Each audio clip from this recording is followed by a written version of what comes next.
What is going on, everybody? Welcome back to my channel. As always, Professor X, and we're going to be talking about e-commerce, dropshipping, lifestyle, Google Ads, whatever it is you want to know. Before we get into this video, I just want to let everybody know that I know 2,000 subscribers. However, every single one of you means a lot to me. But not only that, I wanted to get this out there months and weeks ago. That's me being honest. And the reason why I didn't is because I had a lot of personal things going on in my life. That accompanied with some laziness just couldn't get me behind the screen to end up re-recording this video. I had recorded it the first time, and for some reason all the files, they were just unusable. All the clips were unusable. It was pointless putting it up, so I just didn't, and things got in the way. I never got behind the computer screen and the camera again, but here I am. And the reason why is because I recently had a family member, 28 years old, ended up having a stroke. Now, for those of you who don't know, this is a very serious thing, and I had this thing going on personally where I thought to myself,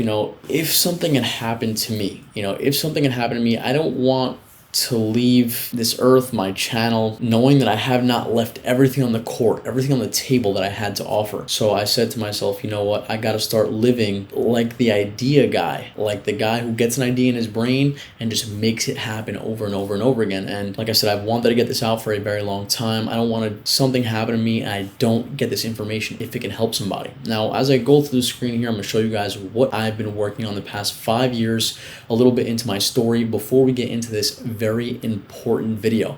And this video is going to be high ticket dropshipping with Google Ads, how to do it in the United States, how to do it legally, how to make a lot of money doing it, and it's all gonna be for free. It's out for free because I genuinely was just in a state of remorse for a couple days, and I thought to myself, there's no reason why your perspective or your idea on life should change because of something traumatic. You should want to change. It should be embedded in your brain, in your self-righteousness, right? You should want to add value to the marketplace. You should want to enjoy the fruits of life. You should want to be able to, at least go out as somebody who is proud of who they were. If I could even inspire one person, if I could even make one person some money, that's what I'm gonna do here. So as you can see here, I'm just gonna go through just a couple of screenshots. This is a typical day for us, $10,000 in sales almost on 5 orders, 3.7 million. And I'm just gonna show you a couple of brands that we built, a couple of things that we worked on, because it's very important that I prove to you that this stuff works. It's worked for me for a very long time. As you can see here, a bunch of different stores. And before we continue, I really just want to give you guys some insight into who I am. I'm more of a regular person. I don't consider myself some anomaly.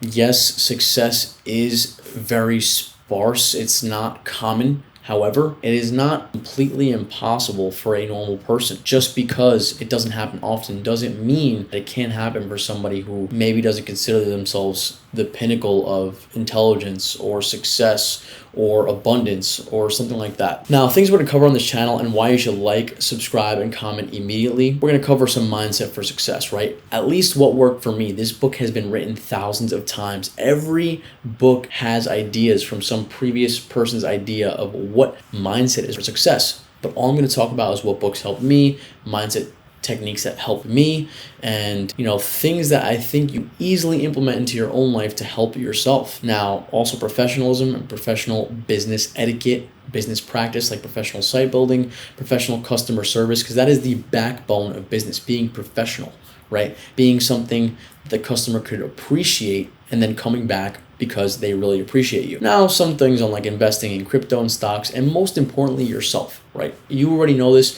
but the most important thing that you can invest in is yourself. That's why you're on YouTube, researching, watching videos, and that's going to be the key to your success, your ultimate success, not your dropshipping success, but your ultimate success down the road. That is the key. And of course, when we talk about e-commerce, dropshipping, Amazon, but especially brand building, not just physical brand, maybe even personal brand, but things like this. And more videos to that to come. That's why you want to hit subscribe, hit like, join the community. Marketing, of course, very generic. Marketing practices like Google Ads, Facebook Ads, TikTok, things like that. And then high income skills, the general idea of high income skills, but that's later on. We'll get into that further down the line. Now, before we get started, a little insight into what got me into this business, what got me started, what I've been up to for the past 6 years, right? That's not overnight, right? 6 years is a long time to be in business, a long time to be looking and achieving success. People want to get it done in 6 months. It's more so of a perspective thing. Can it be done in 6 months? Yes. Is it going to be easy after your first try? Probably not. No, but if you stick it out, you may figure something out. Now, for me, 6 years ago, I was attempting eBay dropshipping. If you don't know what that is, it's arbitrage. You go to Home Depot, Wayfair, Amazon, you find products people are looking for, and then you mark it up on eBay for 2x, 3x, 4x, and hope people buy from your store. Not really anything too complicated. You literally just sit there and re-upload products all day and night, hopefully be building a big eBay store. Problem with that was ran into a lot of fees, ran into a lot of problems with eBay, ran into, just low margins. It wasn't a good business. Anyway, that, of course, leads me to AliExpress dropshipping. I ended up buying a program. This program was actually Jared Getz's program. It's the guy who owns Zendrop. He used to run something called Ecom Hacks, for any of you that were in that. Very similar to services like there exist today. They give you viral products, give you viral ads on Facebook, things like this, right? Give you winning descriptions, bullshit like that. I don't know if that stuff even works anymore. I haven't bought that stuff in a long time. Don't think it's necessary, but we'll get into that later on. At this point, I was trying to scale. I was trying anything. I was testing over 200 products, making the videos myself. I went into debt even though I had a job, just trying to find a product to scale. So I'm sure some of you are or were in a similar situation. So what did that lead me to do? That led me to getting a job just to pay back the debt, but also with the idea that I'm going to use every dollar I have and reinvest it into my own business. No matter what business it was, I just needed extra capital to restart. Right, that's what I needed. I was looking for a restart. This ended up leading up to me taking a loan with a partner, already succeeding in high-ticket dropshipping, and then eventually starting these stores that you see, and that led to massive success.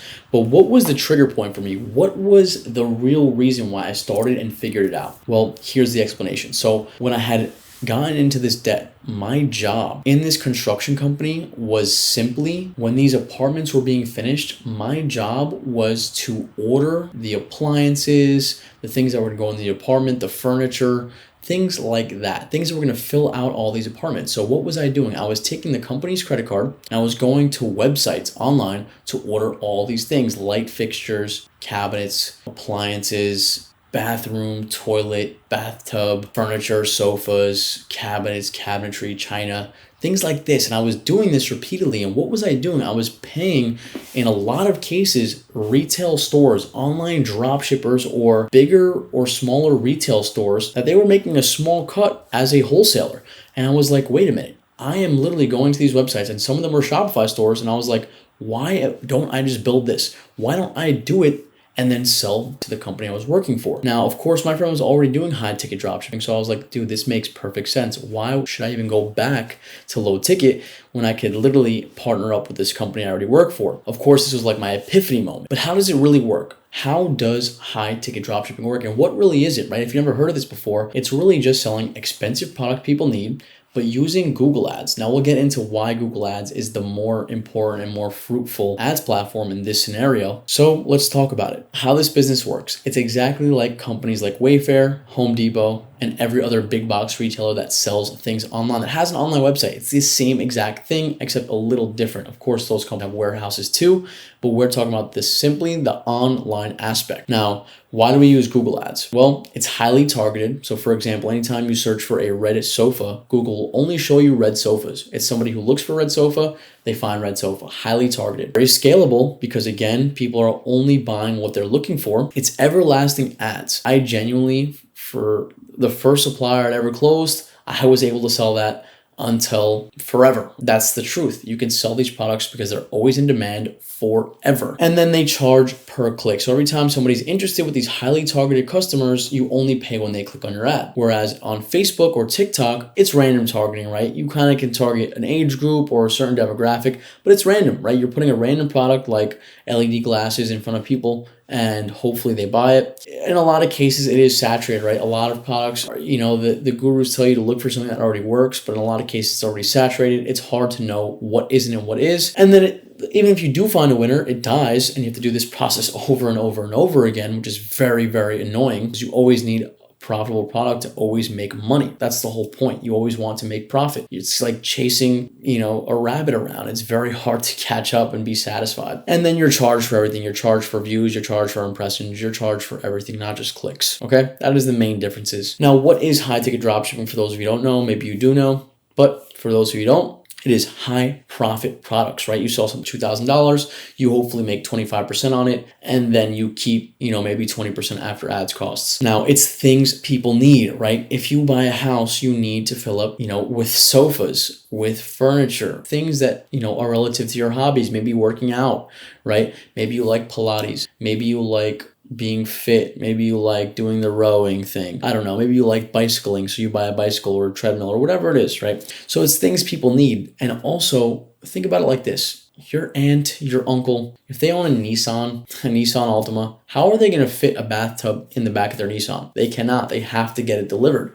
And sometimes people think, I can just order this online and get this delivered to my house. How can I fit it in the back of my Nissan? How can I pick this up and put it in my house? So it's a very understandable concept. These things have to be delivered, and it is very scalable. If you're making fat profit margins 20, 30, 40%, it's very scalable. And it's products people need forever. People will never stop buying houses. People will never stop renovating. People will never give up on their hobbies like playing basketball or playing tennis or snowboarding, kayaking or canoeing, or I could literally go on all day about what people are going to use these products for. The best part is you can already sell established brands that are already recognizable, brands that are people already searching for, that they know exactly what they want. And you could target those people that already know exactly what they want. And this is going to be revealed later on in the video. So make sure you subscribe, make sure you like, make sure you save the video if you have to come back to this, because it's a long one, but it's everything you need to succeed. Everything. And all you need to do is get your piece of the pie. Imagine a physical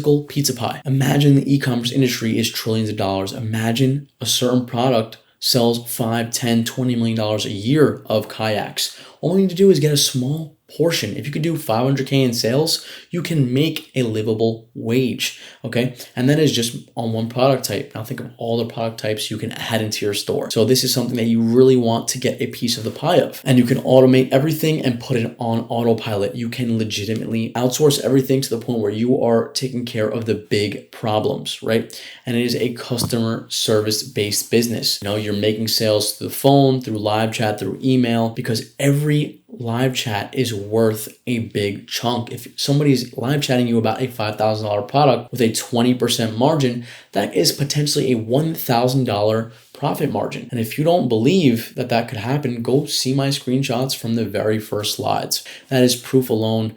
My channel, I always talk about how much I've done in sales just to add to my authenticity, my notoriety, but that is what I really want to make this channel. I want to make it authentic. Gary Vee talks about being yourself. If I curse, if I do things that you don't necessarily like, just overlook those small things, because this is genuine value that I want to give out to the world. At the very least, even if it helps one person, just because I didn't want trauma to change my life. If it could at least help one person, I want to get it out there before I forget the knowledge or lose it completely. So that's what I'm going to be doing for you guys. Now, what's the difference between low ticket dropshipping? Well, let's go through it quickly. There's a low profit margin.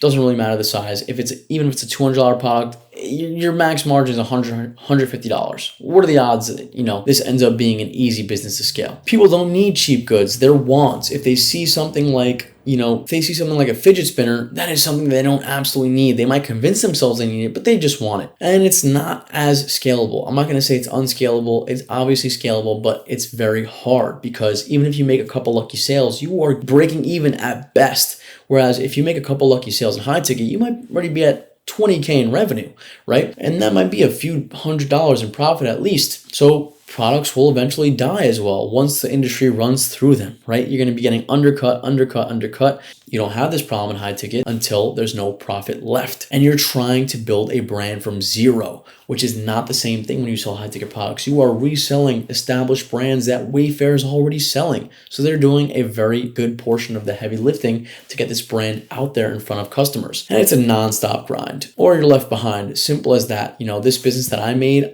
it took me 3 months to build the website and call suppliers and close them, right? Somebody could do this in a week they could get it done. But it took me 3 months to get started, and I still made it work. And that's why I'm telling you I'm not an anomaly, right? That's why I'm telling you it's not some random rare thing that you can't be a part of, right? You can easily do this too. And that's why I'm giving this for free, because it'll at least help you get you started. It might not get you to $1 million months, but it will help you get you started. And I will be here for the ride for you whenever you need scaling help. And then you're marking up prices. Is it scammy? It isn't. It isn't. I mean, you're offering sometimes products from the United States, you're offering warranties, you're offering these things to customers that they may not necessarily get from AliExpress. So I don't know if it's scammy, but it's up to the customer to decide. My final thoughts on this: high ticket, you're selling well-known brands. Like, get this through your head. You are selling well-known brands that your family needs, your family's friends needs, and everybody in the United States needs these. They want them, they do research on them, they need these. Sell that. Don't really need to go negative trying to scale. You can get lucky, make a few lucky sales out of the gate, and then you'll have a lot of wiggle room to test more products. It's an actual business model. You legitimately need to be established in the United States to close supplier deals, which we'll get into. I'll tell you how and what to do. And then low ticket, final thoughts. You never actually have to start a business. How many gurus tell you to start a business? They say, go make a few sales first, then start your business. Well, that's preparing you never to make sales, right? You should at least have an LLC if you're starting, because then you're prepared to make sales. You don't need it though, right? You could be a self-proprietor or whatever it is, and you don't need an actual business. And then once you make some money, then you could start one. Fair. Scaling is impossible. It is and it isn't. It's very hard to do because it's not that easy to understand how to do it. It's not as black and white as Google Ads. On Google Ads, if something works, you spend more. If something doesn't, then you cut the product. Simple. Are gurus even making money? I don't know. You decide. I have no clue. But that finishes the final thoughts. Now, a little background to me. I was watching YouTube videos, again, these 5.5 years ago when I was doing low ticket. I had stumbled across a Sebastian Georgiou video back when he used to make these videos, and things I was picking up were really impressive, because it was like he would tell me to go and pay a micro-influencer and pick a small sub-niche product, and I would pay these micro-influencers $100. First success was like a $600-700 a day thanks to this micro-influencer. I thought I figured it out. I'm like, wow, Sebastian Georgiou legitimately helped me figure it out. Now, I still remember this, not because it's something that I think he held out on me for or something I blame him or thank him for, but it's like, think about how far both of us have had come from this moment. Sebastian has not even made a dropshipping video in God knows how long anymore, because he just leveled up tremendously. And this at least led me to success in dropshipping. Yes, I didn't succeed in low ticket at this point, but it helped me move on. It helped me continue. It helped me, encourage myself instead of discourage myself, because I found some results. I did a few thousand low ticket dropshipping, which led me to believe, okay, I can sell stuff online. Now, for anybody who sold stuff online, if you made a couple sales, or if you had at least learned how to build a website before on Shopify, that should be encouragement, not discouragement. Even if you blew some money, it's fine. It's your first or second business. It's not that serious, but it will lead inevitably to success. You can look back on it and say, this is my story. This led me to figuring this out, to watching this video, to doing something that completely changed your life. Now let's start into the meat and potatoes, the juicy stuff, the big picture. Let me paint this big picture for you in high ticket dropshipping. So here is the big ticket for high ticket dropshipping. For those of you who don't know, get informed and educated, right? Watch my other videos. Figure out what I'm talking about in relation to high ticket dropshipping after this video. Build your website. This is your information on the first part. Then we're going to teach you how to build your website. That's your second step. Your third step, very simple, run ads to the website. And fourth, close your sales and make money. That's supposed to say close, and that's what it says. It says close your sales when customers come through the door, they call you or they live chat you or they email you, and make money. And that comes through good customer service, that comes through answering their questions, and that comes to really caring.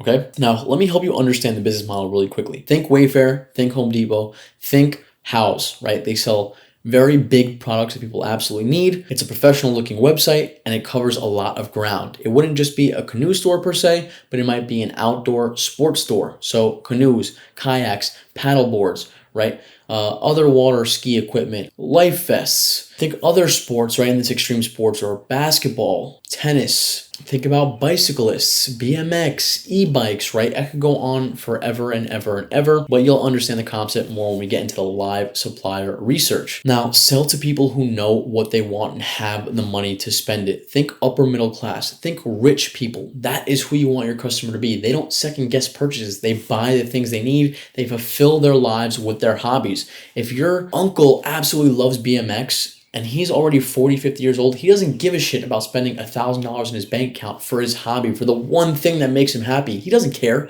He's going to spend that money. So think about him when you're trying to pick products or when you're trying to convince yourself, is this the business model that's going to work for me? Yes, obviously it is, because you're selling things that people genuinely will not live without. Okay. And now we've tried a bunch of businesses. If you tried this before, stick with me. If you have never tried this before, think about all the things that you've tried. Why might this make a little more sense? Now, there's many methods of dropshipping, but I'm deeming this one the best for beginners, especially because it gets your foot through the door and it makes you some fat sales without necessarily having to break the bank and testing a million videos, a million products, all these things. Now, what are the benefits? Again, high margins, Google ads over Facebook, not garbage from AliExpress, with products with warranties, legitimate suppliers, all these things from the United States. Zero inventory. It's all dropship. You never touch it. You don't got to lift heavy freaking, barbecues. You don't have to do that. It gets shipped to the customer. You are building an asset, a store that can make profit month over month, and you can eventually sell it if you get sick of it or you get bored of it or whatever it is. And it is sustainable. It lasts longer than a 1 or 2 months like a traditional dropshipping store, which people are really pulling away from, right? They're really into building brands. They're not really into dropshipping anymore. Next, Google ads. Buyer's intent. These customers know what they want. Shopping and text ads, they're elite. We're going to get into this. We're going to really hone in on shopping and text ads. If you know what those are, stick with me. You know how powerful these are. Big ticket items that are already being sold. Barbecues are being sold all summer. Pool heaters and pool supplies are being sold all summer long, every summer, right? Seasonality, right? These things are real things that you can still take advantage of. Customers are way more serious, right? If you're buying a bathtub because you need to use the toilet in the bathroom in your house and you need to fix it, you're very serious about it. You don't need to overthink this. You have no choice, right? You can't think about it too long, or else you won't be able to shit in your house. So it's serious, right? And these are middle to upper class customers, very, very serious buyers, and customers that are familiar with this process. They've already bought things online that are expensive. They're not second guessing a lot of things. As long as your website is professional and you're professional about it, they're not second guessing. Now, what does it look like? As you can see here, I look up the word sofa. It has 2.7 million searches a month. That is 2.7 million people in just the United States alone looking for sofas each month, with an average cost, according to Google anyway, 88 cents per click. You might think that's cheap or little, but look at the prices on these. $6,000, $1,700, $2,200, $2,600, $2,900. Is that really an expensive CPC? $1 a click. 50 clicks later, 100 clicks later, you spend $100 to maybe sell a $6,000 sofa. Doesn't sound too bad to me. Now, of course, this competition on the word sofa is why I don't trust these bullshit keyword things all the time. So there's one competitor. We obviously see there's at least two.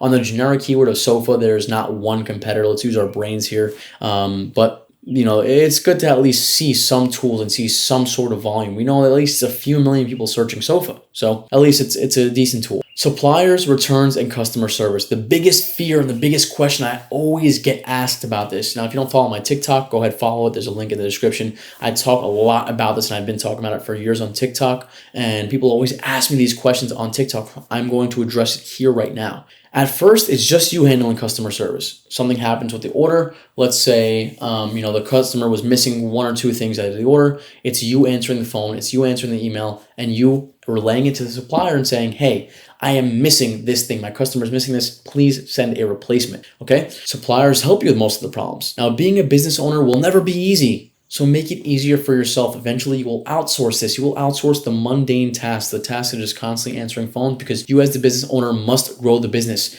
You have to focus on what is going to work for me growing the business, the most important thing. And then building the relationships is the most essential thing to your business. Building supplier relationships, building customer relationships for them to eventually buy from you, right? It goes a long way when you build this type of relationship. It builds trust. It builds communication. It builds everlasting partnership. Now, the business breakdown and the timeline of it. You're going to want to pick a niche, design the demo site, and list the demo products. Then you're going to want to use that site, that demo site, to close partnerships and suppliers, the second step.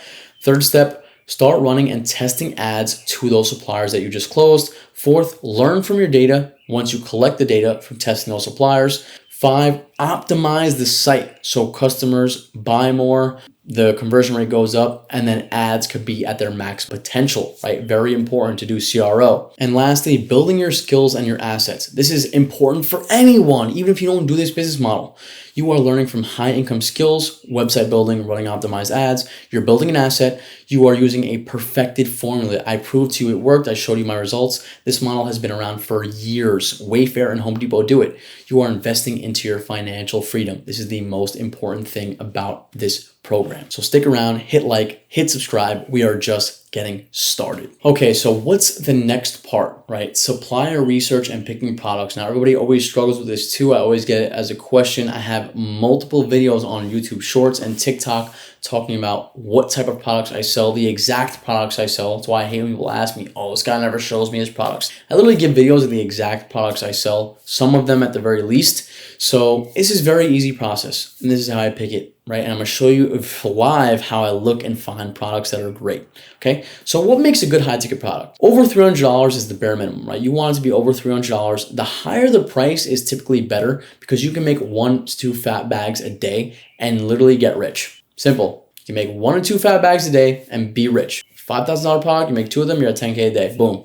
2 sales. All you gotta worry about is 2 sales, 2 customers per day, and now you make 300K a month in sales. Simple stuff. Now, one thing in high ticket that is very different from low ticket, I talked about this a little bit earlier, is having a map, a minimum advertised price. That means when you close a supplier, let's just say it is a door supplier, and they sell doors, wooden doors for like $700. That what they say to you is you can only advertise this product on Google or whatever outlet you use at the minimum of $700. You cannot undercut us when you advertise. If the customer comes to their website, offer a discount, whatever it is, but when we advertise against your competitors, you cannot undercut them. Everybody has to at least advertise at this price. So it keeps that raw competition alive. Because at least when you get to them to your website, you can close the sale eventually with offering an extra discount. So, and it also helps protect the seller's margin. The most important thing in business, protecting the margin. Now, another thing that's important to me is having at least less than 10 sellers. That means it's good. I look for at the very bare minimum, less than 25 or 50 sellers. Now, Google points this out to you. So you want to find one. The less sellers, the better a lot of the times. So if you can find one with under 10, it's a really good sign. Now, this will protect your margin and high ads costs, right? It'll protect against high ad costs. People are not running up the bids on these suppliers, on these keywords. Now, uniqueness. The crazier the product, the better, the less likelihood of competition. Okay, we'll get into what creates this uniqueness. Okay, when I show you real products, I'll get into this. Now, think about the big box stores again. Wayfair, House, Build.com, we've talked about this, or any other online retailer. An online retailer that is online only is actually a bigger indicator to you that these other suppliers they're selling are doing drop shipping. Because how else would they be doing it if they're an online retailer? They have to be drop shipping. So it's a good sign for you because if you can land a deal with some of these suppliers, you can eventually become retailer of these brands that people are already selling, which is exactly what this business model is. Then what we're going to do is we're going to search through retailers, then search through Google to find newer retailers, and then we're going to find drop shippers selling these products to make sure we're also taking advantage of these. The less drop shippers, the better, but it's a good sign when drop shippers are taking advantage of these suppliers. Now, here is some live supplier research, and you want to use the Google Docs to stay organized throughout this entire business process, right? So here's some live supplier research. So we're going to go to wayfair.com for now, right? Now, Wayfair is such a good example because it is so simple, right? Now, let's just pick a category. Let's just say you wanted to sell furniture, home furniture. I'm going to go to Wayfair. I'm going to go to furniture. I'm going to pick a subcategory, right? Let's just say I'm going to pick outdoor patio and furniture set. I'm going to do patio bar furniture, right? What do rich people like to do? They like to throw tiki parties. They like to have fun, invite their family, invite their friends. They love to do what rich people do, which is just have fun. So what are they going to do? They're going to order a patio bar set. Now, what I like to do is I like to do 2 things, both of these things. Okay, first thing I like to do is I like to sort from high to low. I like to find the most expensive brands first. Now, as you can see here, the first brands have $6,000 products, $5,000, $5,500, right? I like to go down. I like to start writing these brands down, right? Vela, I'm gonna write this brand down. Second thing I like to do is I like to look at customer rating. What is the most sought after, the most bought, the highest rated product, right? As you can see here by Arlement & Co., we have a $400 bar, a $300 bar cart, right? $300 tables by Union Rustic. So I'm going to start writing all these brands down. The first thing I do, I write down Union Rustic. So as you can see here, I'm going to go to my Google Sheet, very organized. I have Supplier, I'm going to write Union Rustic. The product type is outdoor bar sets. Now, guys, when it comes to success, this is where the mindset stuff comes in. If you don't stay as organized as possible, you will not be able to make advancements in your career. You will not be able to continue on your business because you are not going to know where to continue. Where did I leave off from yesterday? What did I not do? And you're going to have to redo things, right? You don't want to have to redo things over and over and over again. Those are things that get you discouraged. You want to do things one time, one and done, aggressively, speed, right? So we're going to make our Google Sheets or stay as organized as possible. I'm going to show you why it's very important. Okay, so now number of sellers. How do I search number of sellers? Well, I'm going to look up Union Rustic. I'm going to go to Google and look up Union Rustic. Okay, I'm going to look up the brand Union Rustic. Now, of course, Wayfair comes up. Now, as you can see here, a couple sellers. I'm going to see how many competitors. So I'm going to scroll down to Union Rustic, and sometimes Google shows you to compare at stores. Okay, so as you can see here, compare prices from two stores, right? There's not that many. I'm going to say under 5. There are under 5 selling this. There could be a multitude of reasons why, but I'm going to say under less than 5 suppliers. That could be a good or a bad thing. I'll get into it later. Priority, is it a high priority? Are there a lot of products in here that I really like? Are there a lot of people selling it on Google? You know, maybe 5, 6, that it looks like they're running a lot of ads to it. So I don't see a lot of people running that many ads to it. I don't see a lot of people selling it. The price point is a little lower, right? It's at $300-400. I'm going to put the priority low, but this is irrelevant. For most people, it's going to be put everything on here, call everything, close as many as I can. Next, I'm going to try to find the phone number. Who do I contact at Union Rustic? Where can I find their brand? Where can I find their products? So I scroll down far enough where I finally find a website. Now, this is what I love about some websites. Their websites are so bad and so ugly, and it's not a diss this company. They just probably don't pay for it, right? They don't pay to upgrade their website. As you can see, they have a picture of a dog, a random banner, a random thing. Random things going on here. It doesn't matter to us because they are allowing some people to sell them. So what am I going to do? I'm going to go to their contact page. I'm going to find out who can I talk to. Who the hell can I talk to? It says right here, email Eddie. I don't know who Eddie is, but I'm going to click. I'm going to find out Eddie's email. I'm going to put it here. Let's just say Eddie at Union. Okay, I don't know his email, but imagine I found it. I took the links to find it. I see a director of sales. He has a phone number right here. I'm going to put the phone number down of Eddie, right? Now I'm going to do this for the next 5, 10 suppliers. And then once I'm ready to call, once I build my demo store, what am I going to do? I'm going to start calling people. I'm going to call Eddie. I'm going to say, hey, I'm going to give him the whole pitch, which we'll get into the pitch. I'll give you a script later on in the video. That's why you want to stick around, save the video, bookmark it, turn on post notifications, subscribe, like, all that stuff, comment so you stick around on this channel because I'm giving you all the sauce.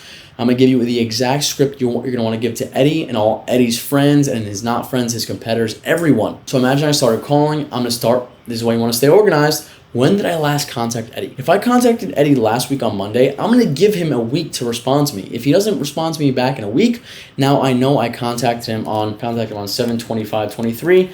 I know that I want to contact him in a week. Now I have the date of when I contacted him. Okay, a week's passed. Let me go back and contact Eddie and ask him what's up. Any news on my application, any news on the process, things like that. You want to stay organized, okay? Now, who did I speak with? Now, I know I spoke with Eddie here, but why is this important? Well, it's because you want to build that partnership, that relationship, right? So when you call Eddie, or let's say Eddie doesn't pick up, it ends up being Joe from Union. You say, who did I speak with? Well, I spoke with Joe, and we talked about X, Y, and Z. This way, when I recall Joe in a week and I say, hey, Joe, I wanted to speak with Eddie, or maybe you didn't want to speak with Eddie. Maybe Joe was the guy that makes the decisions. Hey, Joe, we spoke last week. It's Professor X calling you to talk about what we spoke about last week about becoming an online dealer. We were very interested in finding your products. Did you have a chance to look at our website? I think would be a perfect fit for you guys, just following up with you. X, Y, and Z. This way, it could refresh your memory. You could refresh his memory. You're not just some random guy in a stack of pile trying to close a deal with him.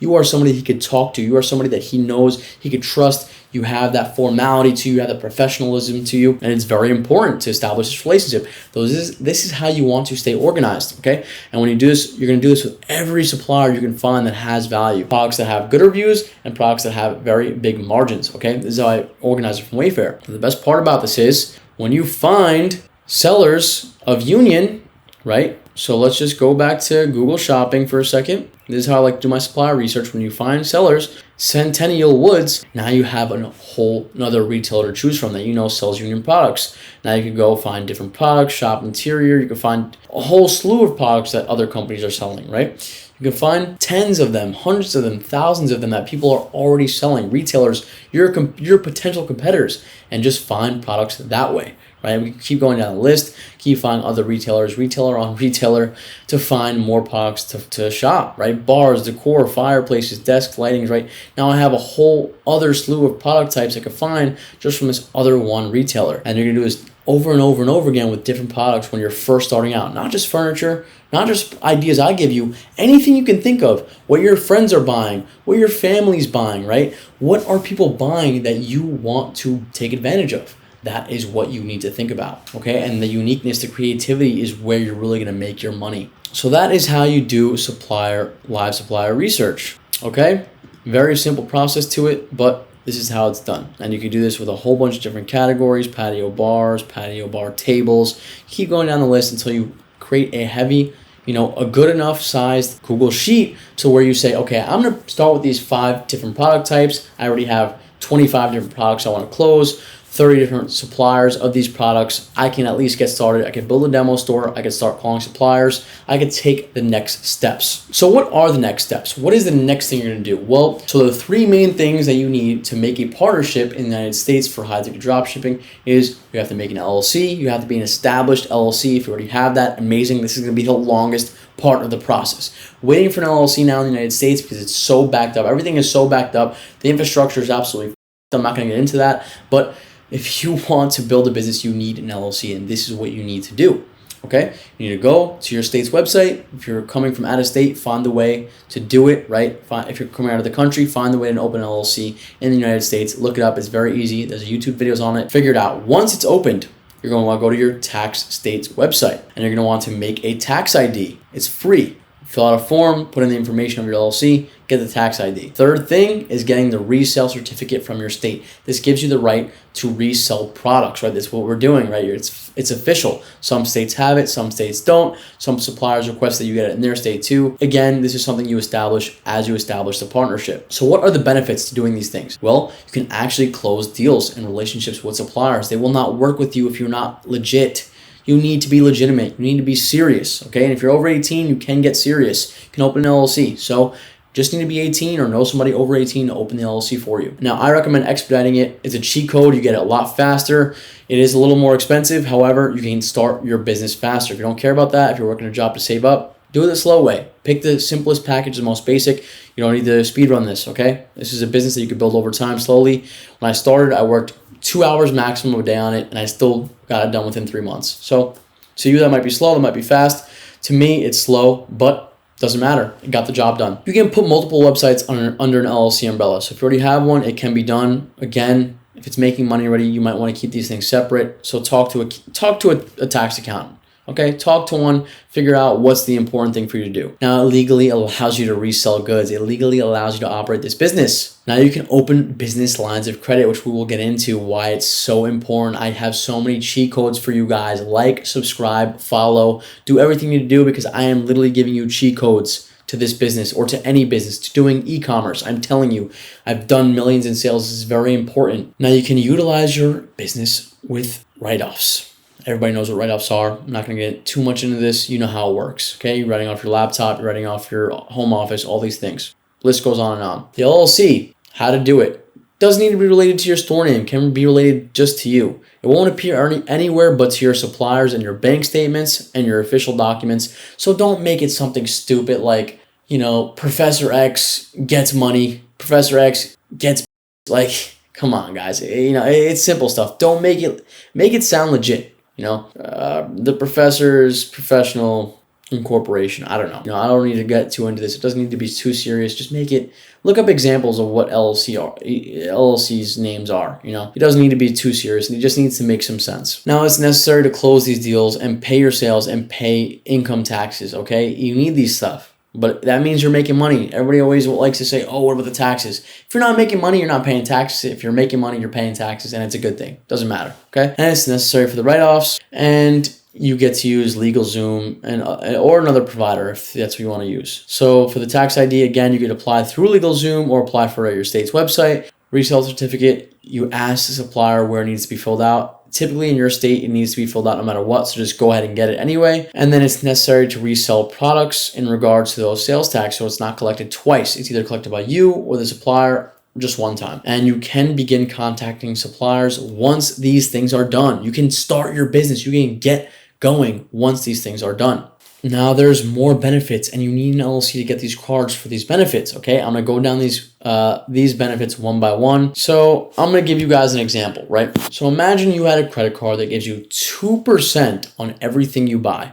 Now let's just say you did $1.3 million in sales, and 1 million of that was actually cost of goods, or 1.5 million in sales, 1 million of that was cost of goods. You had to pay your supplier $1 million for inventory. So $1 million times 0.02 is $20,000 profit in your pocket that the credit card gave you back just for using their company to pay your supplier what you absolutely needed to pay them.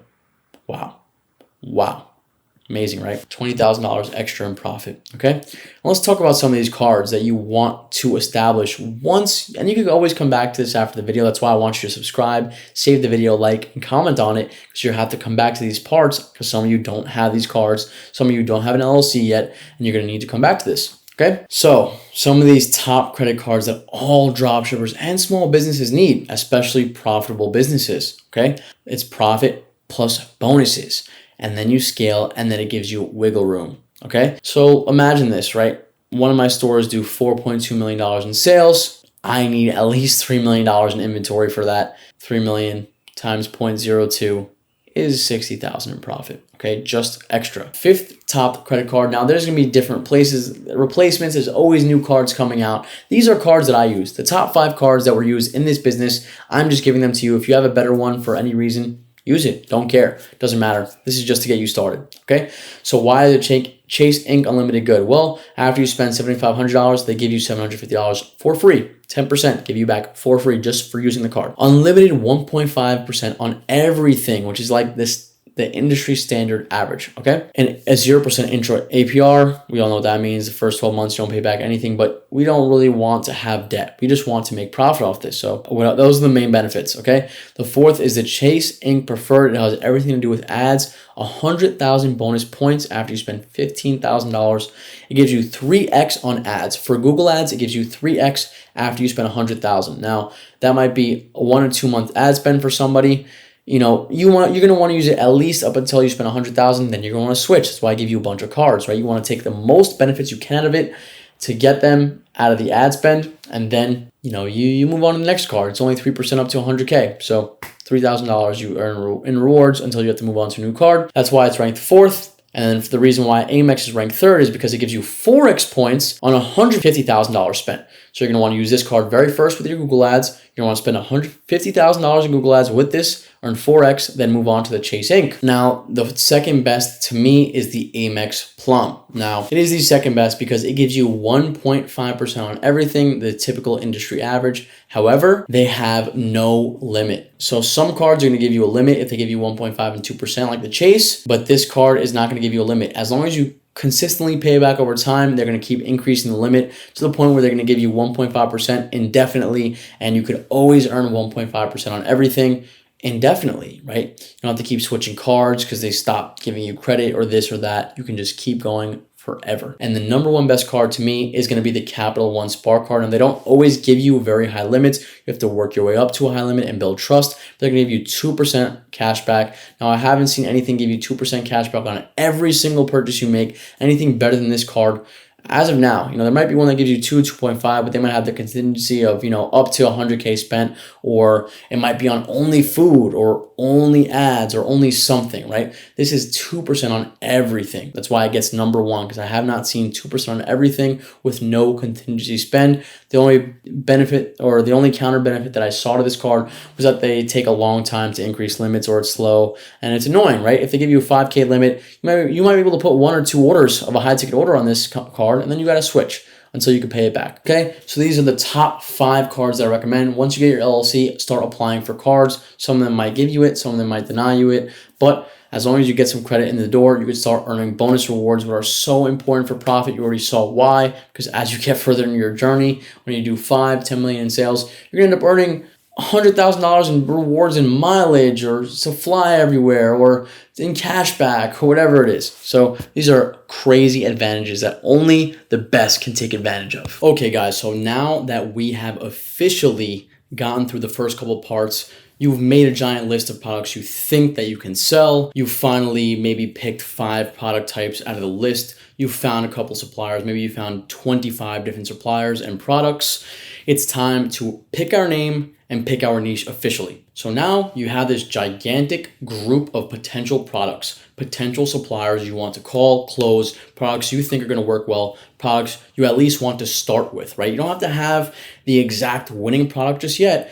The idea is to get started, guys. Don't get intimidated, get started. Most important thing for a beginner, I promise you, okay? I'm telling you, taking action is probably one of the most important key ingredients to actually getting to a successful point. What is the next step for us? Well, it's time to finally open a Shopify account. It's time to finally pick a name and pick a niche. So let's just say you wanted to go with an outdoor sports niche, right? Kayaks, canoes, basketball hoops, skis, snowboards, things like this, right? So you're gonna wanna pick something that's very simplistic, but broad enough that makes sense, right? So for example, let's say you had an idea and you found a bunch of kayak suppliers and you said to me, Professor, I like this niche. What I want to do is I want to sell a lot of things around these categories. Okay, perfect. And then you come to me and you say, yeah, I'm gonna call my store the Kayak Depot. And then you go and you try to close a basketball hoop supplier. Do you really think that basketball hoop supplier is going to say yes to you? Absolutely not. They're going to say, what is this guy talking about? There's absolutely no way that I'm going to let this random company try to sell basketball hoops on a kayak website. It's going to make us look stupid. It's not going to work. This guy obviously has no idea what he's doing. So don't think like that. Think broad enough to where you don't have to remake the site every single time you have a new idea. Instead, you could just implement it into your store. It could fit categorically into the store, okay? So let's just say I wanted to name the site, Extreme Sport Warehouse. Now, this is a little long. I wouldn't recommend this, so I'm going to dumb it down. But let's just say I wanted to start there. I'm going to go to the Shopify name generator just to give me some ideas, just to get me started, right? Now, again, Shopify is going to give you all these random ideas. This is way too much. I don't like any of this stuff. I don't like this at all. I'm going to numb it down to like outdoor sports, okay? I'm going to find some words. I'm going to find a name from the generator that makes sense. With a couple of words, you're going to test a couple combinations and then do it this way. So we have outdoor sports earth, Sequoia outdoor, channel. Okay, these are some interesting things. You want to keep it a small amount of syllables, something that's memorable to customers. It'll help with SEO. It'll help with a customer remembering to come back to buy from you, right? And it'll create that brand behind your retail store. Yes, you're not selling your own brands, but you want to build a brand like Dick's Sporting Goods, right? That is a big known brand in the United States. They don't sell their own Dick's products. No, they resell brands, right? But people all know Dick's Sporting Goods. So I'm going to pick something like this. I'm going to find a way to incorporate some words. And maybe I like something like outdoor sports center. Okay, let's just say I like something like outdoor sports center. Well, that's not so bad, right? It's not too many syllables. Outdoor sports center, 4 syllables, not too terrible. I like 2 words, like, maybe even some two things that match up clearly. So Sports Central, that's really quick, that's easy. It may not be available, but find something that's available. Don't pay for something, it's pointless. Be creative with it, make it make sense. Don't make some confusing thing that you think is a hidden gem that you think people are just gonna be able to understand, right? Like some random word that you came up with. That makes no sense. Stick to the blueprint, okay? So this is what you're gonna wanna do. You're gonna wanna pick a name this way. After you pick your niche, figure out a way to incorporate a very professional name into your website with your niche.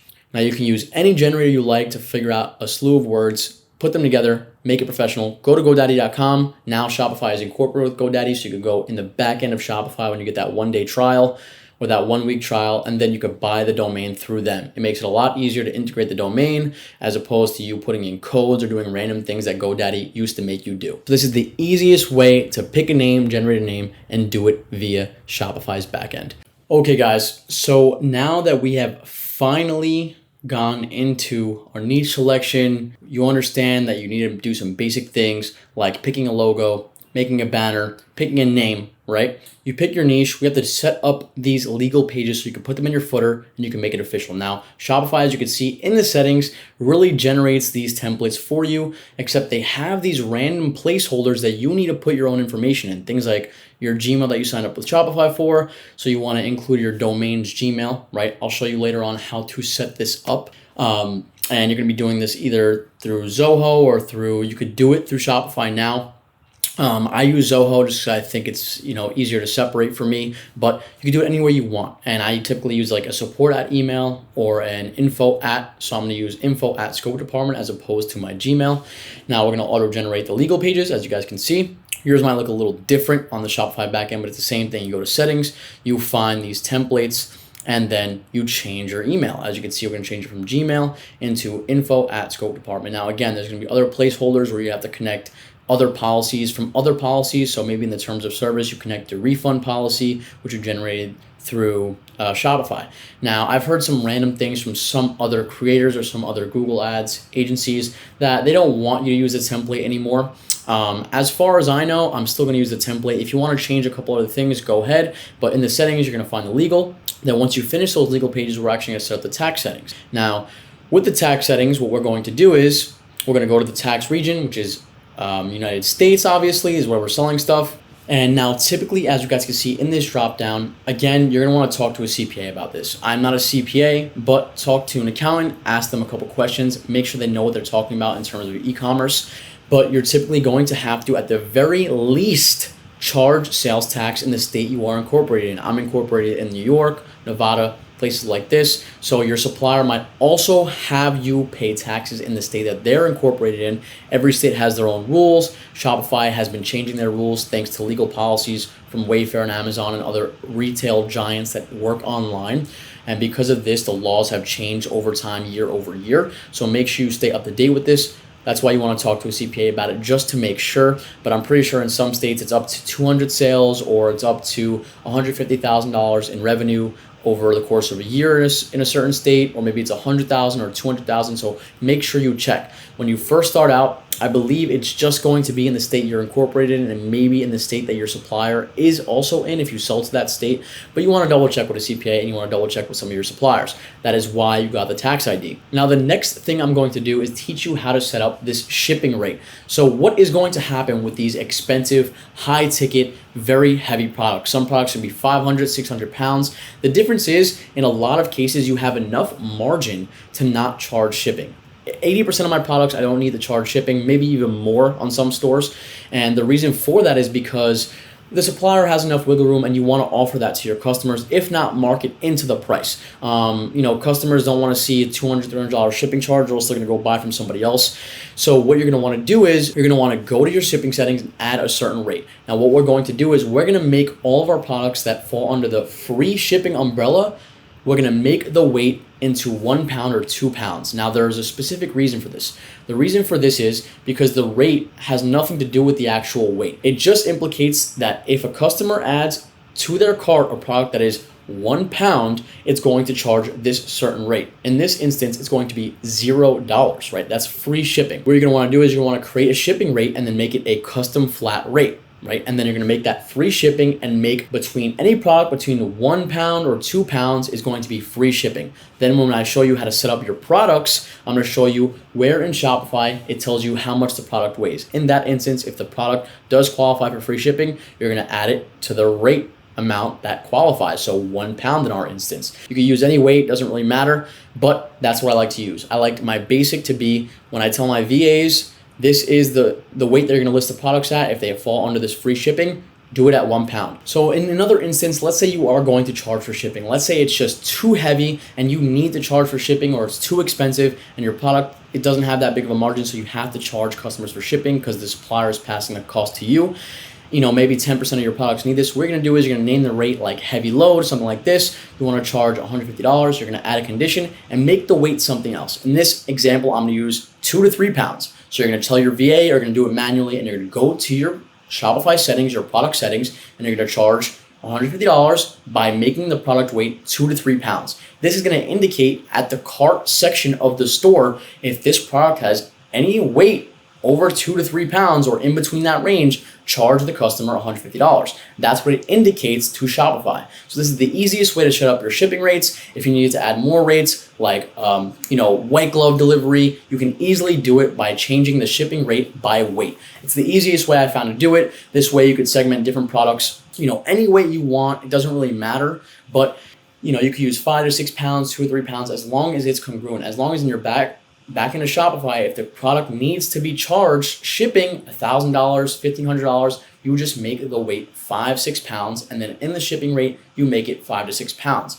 This way you can charge the appropriate shipping rate. So after you set up your site design, right, we'll talk about the site design a little bit, you need to create the menus. You need to link the menus into your Shopify customized settings, right? So what I did was I auto-generated those pages, as you saw, from the templates in my Shopify settings. Then I'm gonna go on my online store, I'm gonna go to the pages sections, I'm gonna hit add page, and I'm gonna add the pages. Now you could obviously add pages on top of that, like I added, like tracking your order, like frequently asked questions. You obviously have to generate that yourself.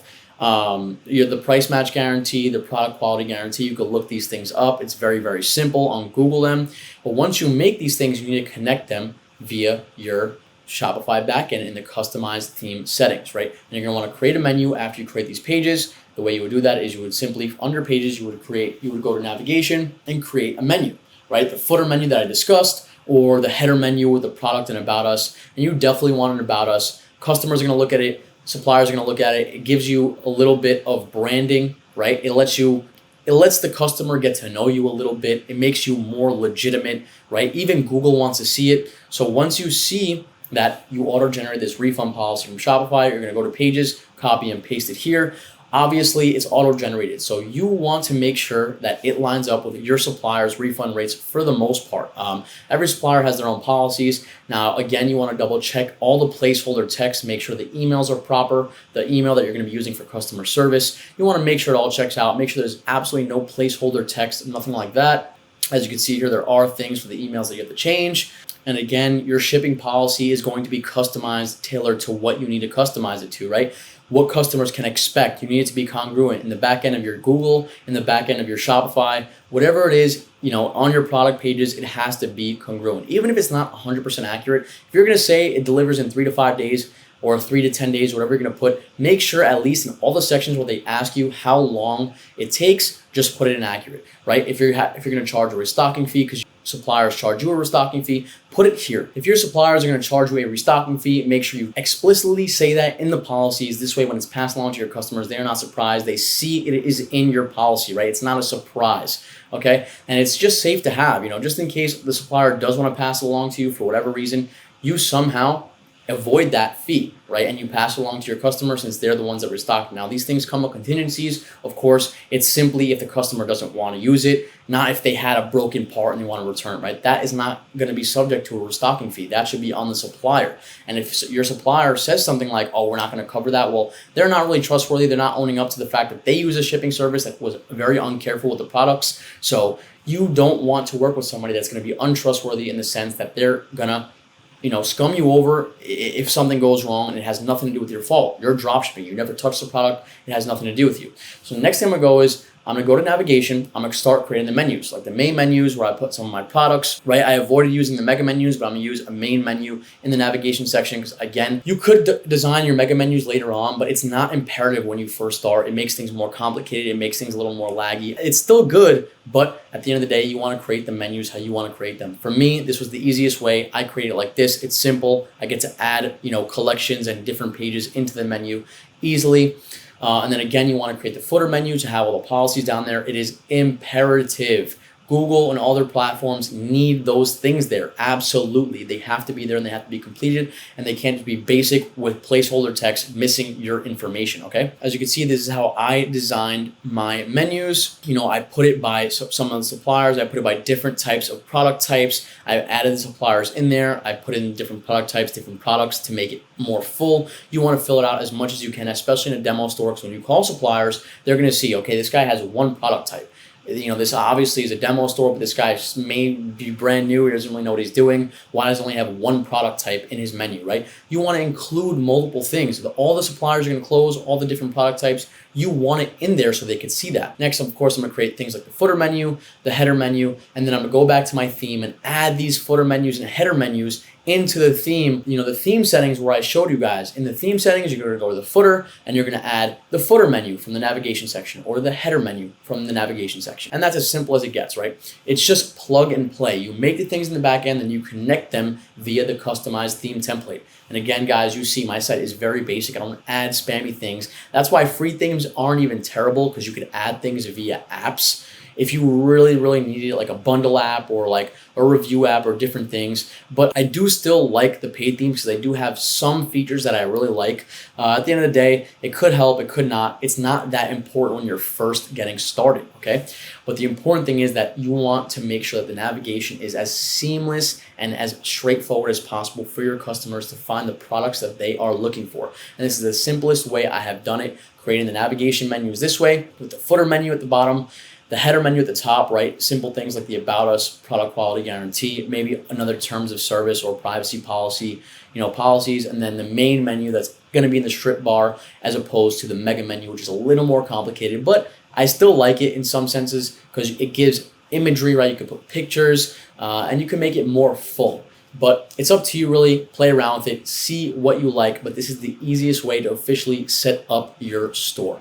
And the most simplest, most professional way possible. This is how it is done. Okay, now that we've picked the name, we've set up our store, we've set up the menus, we have the skeleton at the least. We got started, right? That is the most important thing for a beginner. I'm gonna reiterate again, you got started. I have never seen more people run into a problem than not getting started. It's kind of crazy. That is the most common problem that people get. But now that you've finally done it, you've designed everything, and maybe you're gonna come back to this section, maybe you slowly did things in an incremental way, or maybe you just watching the whole video through for the first time, which I also recommend watching it through once, at least until the ad section, and then coming back to each individual part and checking things off a checklist, which I will include, maybe a Google Doc of a checklist of things that you need to do in order. This video is in chronological order for the most part, but I'll include a list just so you can physically check it off and feel like you're getting things done, because that's what really people need nowadays. You need a checklist. If you are a pro, this is no bullshit. Like, this is something that pros do,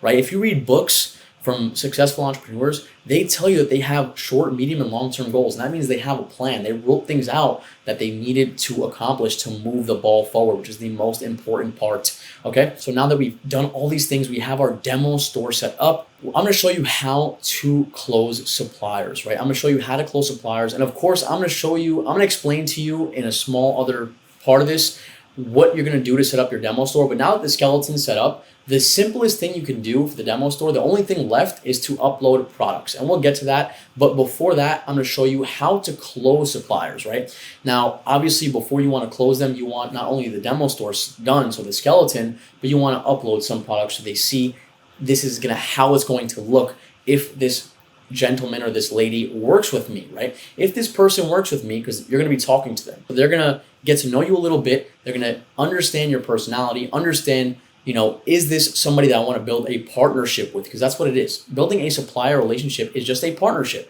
So can I trust this person? Can this person really, sell our products and keep our brand's integrity, right? So you want to obviously make your site look professional, but you also want to get the point across that you know what you're doing. You're going to be selling so many products in these different brackets. You're going to be creating a very big network that customers can buy multiple products through, okay?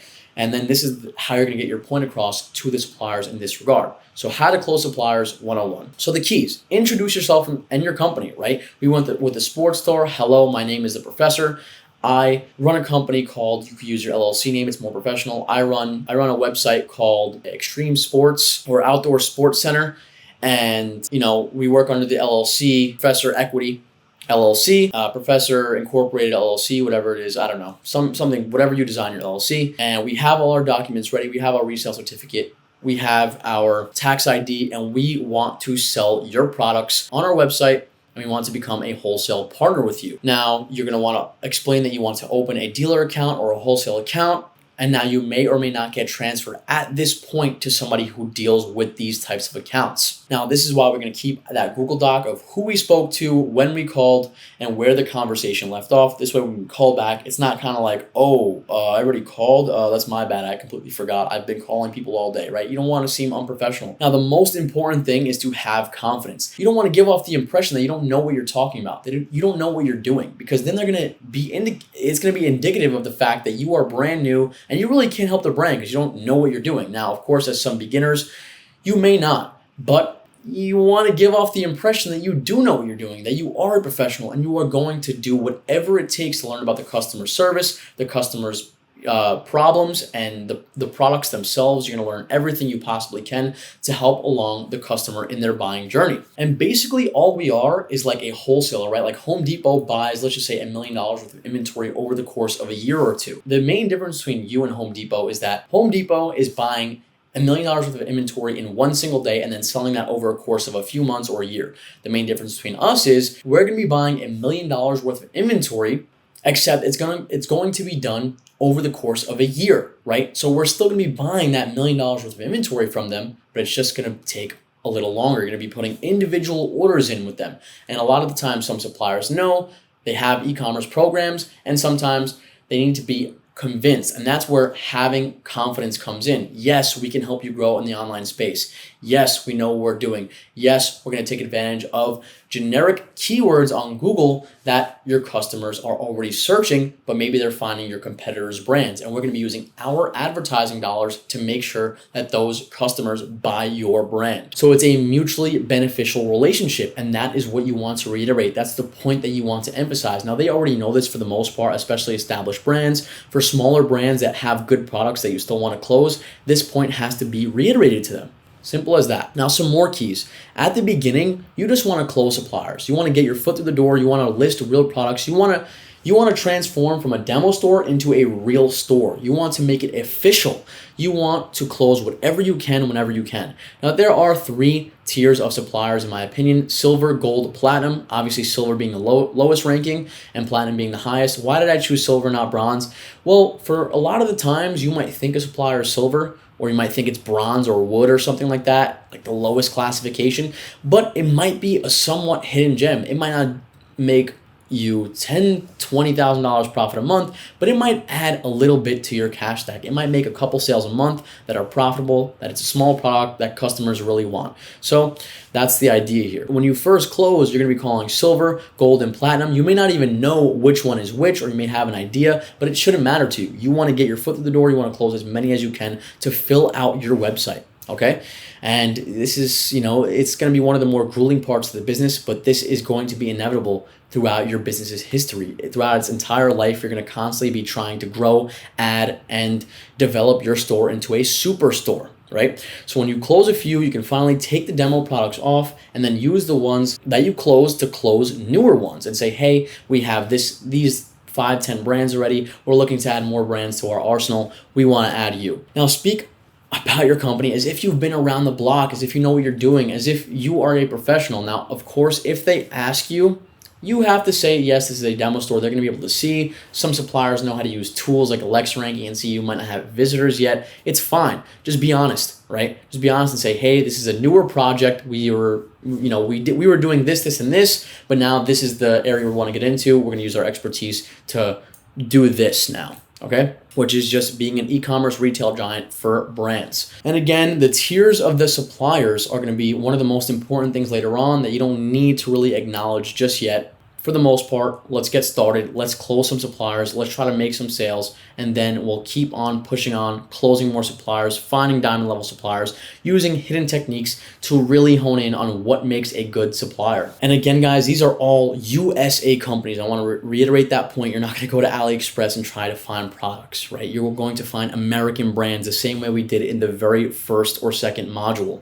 Okay, so how to close these suppliers? Well, explain how your company advertises in a good light. Marketing, right? You're going to be doing SEO listings, product listings. You're going to be using all your efforts to run paid traffic for this brand out of your own money just for a small portion. Now, a lot of the suppliers already know this, but you want to reiterate that point to them, that you're going to be spending your own money to make sure that both of you guys make sales, right? Now, explain that you have a big team, even if you don't yet.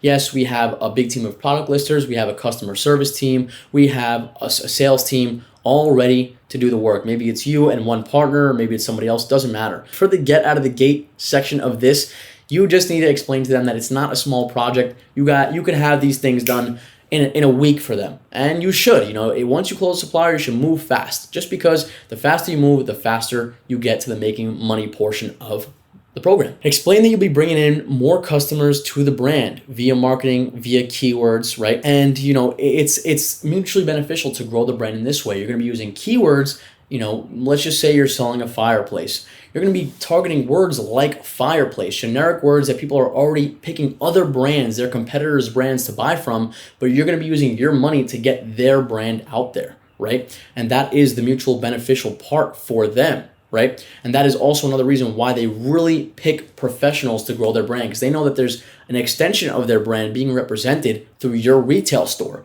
So you need to do everything you can to prove that this is a mutually beneficial relationship, that you can do your best to sell their product in a good way and take care of their customers that are also your customers. Now, of course, you're going to explain that you can help their business customers relationships, and that is the most important thing for you. And of course, it probably is for them too, right? It's most important for you to leave their brand in a good light. And that is why you train customer service reps all the time to be trained in a very professional manner. Now, of course, explain that your team is trained in selling their products, right? That is the most important thing. You guys are trained to learn about their brand, to learn about their products, right? If there's anything that you don't know, you're not just going to leave it for the customer to find out. You're going to go to the source and figure it out until your entire team understands and never has to ask that question again. And that's what's going to happen. You're eventually going to keep getting the same questions where you don't have to ask the supplier anymore. The customer is going to keep coming to you over and over again. How big is the product? How much does it weigh? How long does it get there? What's this? What's that? What's the electrical? What's this? And then you know the answer to them. You put them in the description, you put it in the reviews. Customers don't ask you anymore, or they do and you know the answer. And it's very, very simple. Now, here are some responses that suppliers are going to give you. Not always, but sometimes, what you can expect. Right? I've been around the block. I know these things. This is what you can expect, okay? They will send you forms through email if they want to close a deal with you, to request more information. Maybe they ask you for your tax ID, your resale certificate, your LLC name. Send them those documents. It proves that you're official. This is why those things are important, okay? They might send you dealer pricing after. What is the MAP price? What can you have to list at the minimum their price at? What your cost is going to be via shipping. Maybe they might include that, or they might include some certain rates in different states. They might include in their backend a portal where you can look up a zip code and then it gives you the rate, or they might tell you to take the listing price off of their website, right? Or they might tell you to take the business information or the product information off of their website. You may need to even ask them for the list price or your wholesale price. They're going to send you this stuff hopefully in a list in a Google Excel file, so you have it accurately for as long, as long as they can keep it, or they have to update it. Now, they may deny you. They may say, we're not taking up new dealers at this time. We're not taking online dealers. And then you just ask them, okay, when are you guys opening up? When can we reach back? We really think that there's a huge opportunity here for both of us. So just let us know when your dealer program is opening back up, or what it's going to take for us to get closed with you guys. Now, don't get mad or frustrated. This is going to happen more than you think, but also maybe less than you think. So don't give up if they say no to this. Sometimes they wait for the cold seasons like winter, or if it's a winter product, they wait for summer because they want extra business. If they tell you call back in 3 months, it's probably because they want you to call back in 3 months. Next, some may ask for a deposit for the first sale. Some may ask you for a quota on the year. If they ask you for a deposit in the first sale, they just want to see if you're legit. They want to see if you're in it for the long haul. And what they mean is you're going to give them money. Once you make your first sale, it comes out of the deposit, right? They're not taking your money. Now, if you're a beginner, this might cost a lot. This might be a huge deposit, $3,000, $4,000, $5,000. You're obviously not going to say yes to them. You're going to say, I'm sorry, it's not something we're interested in right now. We'll call back in a few months if you think it's actually genuinely worth it. Now, here's the difference. If you're established and you think this is genuinely a platinum or gold supplier, you might say, you know what? They're gatekeeping other dropshippers or other e-commerce retail businesses. I have an advantage here. This is my advantage. They're not letting in everybody. I don't need to be undercut. I don't need my ad costs being raised for no reason. So it could be very beneficial to add this to your catalog. I don't recommend it for beginners. No point. Cut and dried, no point. Really. Now, the quota on the year. just say yes. At this point, you have nothing to lose. Hopefully, if they're a big enough brand, you could start getting a piece of that pie that we discussed right out of the gate. But sometimes it won't work out and maybe they cut you. However, all you can do is your absolute best to scale and fill that quota in within the year. That's all you can do. If they have a quota, agree to it. Say, we're going to work as hard as we possibly can to fulfill this quota for you because we really want to work with you. Some may tell you, call back next week when the boss is in, when the account manager is in, call back next month, call back next year. We're not taking new dealers. Write it down in your sheet. Put it there. This way you don't have to keep adding to your list. Or if you call back later on, you could say, hey, I called a year ago. You said you would offer me an opportunity a year later. I took it very seriously. This is what I'm doing. I'm here, right? I know a year is a long time, but it could be a quarter, it could be 5 months, whatever it is. You want to just stay organized. So that is the easiest way I could explain how to close suppliers without giving you too much useless information. These are the things that you can expect once you start calling the suppliers when your demo store is officially done. Okay, guys, so now that we have the store set up, we understand how we're going to call suppliers, let's talk about connecting the domain. Now, I typically recommend at this point buying the domain straight through Shopify. There's really no point not to. It makes it easier. I bought it through GoDaddy or whatever you use. Just it's very easy to connect. You can easily find a quick guide through Shopify or on YouTube. They make it very easy, but you go to the domain section in your online store. You go and you look up the domain you want to buy. We talked about an extreme sports store. You put in the domain you want to buy, and you can easily buy it through Shopify. This is the easiest way to do it. But if not, you can connect to the domain manually. Now, here is where you're going to add a forwarding email address. The way I described it, right? I talked to you that you have to not use your Gmail, you have to use a professional email. This is how you're going to do it. You're going to go to the section where it says add a forwarding email address. You can make it info at or sales at. You're going to make the forwarding email address, your Gmail, where you want the emails to go to so you see them as well. Maybe you have a separate customer service email, but this is where you want to put your email so that all the emails get streamlined from the customer service email into your main email. Now, of course, if you wanted to use GoDaddy, just go to GoDaddy, buy it through them. This way is a little harder, but you can easily do it. You go to the GoDaddy, you test, you see if there's something available. What else you're going to use is you could use G Suite, or you can use Zoho to set up the actual email address if you want to use these things for the email hosting. You can use any service you like. I typically use G Suite or Zoho. Now, again, there is a third-party hosting service. There's literally the two recommendations that Shopify gives you. It is either Gmail, G Suite, or Zoho. They have literally a button for you to connect them seamlessly through one click of a button. Add third-party hostage. Now, G Suite and Zoho are going to give you a code, or they're going to give you a meta tag. All you do is you copy and paste that meta tag in the section where they ask you for these MX records or whatever they're called. Of course, you're going to eventually need to verify this email address that you signed up with. And then once you connect that meta tag or that code, whatever it is, you're going to hit verify and see if it's officially connected through GoDaddy. Again, it's a couple clicks of a button. If you really need a longer tutorial on how to do it, just look it up on YouTube. This is the easiest way I could explain it. But this is all you need to finally set up that customer service email they're going to be using to contact suppliers and do your communication through that so it shows you're professional, you have a domain email, and then also talk to your customers via a customer service email that's very professional. So one other thing I want to talk about is a huge stigma that's draft orders, right? The amazing part about this is that so many people act like they know what they're talking about when they say, oh, that's a draft order, it's fake. And you get a lot of that, especially in high ticket. How are you selling something for $3,000? It's obviously a fake draft order. Guys, draft orders are invoices. When you run a huge company and you talk to contractors or you talk to people putting in huge orders of $10,000 on the phone or live chat, the easiest way to close a sale is by sending them an invoice. Hey, hey John, this is the professor talking to you. You like to buy this product, okay, X, Y, and Z. Let me send you a invoice to your email. This way you can easily check out. So you're gonna go to your back end, you're gonna go to orders, you're gonna hit drafts, just right under orders, you're gonna hit create order, right? Create order. So now you're gonna find your products in the product details. You're gonna pick the product the customer wants. Let's say they want the Resale telescope or whatever it is. You're gonna pick the product the customer wants. You're gonna add it obviously to the invoice. Now you can add notes for the customer if you want. Maybe they got a discount, or maybe they were like, oh, don't deliver for another week or something like that. Maybe they want 6, you could change the quantity. At this point, you can add the discount, you can charge taxes or not, which obviously you should if it's in a state that you have to. You can add free shipping or a custom shipping rate if you offer it to the customer. Obviously, you could add the discount and the reason for it by percentage or by amount. And this is a great way to close sales via live chat or email. Hey, you want me to send you an invoice through your email?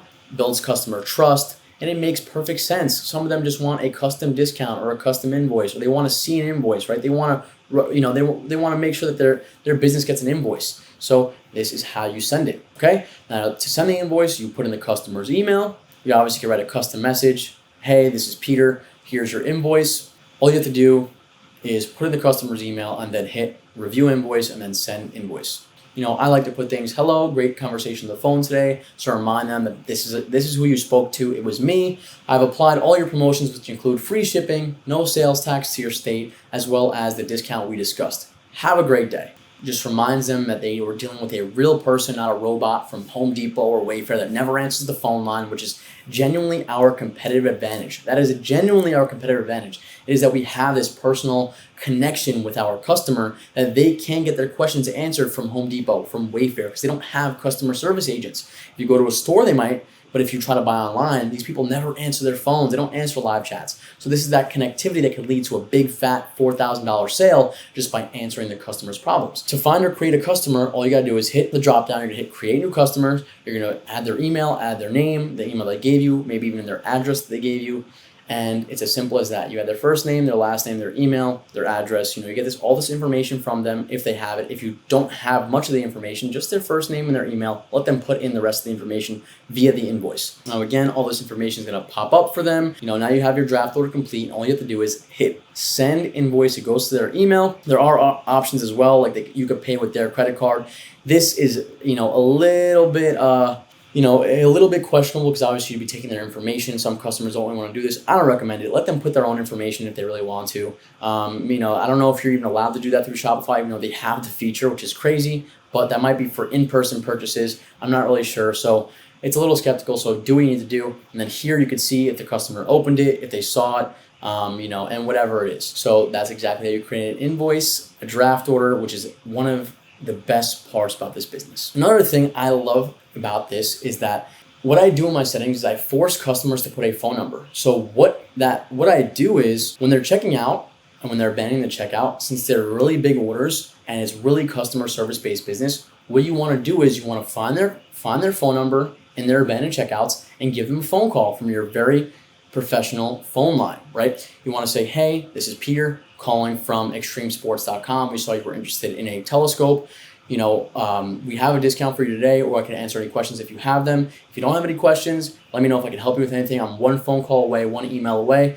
Oh, as a matter of fact, yeah, I was shopping around. I was wondering if I could get this discount. I was wondering if you could answer this question for me. I don't know that answer right off the top of my head, but let me take your email down. I'm gonna get all these questions answered for you immediately. You call your supplier, you ask the questions, you get the information, you write it down, you send it to them in an email, and then you end up closing the sale. These are important things about draft orders and abandoned checkouts that you cannot ignore, right? These are secret tips that can end up making you an extra few $1,000s in revenue just by taking that extra step, right? Things that people aren't necessarily thinking about that you could really take advantage of. And it's really important because this is what really had took me so far. So the next thing is must-have apps for your store. Put these apps in before you start running ads. Get it done right when you finish your demo store. Put them in. There's no reason not to have these. I have these in most of all my stores. If there are other ones I need, I add them, like bundle apps or like, extra variants or like things like that. I add them eventually. So if this is something that you need, add it. Okay, but these are the ones that I absolutely have in almost every single store, okay? So it's going to be smart and instant search, okay? Why is this important? When customers go to your search bar and they're looking for products, it does that like autofill thing where it's like, okay, you typed in RJF. If there's something that starts with RJF, it gives you the drop down. Oh, there's the product. Boom, makes it easier for the customer to find. The next one is gonna be any live chat app. It's not here, but I like to use Tidio or something else. Just use Tidio in that case. Doesn't really matter. Use some sort of live chat app so customers can communicate with you. Makes it easier. They could ask a couple questions, ask you for a discount. Simple stuff. A simple header bar, if your theme doesn't apply a simple header, doesn't really matter. Use any simple header bar. They should be free. Use an SEO optimizer. It should help. Don't really know, but I like to use it. I think it helps, so just use it. That's the point of the app. So next, I like to use Privy or Klaviyo for pop-ups, for SMS, for collecting emails. Use whatever app you want. I always use Privy. It's the easy, it's the best. You want to use abandoned checkout flows. You want to do email blasts eventually. you want to do SMS blasts eventually, and you also want to have a pop-up to offer a discount to hopefully close a sale. Next, I like to use photo resize by Pixie or any photo resize app. This way, it makes all the photos the same size. There's no like lagging or like different things on your product page. It's like making the product page all up and like, discrediting your website. That's all a up picture is going to do. It's going to discredit the fact that your website doesn't look professional anymore because these pictures are all different sizes and they look weird, and it's going to happen because not all supplier pictures are going to be perfect. Next, you can use any review app. I like Judge Me because you could really manipulate the reviews. You can add photos. You can do everything every review app does. You can manipulate the colors. You can do a lot of things. I like Judge Me. Just use Judge Me. It's great. Next, you're obviously going to need the Google Ads tracking. Okay, this is Ad Nabu. They might have changed the name. It might be Nabu or something like that. Find a Google Ads tracking. Google Ads did implement their own Google tracking software. It's pretty good. I compare results over thousands of sales, and typically they track them, almost the same. So you could use either one. You may or may not need this. If you want extra help, tracking conversions, get the tracking conversion app. It's worked for me. The next one you absolutely need is the feed for Google Shopping. Okay, you need this because it uploads your products automatically. So like, let's say you somehow downloaded products from your supplier and then you upload them automatically, and there's thousands of products. Instead of manually uploading them to the Google Merchant Center, this integrates all the products necessary in your store for Google Shopping, okay? And the last one, which may not be here, is Affirm or Klarna, which is a pay over time. Obviously, if you're selling $3,000 products, some customers are going to want to finance these things. And Affirm and Klarna offer you services for your customer to buy. They pay you out the whole thing, obviously for a small fee being a pretty big fee, like 4 or 5%. But if it closes you a few sales, it never makes a lot of sales, but it adds notoriety, it adds professionalism to your website. Customers see these financing websites and they trust it. So it adds trust. Now, these companies sometimes don't even accept new people. I've noticed Affirm and Klarna have been denying some people, and it just happens. Sometimes they can't offer that much credit, so they don't want a huge liability on in their company, and they might not add a bunch of people in any certain month. So if you can get them, get them. It's obviously not here, but if you can get it. That completes all the must-have apps. If you want to add any more, please be my guest. Feel free. You're obviously going to need other things for your own store that I might not have included. Okay, so let's talk about actually setting up your privy. Right now, we just downloaded it, how you're gonna set it up, right? So these are some stats that you're going to see in your dashboard. Now, you're not going to want to use the very basic abandoned checkout flows that Shopify set up for you. They're too basic, they're too boring, they suck. You're going to want to set up your own pop-up, which is just an aesthetic. Get your discount here. You don't want that to be too spammy. Don't use the free discount wheel and shit like that. Yes, it could work, but odds are that shit is going to be ass. So to combat that, make it just basic, make it enticing, but make it basic. So have it trigger, so you could split test this after 30 seconds, after 15 seconds, after a minute. I like to split test it myself, but obviously it's very basic. You're gonna go into it. The form is going to be an email. Obviously, we're going to be collecting emails to do email blasts eventually. Now, you're going to limit it to one sign up per contact. Why? Because you're going to offer the discount one time. You don't want to keep blasting the same customer that keeps coming to your store. It makes no sense to do that. They're just going to get pissed off from it. Now, you're going to hit pop-up design to design your email. You see mine's very basic. New customer discount. You could change it if you want. Enter your email to get cash back. Email, hit subscribe, very, very basic stuff. You can obviously design it and add pictures and do these random things if you want to. It doesn't really matter to me, but I like to use enter email to get cash back on your first order, right? Simple as that. They get a big discount, and whatever it is, if it's 2%, 3%, it might not seem big. They don't know the actual price, but 3% on a $3,000 order is actually a lot, right? It's not just a little bit. It's a decent chunk of money. Sometimes it might be $100, $150. So the customer could easily take advantage of this and end up buying because of it. Okay, so you could easily click through. You'll see you could change the words like subscribe, or change the aesthetic of it, change the colors, change the words. Very, very simple stuff. And then of course you could also after design the thank you page, which you want to do. Thank you for signing up. Here's your discount code, right? And include a discount code that you make in the back end of Shopify. It's right in the settings somewhere on the side. Very easy to set up, and that's all you need to do. So you click thank you page design. As you can see here, thanks. Use coupon code, whatever it is, 2 save or 10 save or checkout or whatever, and to shop. It doesn't really matter. Offer expires in 48 hours. And then, something very basic. Again, you can make it more aesthetically pleasing. You can design it however you want.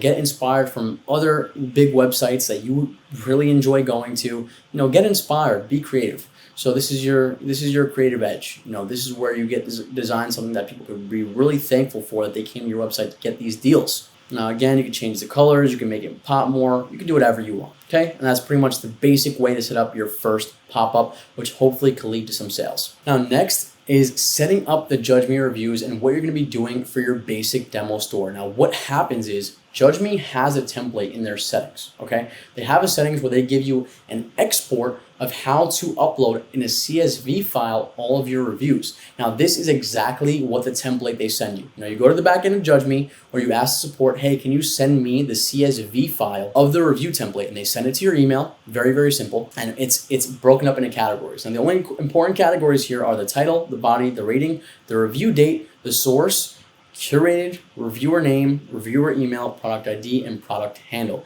It's very basic. Don't get overwhelmed. A lot of this stuff is dragging with the Excel, okay?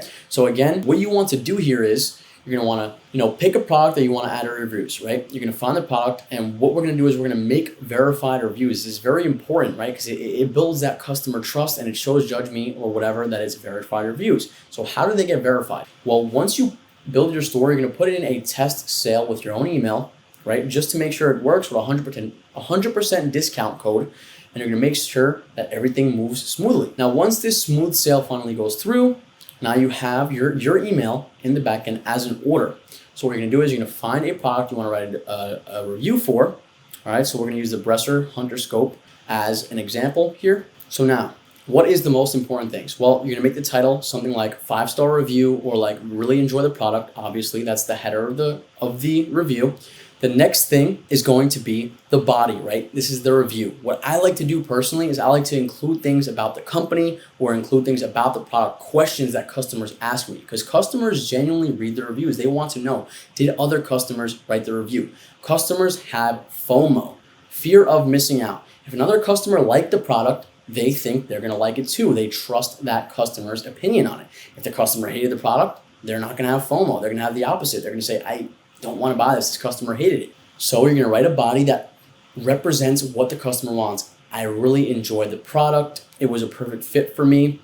I was nervous about buying a snowboard online, but the customer service team at Extreme Sports really convinced me this was the right product for me, and I was glad I trusted them. I spoke to Professor on the phone, and he said I would love this product, and I ended up loving it. I really trust I'm grateful I trusted their customer service, something like this. Or it took 2 to 3 weeks to get here, seamless process to buying the product, a 5-star review, amazing, things like this. Or things about the information about the product that you don't want to reiterate to customers because they're gonna read the review. They might skip over the description really quickly, they're gonna skip some of that shit, and they're gonna go read some reviews. So you can include information that customers always ask you about products in the reviews. Now you're gonna wanna mix up the reviews a little bit, and again, you don't want to overwhelm the review section. You want to add a few. This way your store doesn't look so new. You're going to add some 4 or 5-star reviews, maybe a 3-star review here and there. That's where you're going to put the rating.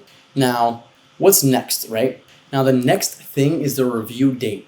Now, they give you a very specific format for this review date. It cannot be changed from this format. And what I mean by that is it has to be the year with the dashes, the date with the dashes, or excuse me, the month, and then the date with the dash, right? Then after that, it's going to say the hour and the UTC. That is irrelevant. Just leave that the same, and you're gonna wanna drag the entire thing down. This way, it keeps that same format, right? The same way. What you're gonna wanna change is you're not gonna want the reviews the same date. So you're gonna just wanna change the year and maybe the month, or maybe the month and the date, right? Maybe you don't wanna go back too far in terms of the year, but you wanna go back, and make sure the reviews are not all the same date. That just looks scammy. So you're gonna drag it down. The only things you're gonna change are the month and the date. Just drag, like an Excel file, that little box that you see, that little blue square that you see, and just drag it down.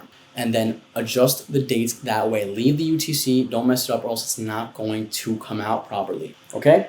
The next thing you're gonna drag down is the source. It has to be direct. Just leave it and drag it down until you reach your final review, right? Drag on the source. Same thing for curated. It has to just be okay. Just drag down the okay bar. You don't have to keep typing okay in every little box. Just drag it and make sure that all the boxes under curated are just okay. Of course, you want to change the reviewer's name, make them, generic names that whatever, it doesn't really matter.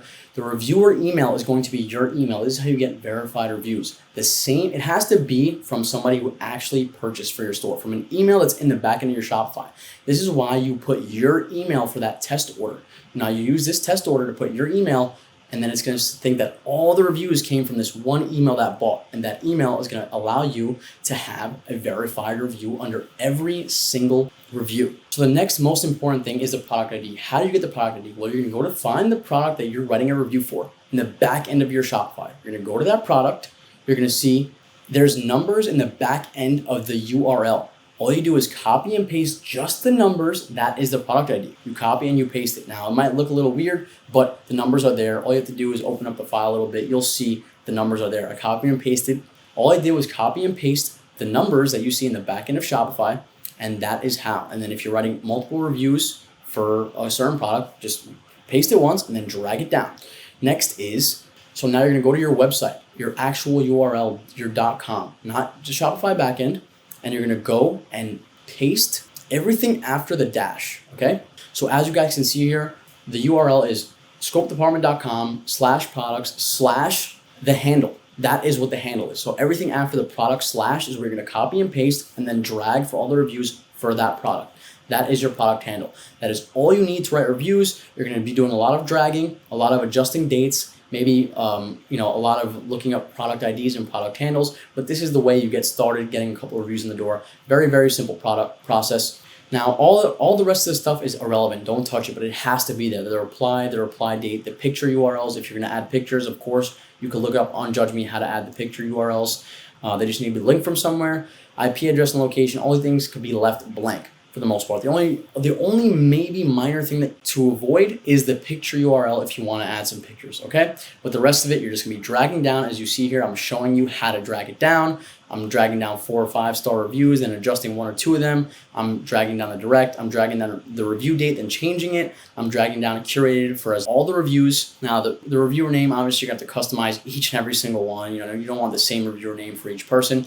Then I'm obviously going to drag down. And I'm obviously going to drag down the reviewer email because it has to be the email that you use to make that purchase, so it's verified review. Again, the product ID you're going to get from the back end of your Shopify in your product page. The product handle, of course, is going to come from the actual URL, your domain, and the product handle.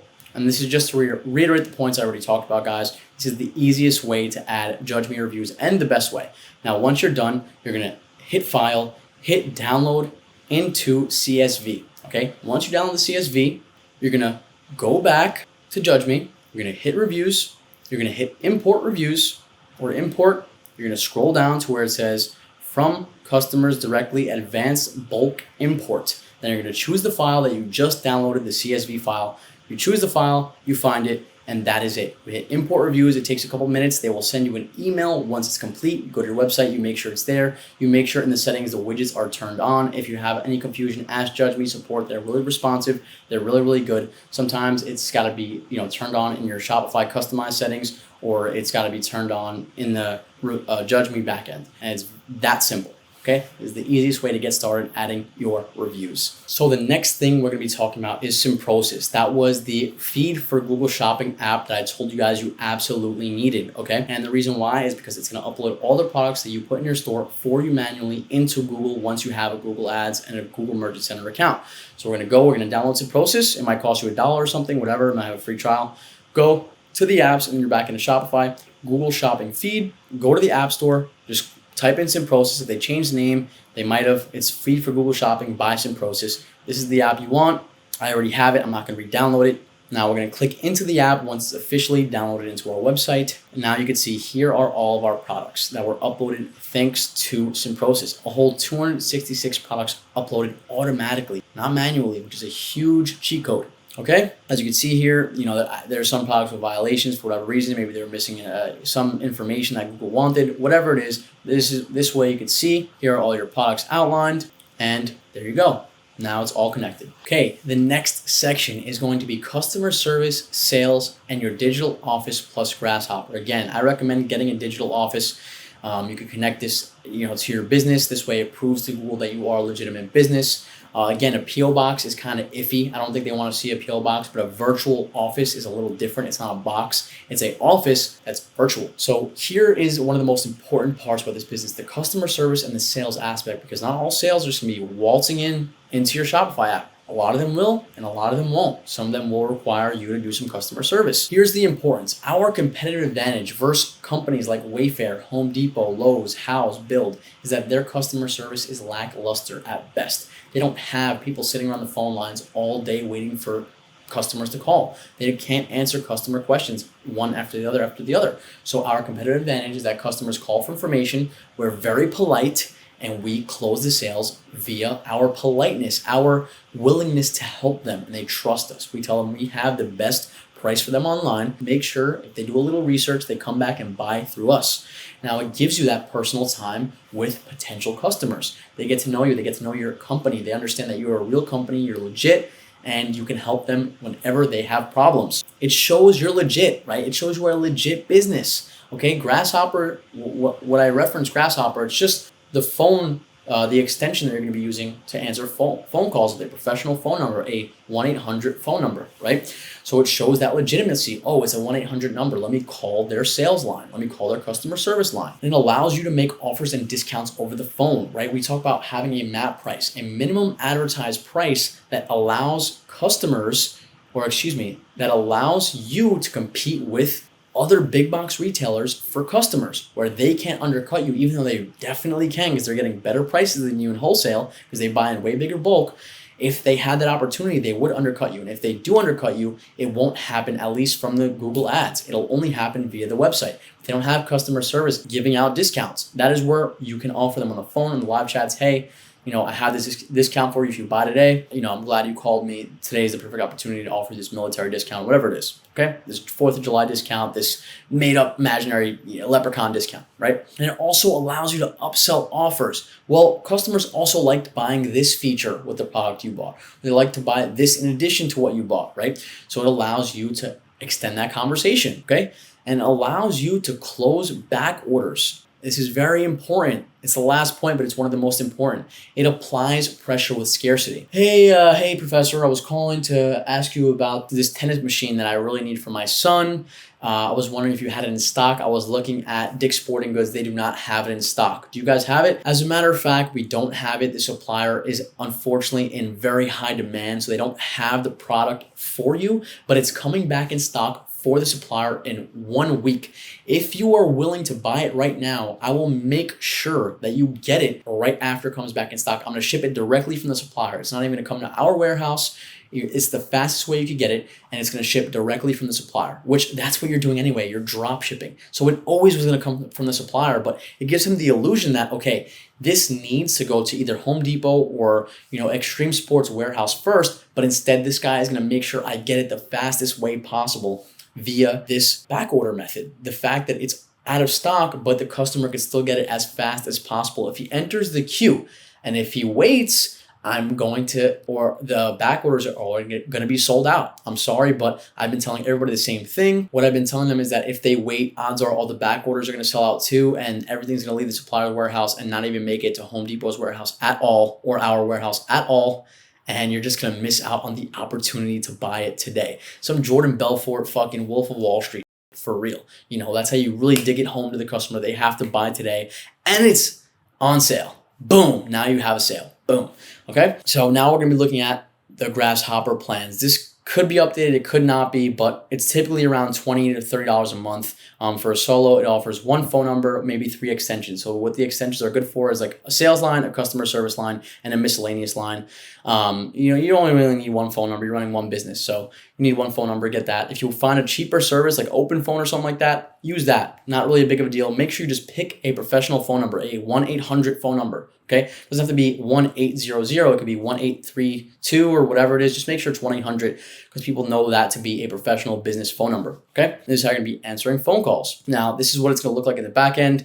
Your phone number, extension 1. They have the customer service reps names. What I like to do instead is extension 0 being customer service, extension 2 being sales, and extension 3 being everything else. That's how I like to set it up. You don't even need these things. It's that simple. Now, a virtual office comes in all different price ranges. ranges, but you want something like this to at least put in your Google account. At the end of the day, you want a real address on your website that may not actually be your home address. You might not want to give out your actual address, but sometimes Google really does want to see a legitimate business and they want to see a Google address, and this is only going to help you, right? They want to see an address on your store and in Google, and you may not want to put your personal one. If you do, that's fine, but this is an easy way to avoid the PO box thing and get a virtual office, okay? And that is the completion of the Grasshopper and virtual office setup. This is really where the shift begins from you being maybe your typical consumer mindset ideas that are in your brain. You have to completely switch around now and turn from the consumer into the producer. You are the business owner now.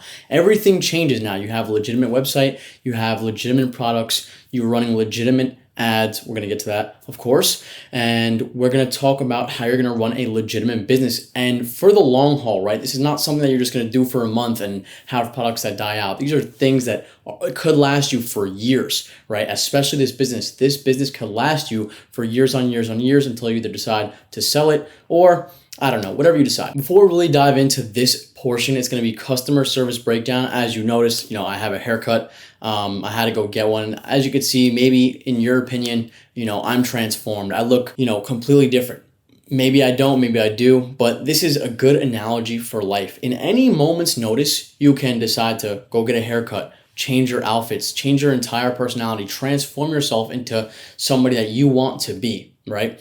And a little motivation for you is that, it only takes a couple small decisions that end up leading to a big transformation. Now, your first step toward transforming into this successful business owner is the fact that, you really want it to the point where you are sitting here through this entire video and you are also sitting on YouTube, day after day, thoughtfully looking for information that can help you progress in life, okay?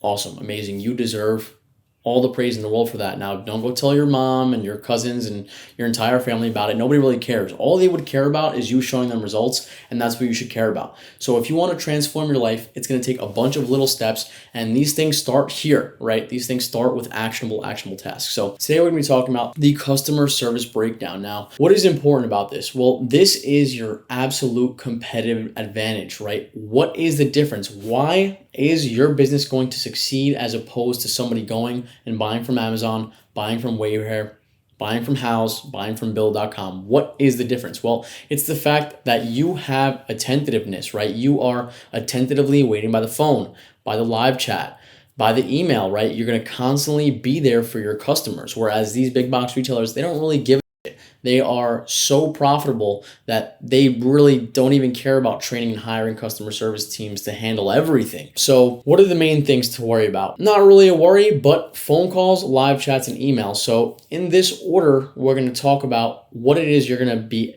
doing, what is expected of you as the customer service agent. Now, you are the business owner, but when you start, you are also the customer service, you're the sales, you're everything, right? You are a one-stop shop. So people are going to be calling and asking you generic questions, right? That's going to be tier one. So imagine that you haven't had any sales yet. This is your first few phone calls.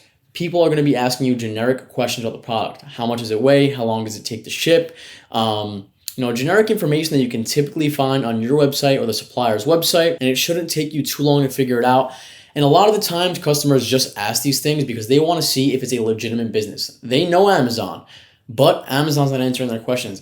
They're not answering the phone lines. They don't know if they could find out if they can get a warranty from Amazon. So they're going to call a hotline that they can access right now, because they have questions in this moment. That's why they were searching on Google, and they're going to find you. Now, of course, we'll get to this at a later point, but the second tier of the questions are customers coming back, right? They have maybe some troubleshooting errors with their product, or they're just looking for some customer service, replacement parts, things like this. You get to these things when you get to them. That is when you actually make some sales. In that case, you would typically figure out what you can do from the supplier. Hey, can we get a replacement? Hey, what do you want us to do in this situation?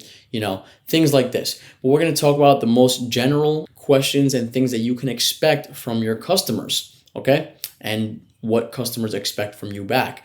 So you want to be as prepared as possible. Like, you want to be as much as you can behind your screen, open with your website and the supplier's website. So when they're calling, they're asking you questions, you can easily scroll through the website and find, okay, this is the power this item requires. This is the size. Okay, this is how much it weighs. This is the width and the height. So we know if it could fit through your door frame, right?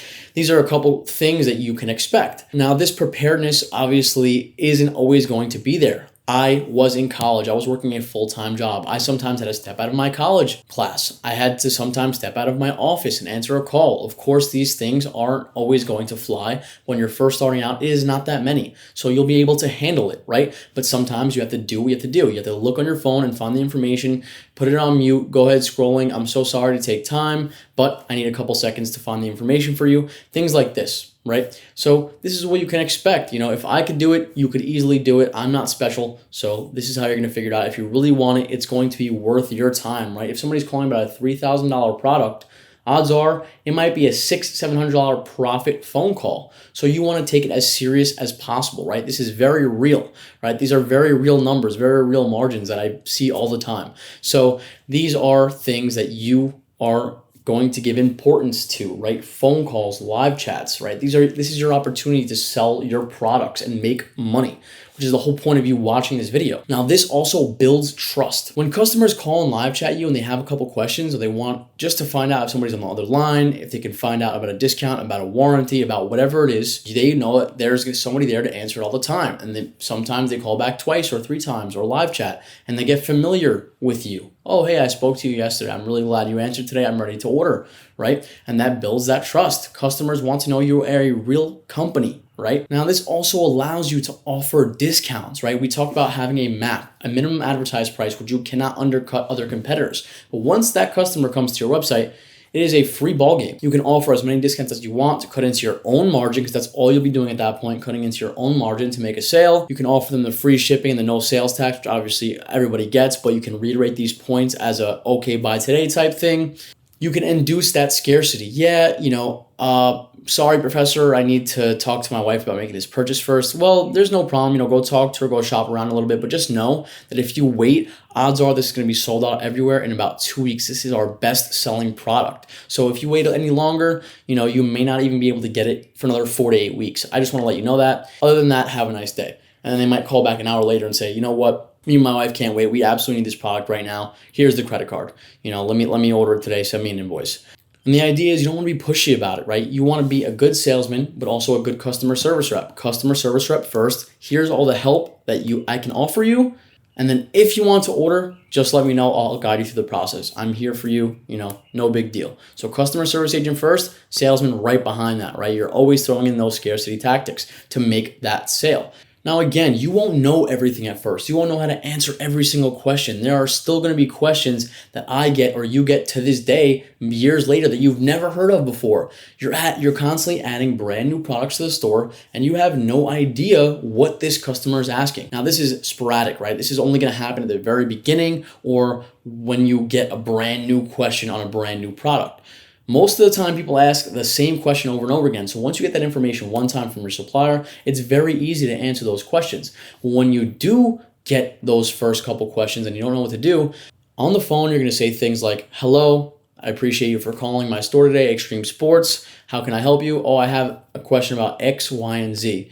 As a matter of fact, I am just relatively new here, so all what I'm going to do is I'm going to write down all your questions. I wrote them down. I'm going to take your email. I'm going to find the answers for them for you, and I'm going to call you immediately after I find them out. Oh, that's amazing. Now this customer doesn't have to go and look and find the random information from other random websites, your competitors. He can just wait for your call back with all the answers to his questions. Now, how do you find the answers? Well, obviously, the first step is to check the websites, check the manuals, check all these things to figure out the information, like from your suppliers. And the second is, if it still doesn't work, send an email to your supplier. And if it's a really big sale, if it's really important, call the supplier, call the customer service line. Hey, a customer had a few questions. I was wondering if you could just put me in the line with somebody who could answer me the questions for them. You write down the answers, you get back to the customer via email, via phone call, however you promise the customer to get back to them, and that's it. You try to close the sale once you have the answers to the questions. Now, again, this also ties into the abandoned checkouts and the emails, right? If you see customers that almost checked out, they got all the way to the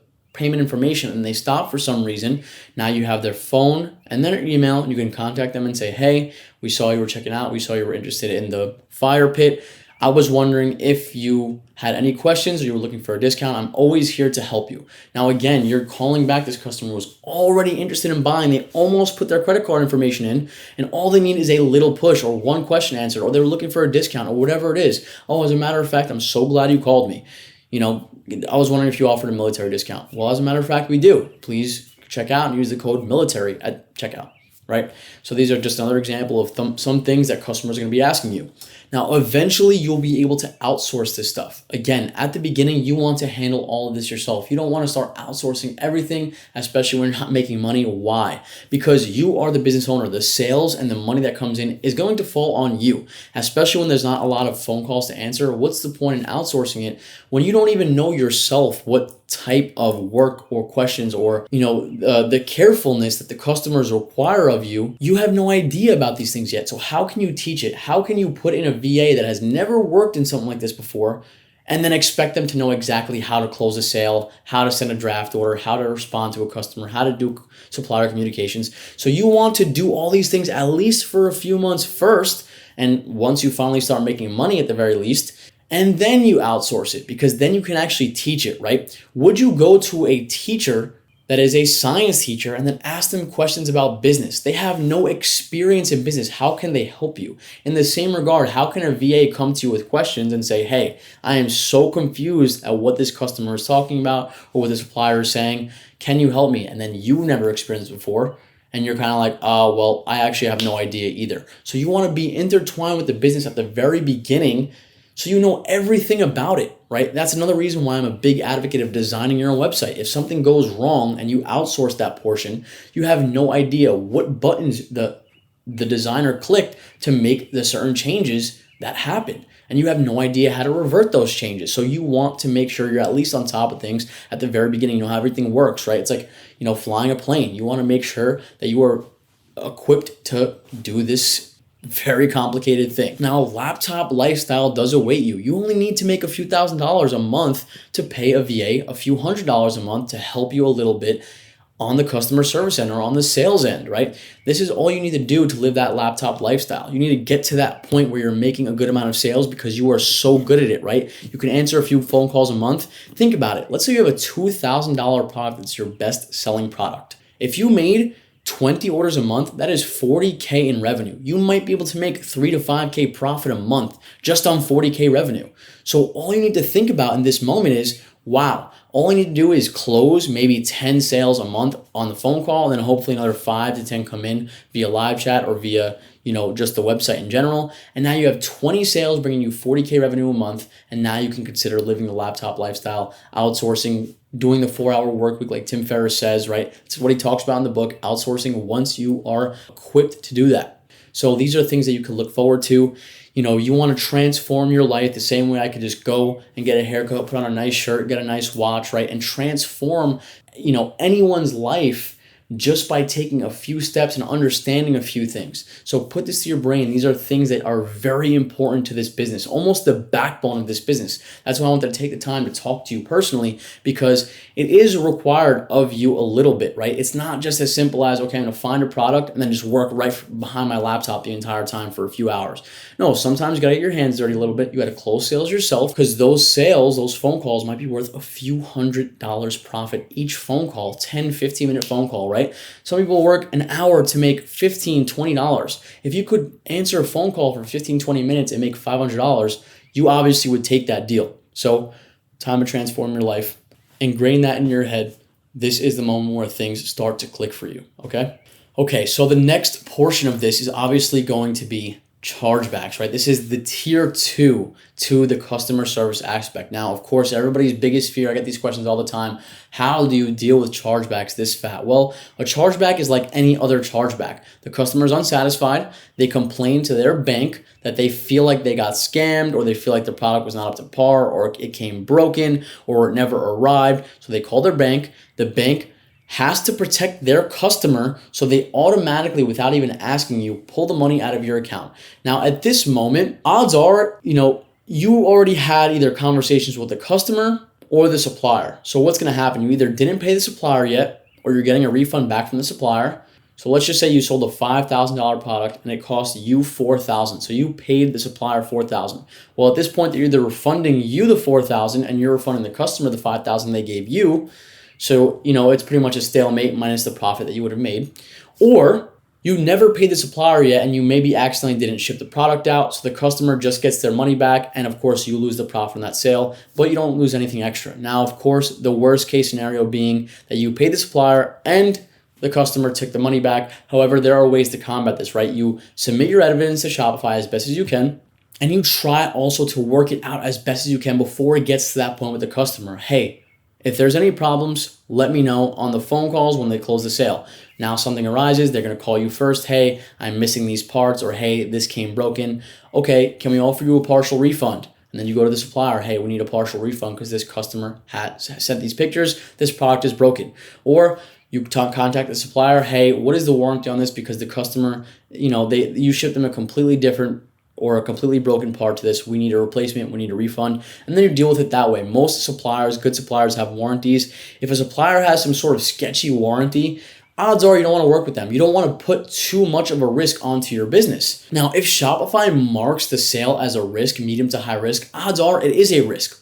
Not always that it's a scam, but sometimes the customer is actually a legitimate customer that's just a serial scammer. What I mean by this is, at the slightest dissatisfaction that they noticed, they just submit something to their bank because they just want that refund right away, or they're looking to scam or whatever. So Shopify notifies you with a medium or high risk. High risk is typically a scam. Somebody stole the card and they've been buying shit with it, and now it's a high risk. They're not using the same IP address. They're not using the same delivery address. Everything is off, and they'll show you all these things in the back end of Shopify. These are the red flags that we found when making the sale. Now, sometimes it's a medium risk, and the medium risk is sometimes a father ordering something for his daughter's house, so the delivery address is a little different. Well, in this situation, you want to just confirm. You want to call the customer and say, hey, can we just confirm all these details? If they confirm all the details and it's still a little sketchy, you say, hey, for some reason your bank canceled the order, or our side canceled the order. We just want you to reorder it. If they reorder it and everything's smooth again, it's not a medium risk, then it's all good. If it comes in as a medium risk again, odds are this person puts in some sort of level of chargeback. So their bank is actually now marking their card as, this customer is very quick with chargebacks, so we're going to notify sellers that they do this. But at the end of the day, they have to protect their customers. So they will always pull the money out first via the chargeback, and then you either have to submit evidence and fight it, or you just accept it and move on because you never shipped the product and it was on back order or something happened and you never got it out. So it's an acceptable chargeback. I don't typically say to accept chargebacks, but you still want to fight it, but odds are you're going to lose them anyway. But at the end of the day, if it was a delivered product, you are going to submit all this evidence. You have tracking numbers from FedEx because obviously you have proof of customer signing for it. It's typically a very heavy product that requires signatures. So these are things that you don't necessarily need to worry about, right? It's actually pretty safe. The chargeback rate is actually relatively low as long as you have good quality products, American products from the United States. So these are things that you don't necessarily have to worry about right out of the gate. Now, again, if you're dealing with this asshole type customer and the product hasn't shipped yet, give their money back, refund them so you don't get the charge back on your account, and then you lose nothing. You never paid the supplier, it's fine. And even if you did pay the supplier, have them refund you for that order. Again, if you do get a, what you think is a chargeback, submit the evidence, get the proof of signature from the delivery driver of the customer so they can confirm that the customer is the one at this address that's signed for this product. Use the tracking that FedEx or whatever other shipping company offers you and submit that. Talk to the customers in email so you have proof that you had communication with this customer and it's in your policy that they had to contact you in regards to a broken product since you have a warranty, right? They weren't supposed to file a chargeback. So that means the bank should refund you so you could refund the customer, right? Put that in your policy as well. It's really, really smart to do so. Get pictures of the broken stuff so you have that communication as proof with the customer that you were offering customer service. And have the freight company write a statement from the driver. Yes, I was there. I was the guy who got the signature from this address from this customer. This is the guy, Michael, Athelston, that signed. I was there. I approved that this was the guy that signed and he signed his name as Michael and he introduced himself as Michael. And you have a written statement. And these are some forms of evidence that you could submit. Of course, if you have other ones, please do so, but these are the best ones that I've always used. Now, again, there's a damaged item chargeback. Let's say somebody broke something, right? Get the pictures from the customer, communicate, make sure you're in constant communication. This way they don't immediately file a chargeback as best as you can. Get the warranty from the supplier. Have communication with the supplier and the customer individually, but have evidence of both and try to find a resolution. If it's just an aesthetic thing and the customer still really wants the product, have them, agree to a partial refund, then get a partial refund from your supplier and say, hey, this shipped, and it kind of broke on the way there. The delivery company was a little, lackadaisical with dropping the product off the lift and they banged it up a little bit. Can we just offer this customer $300 to, at least let them keep it so they don't have to return it? Okay, let's do that. Or try to find a resolution. If they want to return it, then so be it, but find a resolution that works for you, And that really does cover what you can expect when you're going to have chargebacks. And again, don't fear of this stuff. If you're getting chargebacks, that means you're actually getting sales. People always fear things that immobilize their progress. There is no point in fearing a chargeback if you've never made a sale before. Just move the ball along and worry about that when it comes to you, okay? So the next thing we're gonna talk about is actually fulfilling the orders. Yay, you finally got some orders in your life. You finally made a few dollars, right? Amazing. I am so happy for you. I cannot wait for the day that I see you in my Discord saying, dude, I finally made a 2K sale. It was $600 profit. I cannot believe this actually worked. Thank you, Professor, for everything you've done for me. I'm just joking, but I really do hope that for you. So how are you going to fulfill the orders once you get that official Shopify notification that makes you so happy, right?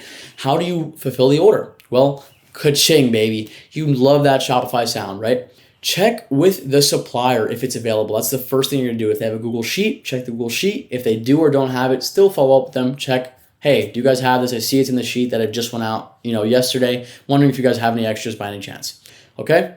So if they don't have a backend where you just sign into their portal, right? Because some suppliers are gonna give you a portal into their own website and say, log in like this, then we're gonna give you a discount code. Just buy it through us and put the customer shipping information and use your wholesale discount code, right? That's the easiest way that I've seen it. Very self-explanatory. You buy through their website, simple, right? After you get the payment from the customer. But if not, you're gonna be sending purchase orders. So find a purchase order template, right? Just go Google it. How do I get a purchase order? Put your company's information, put your information, put the customer's shipping address, and that's it. Put the item that they bought and then send it to them and they'll send you an invoice back. That is another very common way that I've found from our suppliers that they like to do it. You send a PO with it numbered, they send you a purchase order back as an invoice, you pay it, you put it in your files, you save everything that you can as evidence, right? It's very important as a business owner to have all these things either in email or just in file folders. Now let's say it was a back order, right? Let's just say that the customer bought something that was not in stock for another week. Write a back order template that you always have. Hello,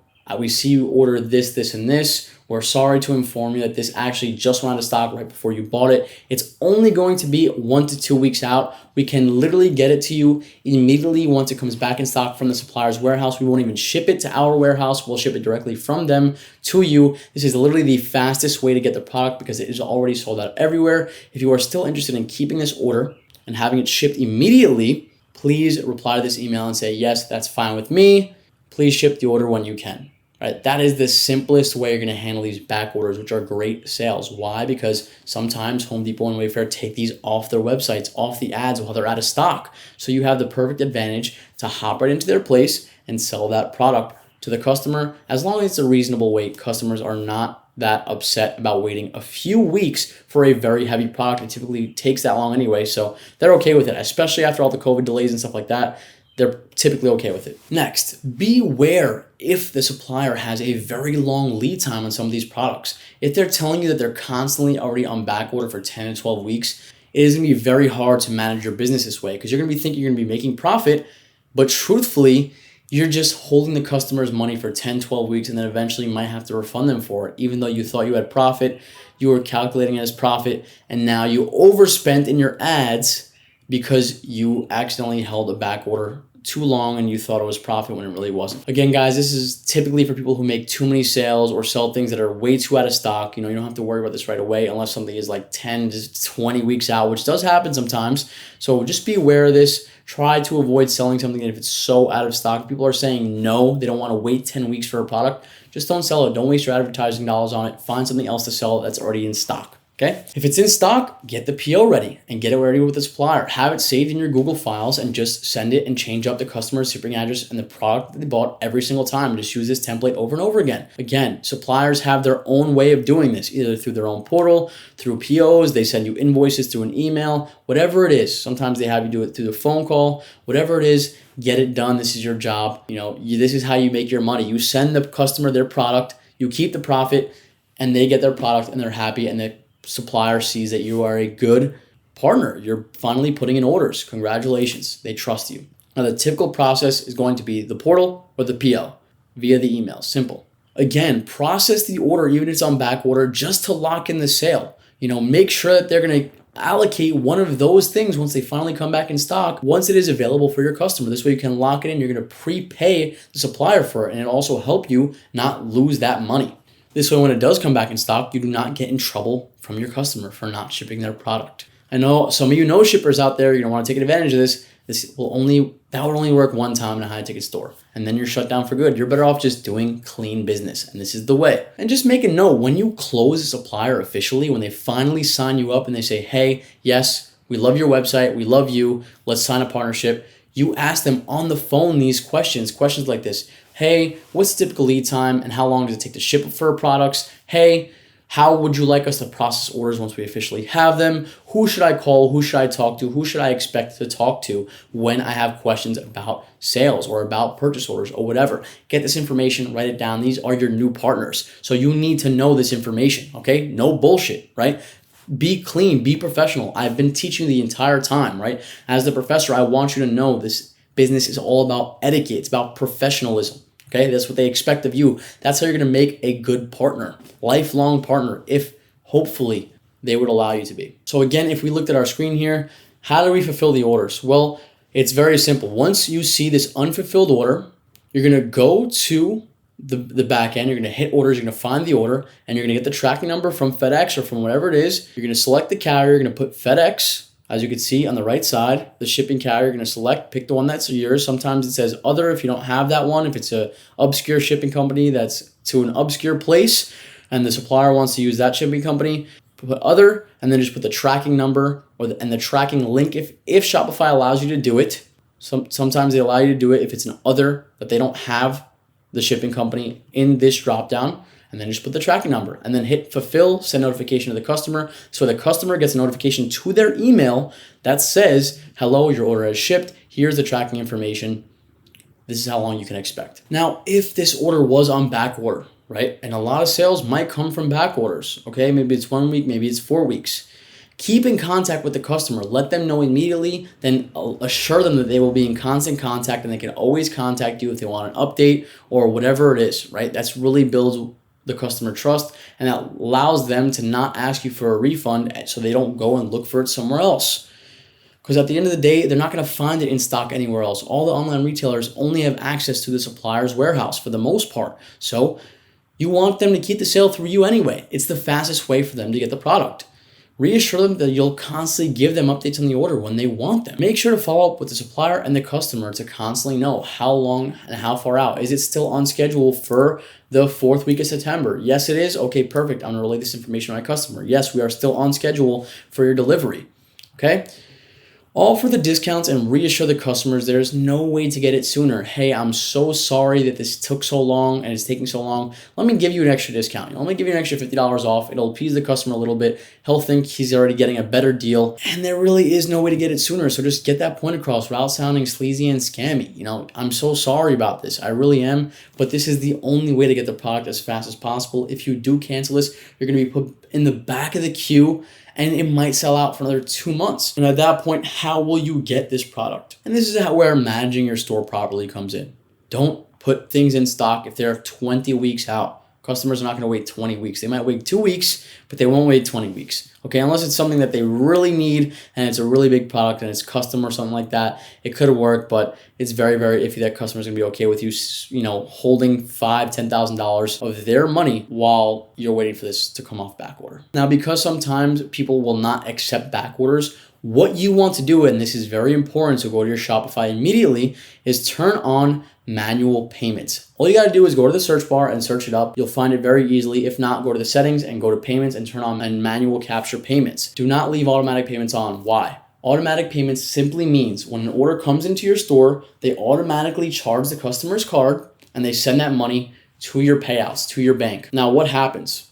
Nothing yet, but the problem is if it's on back order and the customer does not want to wait, now you have to refund the customer. So now it's got to go back from your bank and the payouts back to the customer. Now this is fine, although it might take a few weeks for the customer to get their refund back. The problem is that Shopify has fees, 2 to 3% in fees, and they do not refund fees if you offer a refund. So if a customer is buying something that's on back order 2 to 3 weeks out, and let's just say it is $3,000. Now, $3,000 sale times the 3% fee is almost $100 that you are going to be losing on every sale you give back.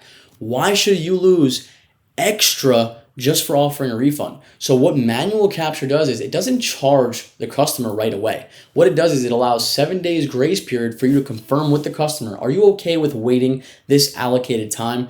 If so, we're going to put this order in reserve for you. We're going to accept your payment and we're going to ensure that it ships immediately. This way, you have confirmation from the customer that they're okay with you charging their credit card. This way, you also don't lose the fee if you have to refund the customer. And again, the more expensive it gets, the bigger the fee. Would you be okay with losing 5 to 10 sales, $100 to $200 on each for fees just because you captured a couple payments? Like, obviously, you don't want to lose that extra few $100. No point. So these are the things that you really want to look out for when you're fulfilling the orders. Very simple stuff. I'm maybe overcomplicating it by talking so much, but don't be scared. This is the best part about the business. You finally made sales. You get to convert your sales into profit. This is it. This is the moment. Now let's touch upon outsourcing very quickly, okay? Because now you started making sales, right? And again, you should come back to this video when you do start needing outsourcing, maybe like 50K in revenue per month. But how are you going to do it? And again, I'm just going to brush up on this very briefly, and we'll talk about this more in the Discord, of course. But how are you going to outsource and why are you going to outsource? Well, for one, it's going to get to the point where you're going to be getting 2 types of calls, like I mentioned, sales calls and customer service calls. Customer service calls do not make you money. They don't help you grow the business. All they do is they leave that trustworthiness between you and the customer unopen-ended, right? It allows the customer to have constant communication with somebody they trusted to make a sale. But it's not going to make you more money. It's just going to waste your time, technically. So eventually you're going to want to outsource this. You're going to want to either focus on the sales or focus on training sales employees so you don't have to worry about that either. But in that meanwhile, you need to outsource the customer service. If it's a typical customer service question like answering backorder emails or answering very basic questions like when is my order going to ship? When do these parts get back to me? Somebody can do that with ease. They just need to be taught. So what you're going to do is you're going to be going to Craigslist Manila, which is the Philippines Craigslist. And you're going to be making it for 2 reasons that I use Craigslist. One is for VAs that list products. They're only capable of, in agencies of listing products. Their specialty is listing products. They're not the same as customer service agents. Now, again, this is way further down the line when you have thousands of products and you don't want to waste time listing these products. But the second more important one is the customer service, right? Now, once you understand how the customer service works, then you can easily teach it. That is when you're going to be doing it. I won't need to explain this part to you because you will be able to explain it to your customer already. These are all things I talked about in the previous lessons, right? In the previous chapters. So these are things that you'll easily be able to teach a customer service agent by just walking them through what a typical question is, and then you'll be working while they're working. So if they have questions about the customer's questions, you can answer them via Skype or via WhatsApp or however you're talking to your employee. And the easiest way to let the VA come into your store is by going to users and permissions and then adding staff. And then you're going to want to only give them access to the things they need access to, like orders, draft orders, maybe products, maybe customers, maybe discounts, so they could give customers discounts, maybe apps and channels, so they could use Tidio, they could use an email app, whatever it is. And that's pretty much it.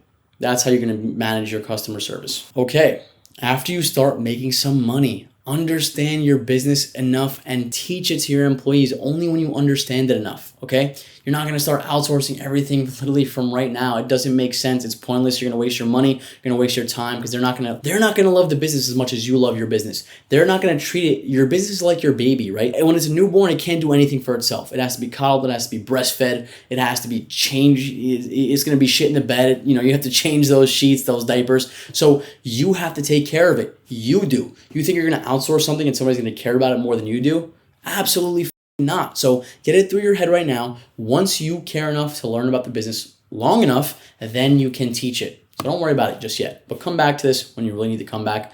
And of course, this is that motivation I want to give you. Once you start making 10, 20, 30 sales a month, and that's consistency, so you genuinely have those, customer service calls coming back to you where you don't want to answer them, then you can outsource that customer service. And again, you want to do the best you can do to find somebody competent. So what I like to do on Craigslist is I like to advertise, I like to put everything in it. Hey, we're offering, $3 to $5 an hour. We need a customer service rep. You're going to be answering live chats, emails, and phone calls about customer service product questions or whatever it is. I want you to send a voicemail and your resume and a reason why I should hire you for this job. And what you're going to get is a bunch into your emails, a bunch of voicemails of people that want this job. And you're going to see some people have very good accents, or some people have very thick accents, and some people don't have an accent at all. So you're going to want to hire the people that make the most sense, that they sound very competent, they sound like they're ready to learn. You want to give them a little quiz, right? Hey, go to the website. I have a couple questions. Let me ask them. And then you have them look up a product and see how quick they are to answer the questions. You find in the description the size, the weight. I was wondering how much this fire pit weighs. Can you tell me how much this kayak weighs? Can you tell me the dimensions of this kayak? And you want to see if their cognition works. Are they going to the description to find the answers to your question? Or are they saying, sir, I don't know how to answer this? Well, you're not really competent because I literally told you to go to the product, find it, you're literally looking at it, and you can't answer me the question just by scrolling through the description, right? You need that IQ on your team to think on their feet, even if you're not there, right? That is what a business owner does. They find competent people to help them. So that is going to wrap up the customer service portion. Again, don't let it overwhelm you. It's really easy stuff. Once you understand how easy this business model really is, just to streamline information, right? You are the middleman. All you need to do is streamline information, and then eventually, when you're streamlining this information from your customer and the supplier, and you're somewhat in the middle, all you're gonna do is take yourself out of the equation and then replace yourself with a customer service agent. Now, the customer service agent is somewhere in the middle with you assisting them. Simple as that. That's the easiest way I can visualize it for you. Okay, guys, so we are finally crossed over into everything you need to understand about this business model. And now we're crossing over into running your Google ads, right? You've done everything up until this point, from closing suppliers, making your website, logo, banner, all that shit, making the demo store, figuring out what you're gonna be doing in terms of outsourcing, all the apps you need, everything in terms of the actual aesthetic of the business should be done, right? You even have suppliers listed. Now we're gonna get into the Google portion of the video. So I made a new Google account just to get you guys started. This is what it's gonna look like when you use your Gmail.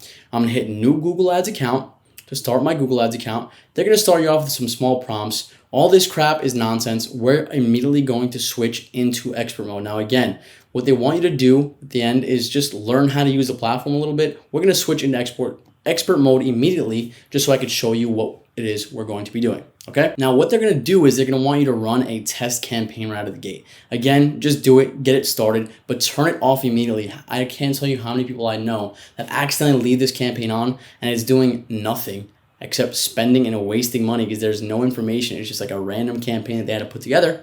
So what you're gonna do is you're gonna pick one of these campaigns like I did here. Then you're gonna have to put your website in, put your website in. It should be verified, blah, blah, blah.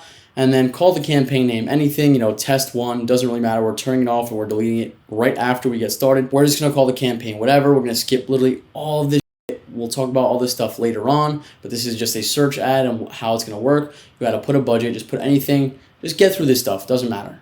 You're literally deleting this campaign right away, but this is what it's gonna look like. So just to give you some information, these are some things that you can apply to the ads. You can put in keywords, you can put in headlines. This is a search ad, so you're gonna be putting in ad copy, ad text, all this stuff. Then at the end, what they want you to do, of course, is put in your credit card information. Before you move on, put the promotional code that they offer, that $500 discount code. If you can't find it, just Google it and see what the code is. Put the promotional $500 for free that you can advertise. put it in, then put the credit card information in that you're going to be using to pay for the ads. Again, I talk about what credit cards I like to use in the thing. If you don't have one yet, use the bank card. It's fine. Just fill in the information that they ask of you. It is very simple. They're not going to charge you anything out of the gate, or they might send like a 99-cent transaction just to make sure that the account is actually verified and it works. And then they'll refund you that 99 cents or whatever it is. But this is pretty much what you have to do when you initially start up this Google account. This is how you get started, and you are almost on your way to making some money. So now start the campaign and immediately click on the box where you started the campaign and just pause or remove the campaign immediately once it's started. So now we're going to be setting up AdNabu. That was the app that we used to track conversions. Now again, Google tracks their own conversions. They just added this not so long ago, like maybe a year ago, and they track all the things from add to carts, clicks, initiate checkout, and then also conversions.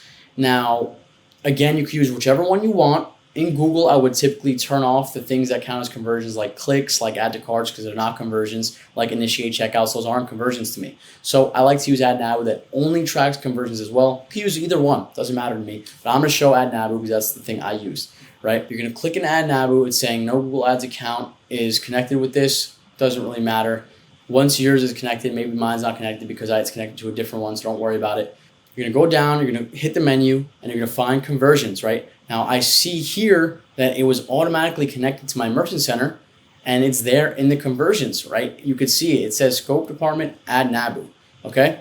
Now, you want to make sure that you want to use the different values for each conversion, enter the default value as 1, okay? It's just going to represent that, anything over $1, it's going to show you the dollar amount or something like that.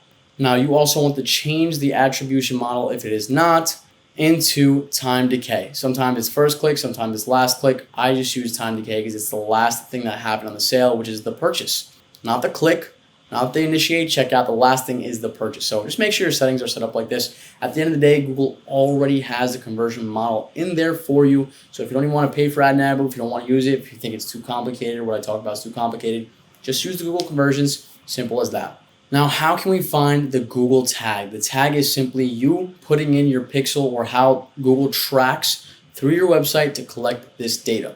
So you're going to want to go to your settings, go to Audience Manager, go to Audience Sources, and you're going to hit Google Ads Tag Edit Source. Now, only collect general website visit data to your websites, right? You want to collect all the general data that everybody's coming to. You're going to hit Advanced Setting. You're going to hit Save. You're going to hit Save Settings, then you're going to do Install Tag Yourself. It's going to give you a line of code. This is very simple. Don't get overwhelmed here. Copy the code that they give you. It's the Google tag, and you're going to put this in your theme file in Shopify. Now, again, the easier way to do this is using the Google Tag Manager if that's something you want to use.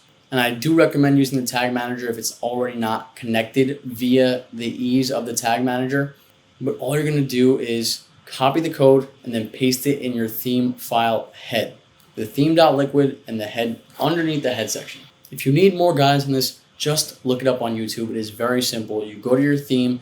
Next to customize, there's 3 dots. It says edit code. You find the theme.liquid file. You find where it says head, and it's at somewhere near the very top. And then right underneath that somewhere, you create a big space and you just paste the code in there. Where there is a space, you make a bigger space and you paste the code in there. If you need help, just look it up on YouTube. It is very, very simple. Okay, so let us start Google Ads 101. This is for my people that have no idea what's going on with Google, how it works, why it's so important to this business, and why it's going to make you so much money.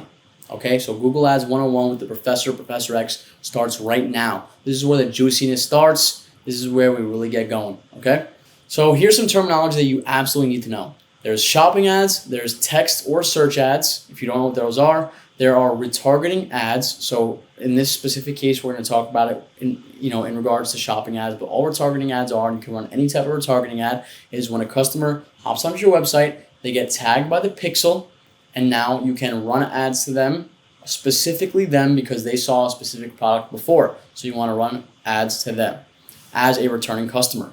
Now, I'm going to be talking about generic and branded keywords and products, right? So here's an example of what generic means. What is a generic product? Power tools, a drill, a lawnmower, hammer. That is generic, right? That's a generic form of a product. So what's branded, right? Well, branded would be DeWalt tools, the brand being DeWalt. So DeWalt drill, that means that's a branded term. When I refer to something as branded or branded keywords, a branded campaign, I'm referring to when people search the supplier, they search for the brand. So the ad group is always going to be the supplier name. You're always going to separate each ad group by supplier to keep it very, very organized. Some suppliers might have 2 products, some suppliers might have 200 products. Now, keyword lists. These are words that we filter based on good or bad performance. Now, we're going to get into it more, but if you ever heard anything about keyword lists, this is what it means. We are going to filter words, whether they are shitty or not shitty, really, really good. We're going to take advantage of both types of keyword lists. So this is what a shopping ad typically looks like, right? Here's a very specific branded product group right here, DeWalt 10 toolkit combo. As you can see here, the price. You see a seller, you see the compare ad price for the stores, right? This is what your ad is typically going to look like. The very first ads we launch, this is what we're going to be launching, a shopping ad. Now these pop up in a carousel, underneath the carousel as an image and stuff like this. That's why the very first image is very, very important. You want it to be clear, you want it to have a white background, and you want it to be somewhat captivating, right? Because when somebody's going to be searching for a DeWalt combo kit, they want to see everything that's included in the kit. So this picture exemplifies all the things that come in this kit. Now, this is a search or text ad. You've seen this before. If you search anything and you scroll down just a little bit, this is what it looks like. It has the term ad next to the domain, right? And then under the domain is all the ad copy. All this stuff is interchangeable. Everything here is ad copy that somebody designed. The top part being skill.com, official website, the power to get it done. They put all that themselves. Then they wrote a little description underneath. Then they added a location tag, Las Vegas, three nearby locations. And then they added 4 site links, as you can see here. The lineup, the drill, the benchtop tools, the lawn and garden tools. Why they put those, I don't know. Maybe that's the most popular, categories. But I'll teach you exactly how to do all this stuff. Don't worry about it. It's very, very simple. It's just plug and play. You put the link from all your lawn and garden tool collections, and then you change the copy a little bit. Innovative outdoor essentials. Crazy, right? So hard. No, it's just a couple, use your fingers, you type a little bit, couple site links. Not that big of a deal. So here's what you need to understand. Here's the breakdown of how the ads are going to work, how this funnel is going to work. So the generic, right? The more common terms that people always search, like power drill, right? This is more common and searched more often. These are going to be cheaper clicks, typically, okay? You want to pay a cheaper premium for these cheaper clicks. Now, a wider range of keywords is going to be hit. Now, this could be good and bad. So what do I mean by this? Let's just say somebody is looking for a generic power drill. There may be a single mom and they don't really know shit about power drills, but they know they kind of need one for their DIY, cabinet or something like that, and they want to get like a small little power drill. They're going to be searching power drill. They don't know what brand to buy yet. They might be doing a little research, so they're going to be searching that. The problem is it could be so abstract, this generic search, that it has nothing to do with your product, and for some reason Google's showing it to you and you're popping up wasting money. So these are 2 very different situations that are very applicable to this business. Now, branded is the complete opposite. It is very specific. It is very intent-based, and it is more expensive, right? It's going to be more expensive because the keyword pool is smaller. There is less people searching for a DeWalt power kit as opposed to just people looking for power kits generally, right? There's going to be less people that know that they want DeWalt, all right? Understand that less people are going to be looking for the brand specifically. Okay, so the funnel goes like this. Generic is the first stop. It's the highest priority, right? The first level of funnel, people are going to be filtered through if they just search something generic. Did they search power tools? Did they just search for a canoe, right? So they want to shop around a little bit. They don't really know. So as long as no branded customers get sent here, you're doing fine. So what do I mean by this? When you go to your generic campaign, when we make the campaign together, as long as you look at the keywords when you're doing your keyword, checkup, your keyword research, as long as no branded terms fall into that category, you are doing fine, right? As long as no customers that are searching for DeWalt power tools are accidentally being sent to the generic, okay? Now, you're going to see it. You're going to see some customers do it. And when you do see that, all you know is that that is a very honed-in customer that you can eventually and hopefully move to the branded campaign. You might want to pay more for that. Right? Now, the second stop, the second level is going to be branded, right? Imagine it like a real funnel. The first level is generic. The second level is going to be branded. Imagine it's the second stop. It's going to be your medium priority. And it should only have branded terms. It should not have any generic terms. There should only be DeWalt power drill, that it should only be DeWalt screwdriver, there should only be DeWalt leaf blower, DeWalt lawnmower, DeWalt Sozo, DeWalt whatever, right? It should only have branded terms in there, or terms that maybe aren't necessarily branded, but they're included, right? There's SKUs, or their SKUs just mean the item reference number. Okay, these are things that you can put in there because if people are searching that, they know exactly what model they want, right? If somebody searches iPhone 256 gigabyte max 14, right? They know exactly the model they want, as opposed to somebody just looking for, need digital cell phone, buy, right? If they're just searching for digital cell phone, touchscreen cell phone, they have no idea what to buy yet. But if somebody searches for the exact model they want, they know what they're buying. So how do we do the keyword lists, right? So there's going to be a universal negative keyword list, words that are just pathetic that you do not want to pop up for at all. You don't want to waste your money on. They're a waste. You're going to be getting rid of them. You're going to be attaching it to all your campaigns because they're doo-doo, right? So words like used, cheap, manual, warranty. Why? Because that implies that somebody already bought. You don't want to spend extra on a click for somebody that already bought. They're just looking for a warranty or a manual, right? They're not going to buy again if they're looking up manual. Right?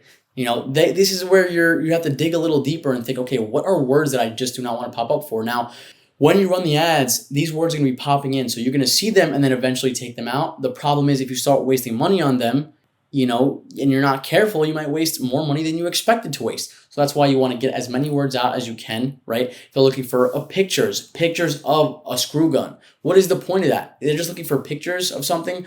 No, it's pointless. So take out words that are applicable like this, okay? And again, I'll show you exactly how to do this stuff, so don't worry about it just yet. I'm just giving you a breakdown so you get an idea of what we're gonna be doing with this keyword manipulation, okay? So again, this is gonna go to every single campaign, every single ad group, every single product type. This is why you wanna be so careful what words you put in. So let me give you an example. Let's just say you were selling an air fryer and somebody was searching consistently for, an oil fryer. But for some reason you keep popping up for this word oil fryer, right? You're going to want to obviously take out that word. But if you put in your universal and then you eventually close an oil fryer supplier, then that word's still going to be being blocked. You're not going to be able to get any traffic because universally that word is blocked. So sometimes you're not going to want to put it in your universal keyword list because you might end up closing that supplier, or maybe it's a product that's actually applicable in a different ad group, but for some reason it's popping up in this other one because the products are a little similar, right? So you may not want to send every single word to the universal list that's for every single campaign. So the second keyword list is going to be send to branded keyword list. That means you're going to block out words like DeWalt and DeWalt screw gun from your generic search terms so you can send them to your branded campaign, right? That branded campaign that we talked about, that medium priority. Why? So you can bid more on a customer that knows what they want, right? That is a more favorable customer.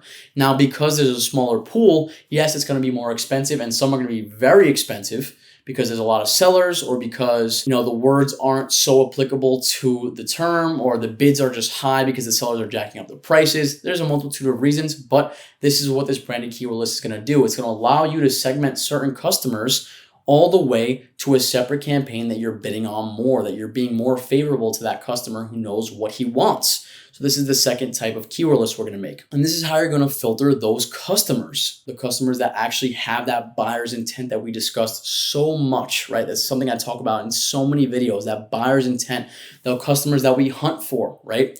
So example, someone is searching for a DeWalt screwdriver. This is going to be applied to the generic campaigns. That means they're not going to be seen in the generic campaign. You're going to be advertising the same exact product, but your bid's going to be a little different for the customer that knows what he wants. That's all that means. So how the funnel works, again, I made the picture like a funnel to imagine what it's supposed to look like. This is how it's going to work. People are making these Google searches, and the first stop is those generic terms. The most people are going to be searching high priority, high search volume keywords like power drill, like power saw, like whatever, right? So now it's going to be more keywords, so lower cost and lower bids, right? Because there's so much volume, you don't want to eat up all the volume and compete so much in these generic words. You just want to test the generic words. So example, screwdriver, tractor, drill gun, canoe, kayak, right? Generic words. That is what is going to be at the first tier.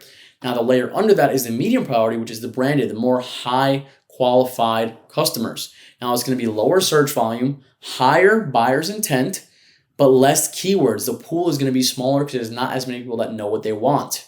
So it might result in a higher cost bid. Odds are it will 100% will, just how it works when there's a smaller keyword pool. So an example again of this might be a DeWalt screwdriver, or an Apple iPhone, or an Android tablet, right? When the brand is included in it, or when the SKU number is included in it, or something like this.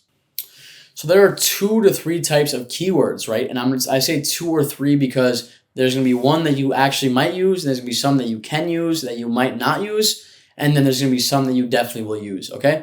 So the keywords and how to add keywords. So just to break it down for you, the phrase match is just the keyword phrase in quotes. Now, what does that represent? What do the quotes do? Imagine it's like a code, right?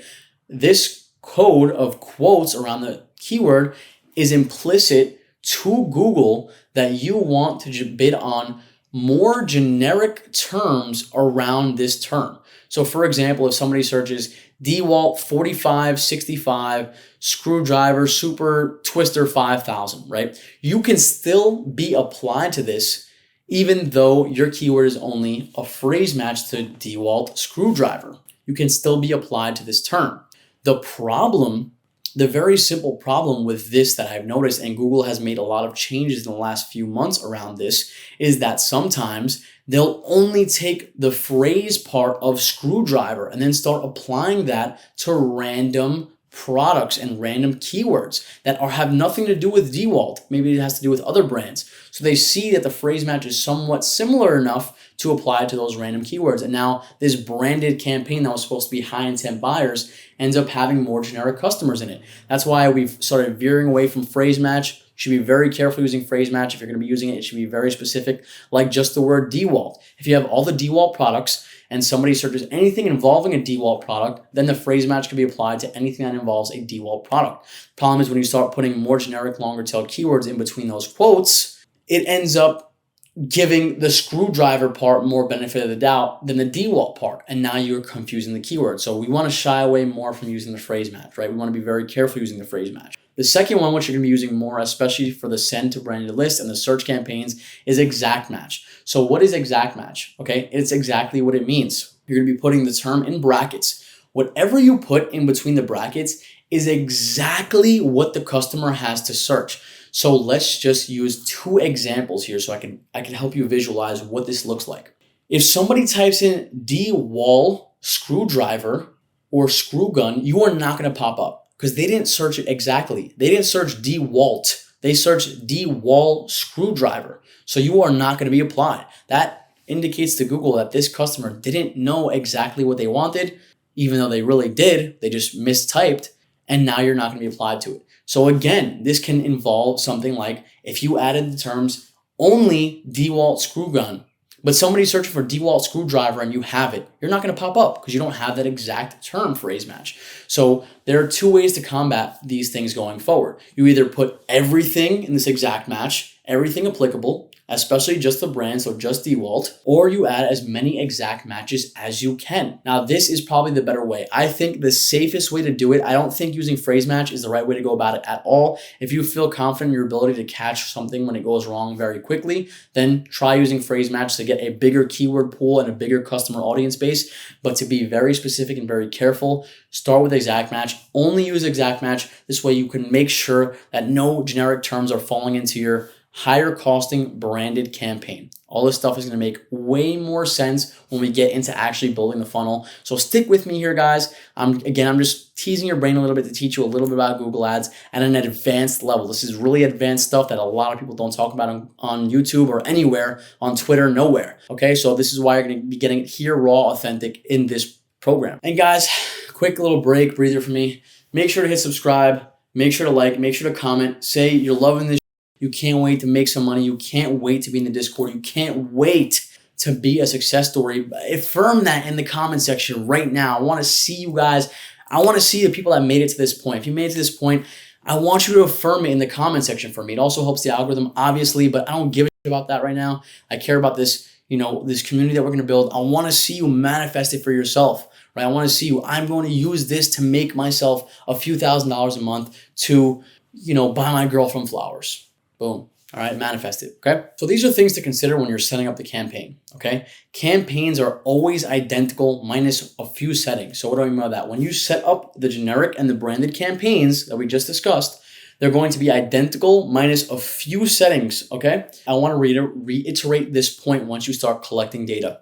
Generic terms should never be in a branded campaign. They should never be. You should never see generic terms like screw gun in a campaign that's DeWalt screw guns. You should never see these, because what's going to happen is when your bids are higher, you're going to be bidding expensively on generic terms that have way less value, and you're going to go broke. Okay, so that's why you want to be very careful. The ad groups is always going to be the supplier's name. That's how you're going to stay organized. When you subdivide each supplier, it's going to be named after each supplier. So DeWalt as an example, or Apple or Samsung, right? The ad group's going to be divided by the supplier, the brand. Again, be careful when making these campaigns, right? You want to do it right the first time. You don't want to mess it up, because if you do mess it up, you're going to be so confused as to what went wrong, and it's going to be not that easy to find what's wrong. You know, it could be one little setting, one little thing that threw off the entire campaign, and now that funnel that we made is broken, okay? So just be very careful. It could be a priority setting that's messed up. Right, we talk about high and low priority. At the top of the funnel is high, generic. At the middle, medium priority is branded. Something like that could be messed up. It could be messing up where you placed your keywords, right? Your universal, your branded, things like this. Or if you subdivided certain products and suppliers, you might have messed up, right? These are things, again, we'll touch upon later on. Nothing to worry about yet. But these are things that could go wrong or completely right. And bids only matter. So the bids that you're going to be paying for keywords, you're going to be paying for customers for clicks, only matter at the ad group level, okay? They don't matter at the campaign levels, okay? The only thing that campaign levels will do is if you don't adjust, it'll put it at the default of the campaign. But we're going to adjust every single time we launch a new supplier or a new product, so we don't have to worry about that just yet. So just worry about that the bids only going to matter at the ad group or product ID level. And in this case, when we start the ad group level. So here are some pointers after the campaign setup. Play around with the device bidding, right? You're going to be able to bid on certain devices like a tablet, right? Which is the least bought on device. Obviously the phone and the computer are the other two devices, right? In the case of like this, obviously people on mobile are more skeptic. They're just doing research. They might be less prone to buying. However, the competition could be lower on mobile, so we don't want to excommunicate it completely. And then it works both ways. There could be way too high competition on computers, but it could be also more motivated buyers on computers for this certain product. So these are things that we could adjust, look at, evaluate, things like this. Spending and intent for these devices, right? This is another implicit thing that you have to discover, right? There's certain implications about buyers on mobile and buyers on computers, right? Mobile clicks are still very valuable and relatively cheaper. So just don't sleep on them. I see people sometimes sleeping on mobile. That's when people call. That's when people live chat because they're on their phone. They're doing research, they're calling. That's when you can close a sale over the phone. So they are still valuable, especially if the clicks are cheap, right? Then you can get cheap phone call sales that you close all day long. So everything involving this ad account is going to be subjective to three things: your supplier, your competition on the supplier, and your products, right? Your product type. So let's say you have 20 competitors on this one supplier. That's not that sought after, right? This product group doesn't have a big keyword pool. Your bids are going to be very high because there's already 20 people bidding on a very small keyword pool, making the auction very tight, right? So that's a good example, okay?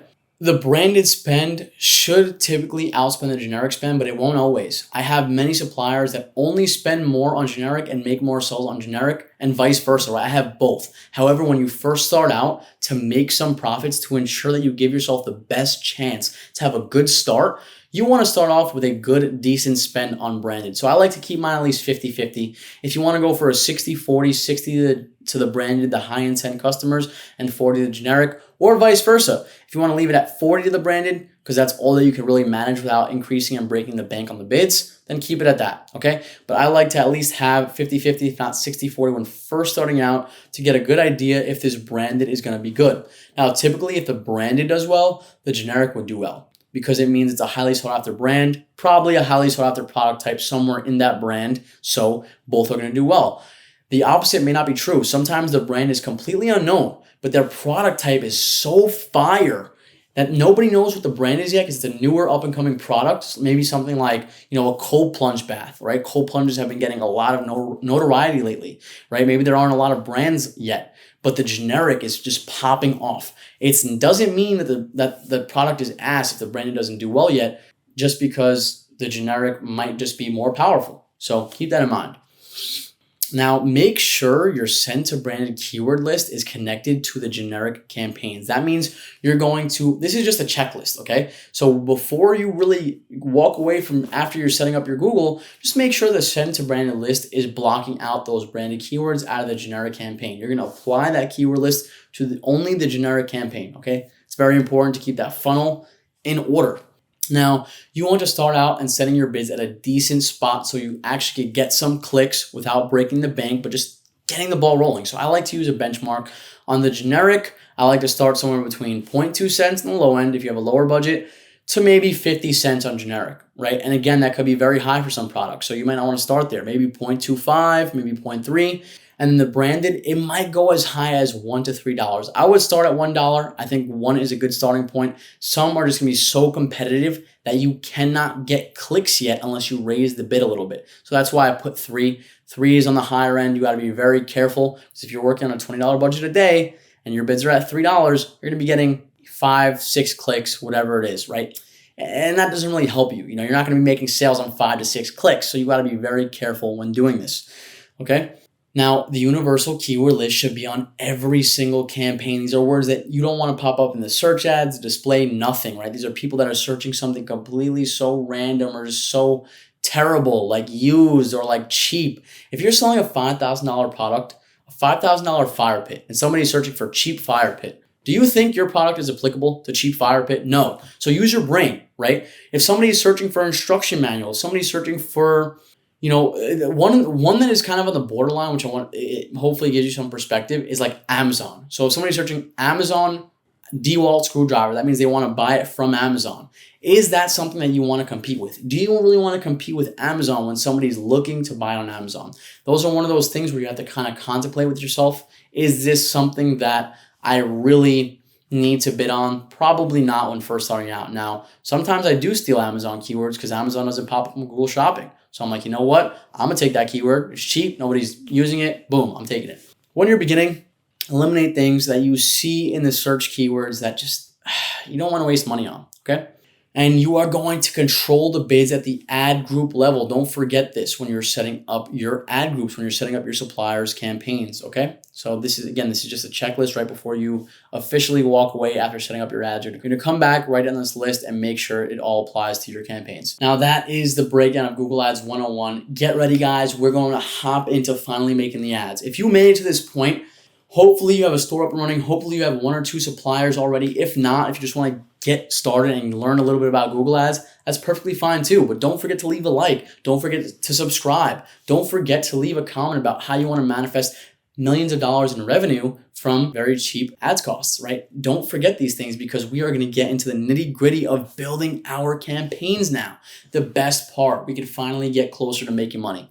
Let's get into it, guys. Okay, guys, we are finally getting to the end. I have my coat on because it's time to get in the lab. At this specific point, what you have to understand is I am just a professor teaching you a strategy, right? There's multiple ways to do this. Obviously, I had the lab coat on because we are about to experiment, right? I have a method that works for me. You can always add to this method. You can always take away the things that are applicable to your store, to your business. However, this is just what worked for me. I'm going to do 2 things. First, I'm going to go one by one in order with screenshots of the exact way and explain some things on the way of why you want to set this up. And then I'm also going to do a live version of me setting up the campaign, exactly how I'll explain it right here. Okay. So just follow along. If you don't understand something, slowly go back. But if you're still a little confused and you want to do it side by side, just wait the 10 minutes until I explain all the screenshots.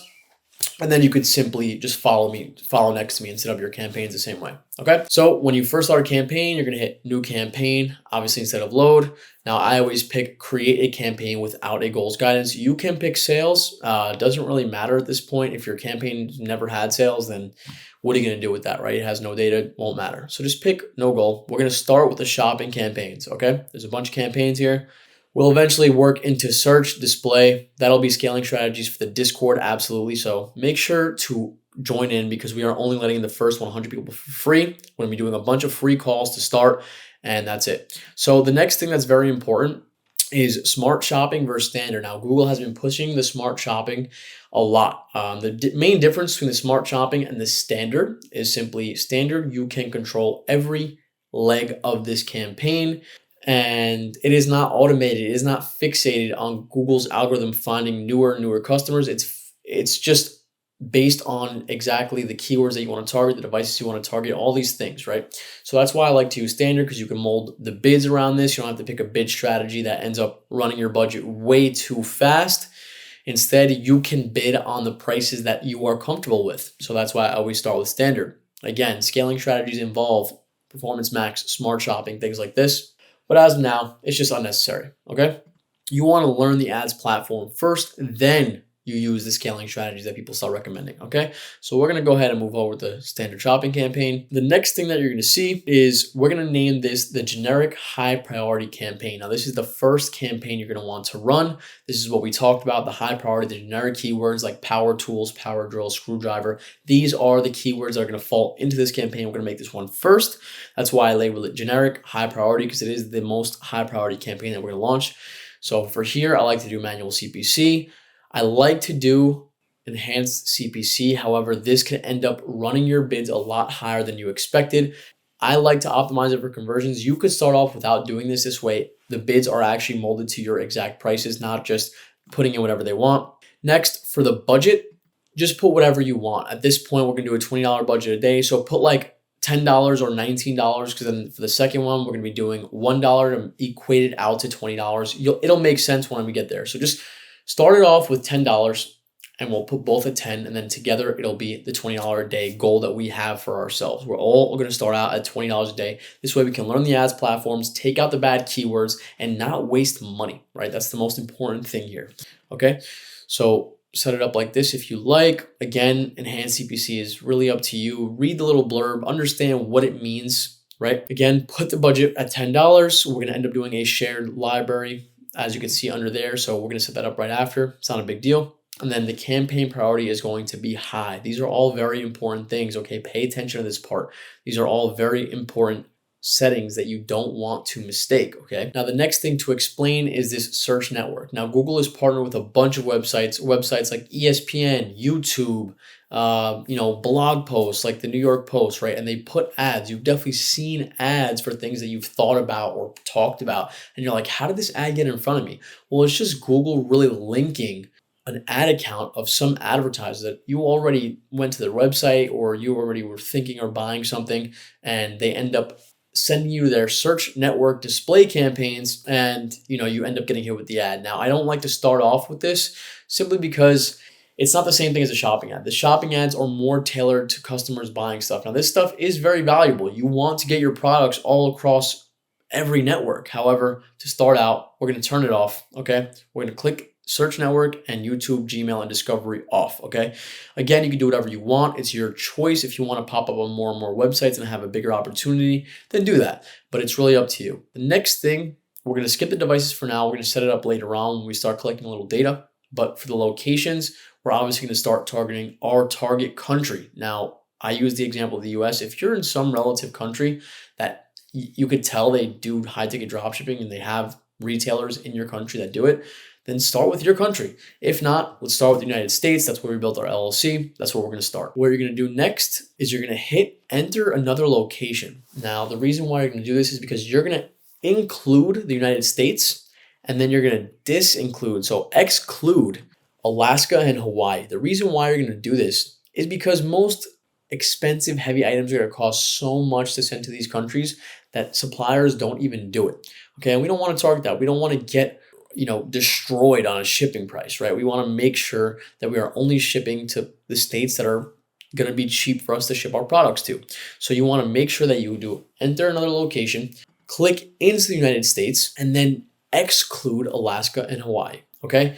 Make the start date the day that you're making the campaign. Don't make an end date, obviously.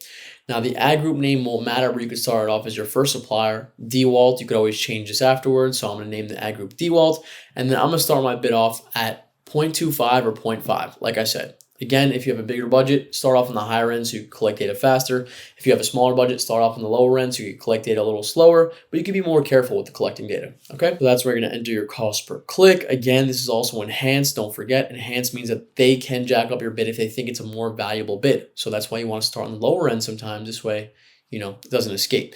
Now, the next thing, once you hit confirm, this is what the product groups are gonna look like, okay? You're gonna hit product groups in your campaign, and you're gonna see that it says all products with the bid next to it. That means all products have the default bid of 50 cents. The difference is if you have 2 or 3 suppliers, they're all gonna be included in this. So what we're gonna do is we're gonna exclude all products, and then we're gonna start subdividing our suppliers one by one. This way we could allocate resources, data, all into one place on a per supplier basis. So once it's excluded, you're gonna hit the plus sign and you're gonna hit add subdivision.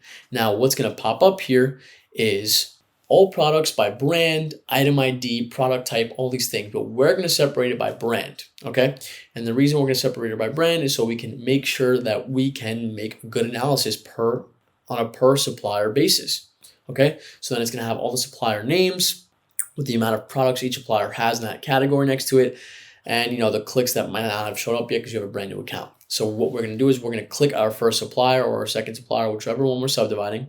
Right here I have DWalt, I click the little blurb, and then I hit subdivide, okay?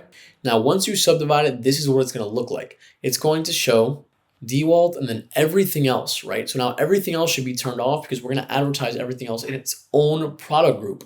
In this product group, it's gonna be only DWalt. Okay, now you want to make sure the green button is turned on. This way it shows that it's included. DWalt is actually on. Here you can adjust your bid on a per supplier basis. As you can see here, I have DWalt set to 16 cents simply because this campaign was already running for me. And that's just, the bids were just too high at 0.25, at 0.5. So I had to lower them to make sure my ad spend did not go crazy. Now to do this again, we're going to hit new campaign and then do the same thing for our branded campaigns, right? We're gonna make sure that we run both campaigns. We're gonna make sure we run the branded as a medium priority and the generic as a high priority. So again, we are setting up the same exact thing, new campaign. I'm gonna name it branded MP, standing for branded medium priority. Again, we're gonna do manual CPC, increase enhanced conversions. Again, if you have more wiggle room in terms of budget, then you're gonna be wanting to do enhanced CPC. The shared budget, you wanna make sure it adds up to $20. So if you did 10 on the last, you want to do $10 on this one for the budget as well. Again, you could always change this stuff, so it's not that important, but I'm just trying to conceptualize what it's going to do. And then the next thing, which is very important, the last thing we did was high priority for the generic. The last thing we did for the generic was high priority. As you can see from the arrow, now the branded MP is going to be medium priority. That's why it's MP. Okay, so make sure this is turned on to medium priority for the branded. Now, again, you're going to either turn on or leave off the search network and the YouTube, Gmail, and Discovery. You're going to go to locations once more, include the United States, exclude Alaska and Hawaii. Start date, make sure it starts the same day, no end date. Make the ad group DWalt again or whichever supplier you are currently doing. And then again, make your bid between 50 cents and $1 like we discussed. And then worst case scenario, if it's not spending enough, we raise the bids. Okay, so you set up the same exact way minus a few settings, okay, which is the most important thing, which is this medium priority. Now, again, we're set up in the same way. We have all products. We're going to exclude all products. So we're going to click the little drop down. We're going to hit exclude. We're going to hit add subdivision one more time. We're going to subdivide it by brand one more time. Subdivide DWalt. Again, DWalt should be here. And then everything else in all products, that means all your other products is in this closed off. That's why it's gray here. Closed off ad group while DWalt is on. And then again, you could adjust your bid on the right side again. Now, the next thing we're going to do is we're going to combine the budgets like I discussed, right? So the first thing you want to do is you want to go to your settings. You're going to find shared library. Under that, it says shared budgets, right? The fourth one down. If it's not there, Google might have changed a little bit on yours. It's fine. Just find shared budgets from the settings category. Now you're going to name the budget shared budget or whatever you want to name it to make yourself remember what is your main campaign's shared budget. And you're going to click In the drop down, it should be your only two campaigns, generic and branded, right? And this is where we're going to combine the budgets and create the funnel. Okay, so you're going to click on both of these. You're going to hit both little boxes next to their name and hit apply, and then make sure that the budget selected is, the total of $20. Like we said, if you put both at 10, it should do it automatically.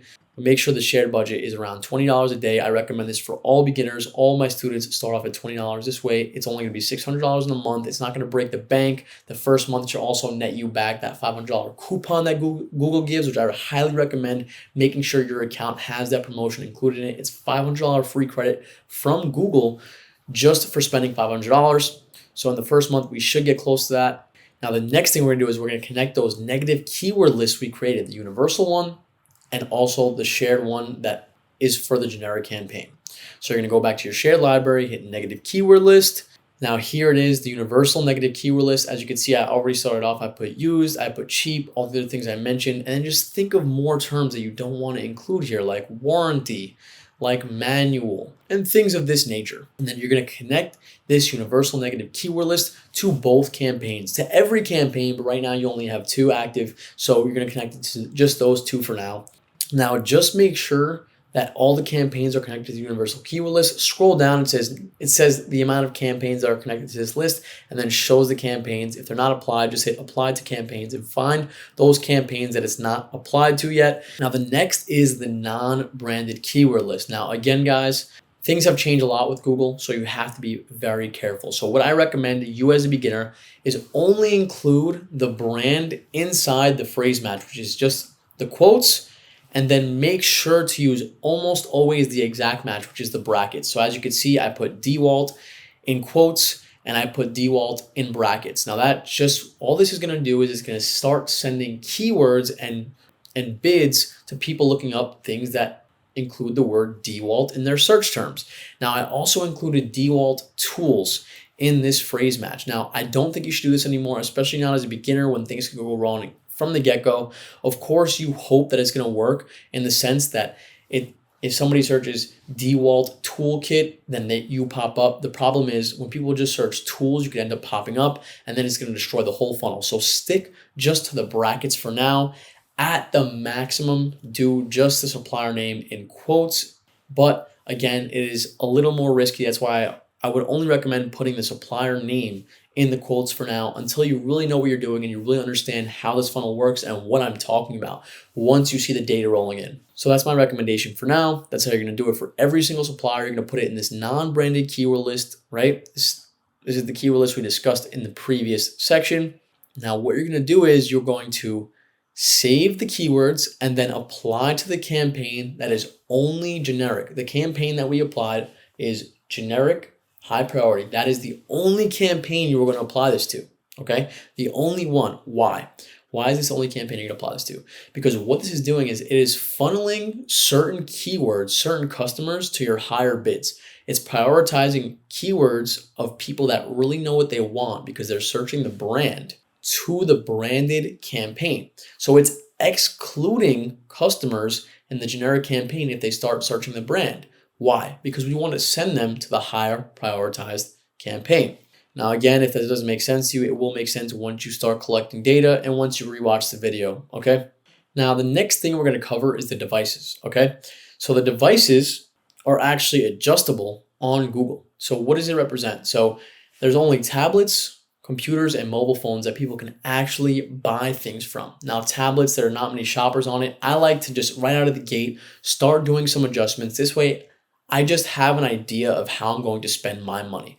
Now, I typically lower tablets between 15 to 45%, simply because I don't think a lot of people are actually shopping on tablet. Maybe they're messing around. Sometimes they buy. The competition could be really low on tablet, so sometimes I don't like to even lower it past 15%.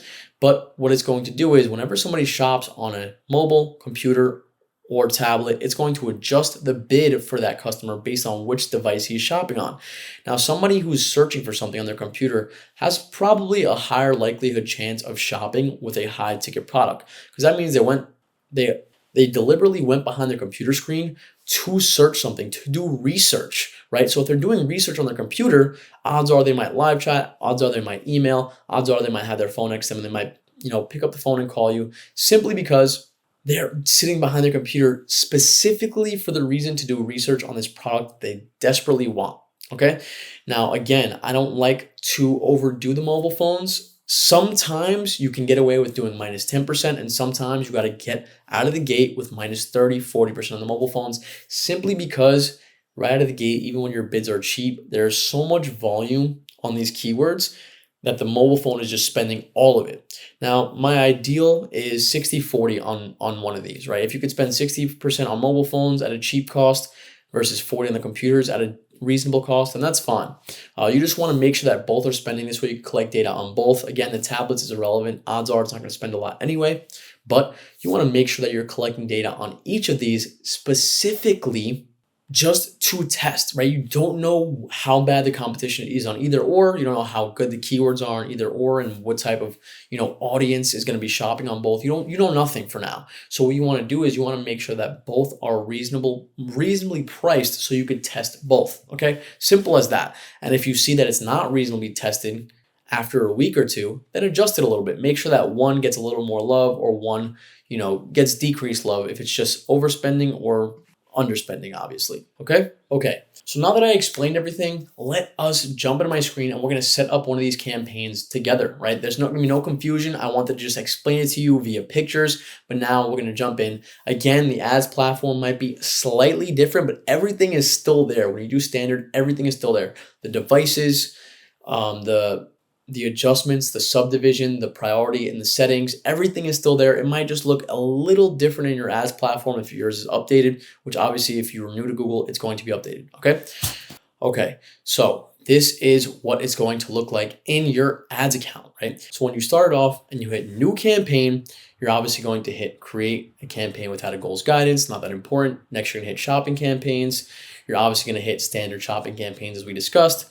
Again, you're going to enter your campaign name. I'm going to name it generic, high priority. Again, manual CPC. There are other targets, but we're obviously going to do manual CPC like I discussed. Now, you need to have your conversion tracking set up to actually turn on enhanced CPC. If it's not set up, just leave it off for now. If it is set up, hit it on. If not, come back to it. Again, we're going to start off our budget at $20. So I'm going to make sure my second one is at $0. I'm going to put my priority at high priority. That's the whole point of this campaign. Again, the search network and YouTube network, it's up to you if you really want to start shopping around on different websites, but I'm going to leave them on for now. Again, up to you. I'm going to target the United States and then take out Alaska and Hawaii like I discussed with you guys, simply because we're not going to be delivering there. Odds are suppliers are not going to be delivering there. We're going to name our ad group DWALT. The ad group is always going to be the supplier name. Again, if you're ever confused about why we do these things, go back to the previous 2 or 3 slides when I explain why I do the things I do. This is why we're going to stay organized. So I'm going to name this one APM because it's one of Scope Department suppliers. Again, we're going to put the bid somewhere between 0.2 cents and 0.5. I'm going to start off at 0.4. Again, you're estimating. You have no idea what it's going to turn out to be, but now it's set up. You're going to hit your supplier, you're gonna hit product groups. We have to turn off all the other products in this supplier group because we're only segmenting out APM. So we're gonna hit brand instead of product type. We're gonna do APM telescopes. You're gonna see all other brands here, right? Ignore them. We're only pulling out APM. As you can see, I have 137 products. You click on and off, obviously, but I'm only clicking on APM. Now I'm going to hit save. Now both of them are off. What you wanna do is you wanna include just the one that was included, which is APM. And again, I'm going to readjust the bids. Again, I mentioned this in the previous 2 slides. The only bid that matters is the one at the product group level. So as you can see here, I adjusted it down to 0.3, which is just 30 cents. Now the generic campaign is almost all set up. So what are we going to do? We're going to hit shopping campaigns one more time. We're going to hit campaigns. We're going to add one more campaign with the plus sign, hit new campaign. We're going to do no goal again. We're going to hit shopping campaigns again, standard shopping. Okay, make sure it's standard shopping, guys. Make sure everything's, the way we described it. So we're going to name this branded campaign medium priority, manual CPC, of course. We're going to do medium priority. I made it $20 again. I'm starting off mine at $40, but again, I think everybody should start off at 10 and 10. So a total of $20 on the month. $20 on the day, so it's $600 in the month. I'm going to segment out my locations one more time. Exclude Hawaii and Alaska. And now we're going to name our ad group, again, the supplier's name, and then we're going to adjust our bid. I'm going to start off at $1. Again, you can start off at 70 cents, 50 cents, $1, whatever it is you want to do.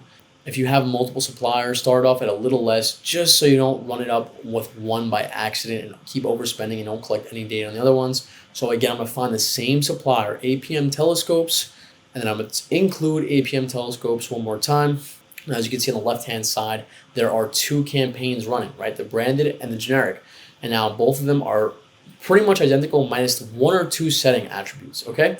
So this is exactly how you want it to look. You want to make sure it's pretty much symmetrical all the way through. Now we're gonna add one more just for good measure, just in case you missed something. So again, I'm gonna add a second supplier. I'm gonna call it Bresser. I'm gonna exclude all the products. I'm going to segment it by brand one more time. I'm going to hit Bresser. I'm gonna save Bresser. I'm gonna turn on Bresser. I'm gonna adjust the bid because it only matters at the ad group level. One more time, guys. 0.4 bid. I'm gonna do it again one more time. The branded. I'm gonna go to ad groups, then ad group, hit plus sign. Again, Bresser is the ad group name because it's a supplier name. The bid doesn't matter. I'm going to exclude all the other products. I'm going to subdivide it by brand one more time. I'm going to find Bresser. I'm going to turn Bresser on. I'm going to adjust the bid one more time to $1. Okay, so I only have two suppliers, so I'm keeping the bids relatively high. Again, if you have 2, 3, 4, you could adjust the bids accordingly, maybe just a little lower than average. So now I have to connect this shared budget. I have to connect the campaigns together. So I'm going to hit the plus sign. I'm going to name the budget shared budget. Okay, whatever you want to name it, just to make sure you know what you're talking about. It's going to be only shared budget for now, so it's perfectly fine. I'm going to find the two campaigns that I just made. It's going to be your only two campaigns showing. I'm going to save it, and then I can adjust my daily budget for both campaigns here if you really want to. I'm going to leave it at $40, but I already have my main, so I'm going to remove mine. Don't remove yours. I'm just removing mine for the sake of the video because I already have this done. Okay. Now, of course, we're going to go to our negative keyword list. I already have mine done once again, but I showed you how to do it in the previous one. You're going to hit plus. You're going to name it universal negative keyword list or universal keyword, whatever it is, UNKW, I abbreviated. Again, I'm going to do cheap, used, used again, and then brackets, instructions, warranty, assembly, manual. All these things are things that you want to include to make sure nobody that already bought or nobody that has no idea what they're looking for is going to be applied. Now you're going to apply this to all your campaigns. As you can see on the bottom, it says apply to campaigns. We're going to click this. We're going to find the two campaigns we just made. We're going to apply it to both. This way, both of these get excluded. All these words get excluded from both of these campaigns. Okay, I'm pretty sure that should make sense to you right now. These words are not going to show up in these campaigns now. So that's why you have to be very careful what words you put into this campaign. Now we have to make our send to branded keyword list, right? You could call it send to branded, you could call it generic keyword, whatever it is, right? Non-branded, anything you want, but just make sure that you know what it is, right? So now I'm gonna start adding the suppliers, APM in the parentheses, Bresser in the parentheses. Again, guys, as a beginner, I really recommend just putting in the brackets for now, simply because it's gonna do the same job for the most part. Unless your supplier name is like crazy out of pocket, where like people might be spelling it very wrong in parentheses or excuse me, in quotes, then maybe just put that in quotes. But I really recommend beginners only stick to the brackets, okay? And the brackets just mean exact match. Okay, so I'm going to connect this only to the generic campaign. Apply to campaigns only generic, because we're going to be blocking out the branded keywords from the generic campaign. Now those words should be being sent to our branded campaign. Now you are completely set up. You are ready to spend money and get some clicks, hopefully get some phone calls, hopefully get some sales, right? Now, again, you can adjust the shared budget from the top. I'm leaving mine at $40. Make sure yours is around 20, 30, whatever you could afford without like really getting nervous, because it does need a couple days to, really marinate. And you might make a couple lucky sales or lucky calls in between, which is great, but it does need a little time to marinate. Your pixel is brand new, okay? So again, this should really look congruent, right? This looks pretty much the same. You should have both applied to both campaigns, the branded and the generic. Now again, yours might look a little different, but go find the devices. It should either be in shared keyword or one of the other settings. Just find it. I'm going to go ahead and increase the computers. I don't have that many suppliers. I'm going to increase the computers by 20. I recommend doing it by like +5 to +15 when you're starting out. I'm going to decrease the mobile by 40, which is on the high end. I'm being extreme here. You should decrease the mobile by like 30, 20 this way so it doesn't underspend, and then only increase the computers by a little bit just so it doesn't overspend, right? And then I'm just going to decrease tablets by a little bit. Again, not many shoppers on it. Doesn't really matter. But I'm going to go ahead and do something similar on the generic for the most part. And again, guys, there's obviously going to be more spend in the generic because there's more generic keywords. There's obviously going to be more customers on mobile because there's obviously more customers shopping on mobile, okay? Don't shy away from either of these clicks. Just make sure it spends somewhere between the 50-50 range or the 60-40 range. This way you collect an equal amount of data and you can make decisions based on this data, right? So your campaigns are pretty much set up right now. For the most part, as long as you did everything right, your campaigns are set up, ready to make money. And at least at the bare minimum, collect data so you can make some decisions. Now, again, guys, you can either adjust these devices at the campaign level. So all the campaigns that you add afterwards are going to be by default at those device settings. Or if not, go to each ad group individually and adjust devices like that, okay? If you don't do this, then one of them is going to be out of whack at the very least. And again, at least you'll still be collecting data, but you might be confused as to why one has 100% spend in mobile phones in one ad group, and you're like, what the heck just happened? And then it just so happened that you didn't adjust the bids on the devices. Now, again, guys, there is no data here yet because these are brand new campaigns. But what's going to happen is you're going to be able to see the search terms inside each ad group. So what should you be looking at? What should you expect right now? What you should expect when you look at these search terms is only branded words in the branded MP ad groups. So what am I talking about specifically? I am talking about when you go to the APM ad group search terms, there should only be things like APM, APM telescope, APM this, APM X, APM Y, APM Z, right? There should only be branded terms. If there isn't, that means you did something wrong and it is very bad because now your bids are high and there's generic words in that campaign and you're bidding higher on generic words, which is a big problem. Right? That's why we separate the campaigns. On the contrary, there might be branded words that fell in the generic, which is fine because you underbid on those. So it is okay, but the difference is you might want to add those keywords to your send to branded list. And that's what we're going to be doing over time. We're going to be adding more and more words that pop into this generic campaign that are good keywords, valuable keywords, into the send to branded so you can bid more on these keywords, okay? And that'll make more sense as you collect data. But this is where you're going to do it. You're going to find the setting in one of the drop downs. And again, Google might have changed just slightly, a little bit, but just dig around for it. The device and the search term might be in the same place. And then just find the search terms and make sure that the branded words are being sent to the branded campaign, okay? And for the most part, guys, this is it. You're done setting up your campaigns. You are literally ready to make money. And we're pretty much done with the program. You have just set up your shopping campaigns, your most important campaigns. Now, there are search campaigns, there are display campaigns, but for me, those are more applicable to when you're scaling. Those are more applicable to when you really find something that you want to scale up, you want to have more sales, and you want to attack more keywords in. Now, guys, I'm only going to be talking about this to the advanced students that join the Discord that is found below. And again, I want you to subscribe. I want you to comment what it is you liked or what it is you're confused about this video. And I want you to make sure that you turn on post notifications for when this part 2 drops. Now, I'm going to be doing the exact same thing, a complete guide for low ticket and medium ticket sellers. Why? Because some people might not want to start an LLC. Some people might not want to sell high ticket products. They might not want to be overwhelmed. They might already have a low ticket store. So I want to make a video dedicated to the people that are, again, confused about how they can scale their store on Google and they don't really know how to apply a similar strategy to their products or to their brand. So I'm going to be dropping that too. You do not want to miss that because that is so good. I used to shit on low ticket dropshipping. I know I mentioned at the start of the video too that I used to do it. I used to shit on it once I succeeded in high ticket. But what did I do? I took a similar approach and a similar strategy and applied that to like low ticket products, and I started making sales. If you watch my other videos, you see we've done almost $500,000 in revenue on some specific low ticket products that worked so well on Google because we tapped into what really works. Customers that are very, very intuitive with their research. They already did research on TikTok, Facebook, Google. They know exactly what they want. That's why they searched it with precise keywords on Google, and we just targeted those customers. So I'm telling you guys, you do not want to miss this. The professor has a lot of stuff coming out for the last half of this 2023.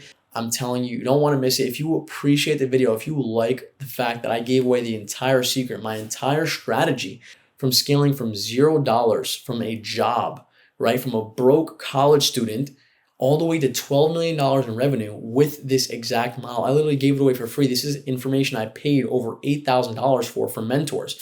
And I'm just giving it away for free simply because I've been gatekeeping away too long. I see way too many people trying to sell this stuff without giving all the information. And that's why I just put this out. A to Z, the most basic guide possible, but the scaling strategies are only for the people who join the Discord. They're only for the people who end up in the Discord. And if you miss out on that, I'm sorry, but you got to get your information from somewhere else.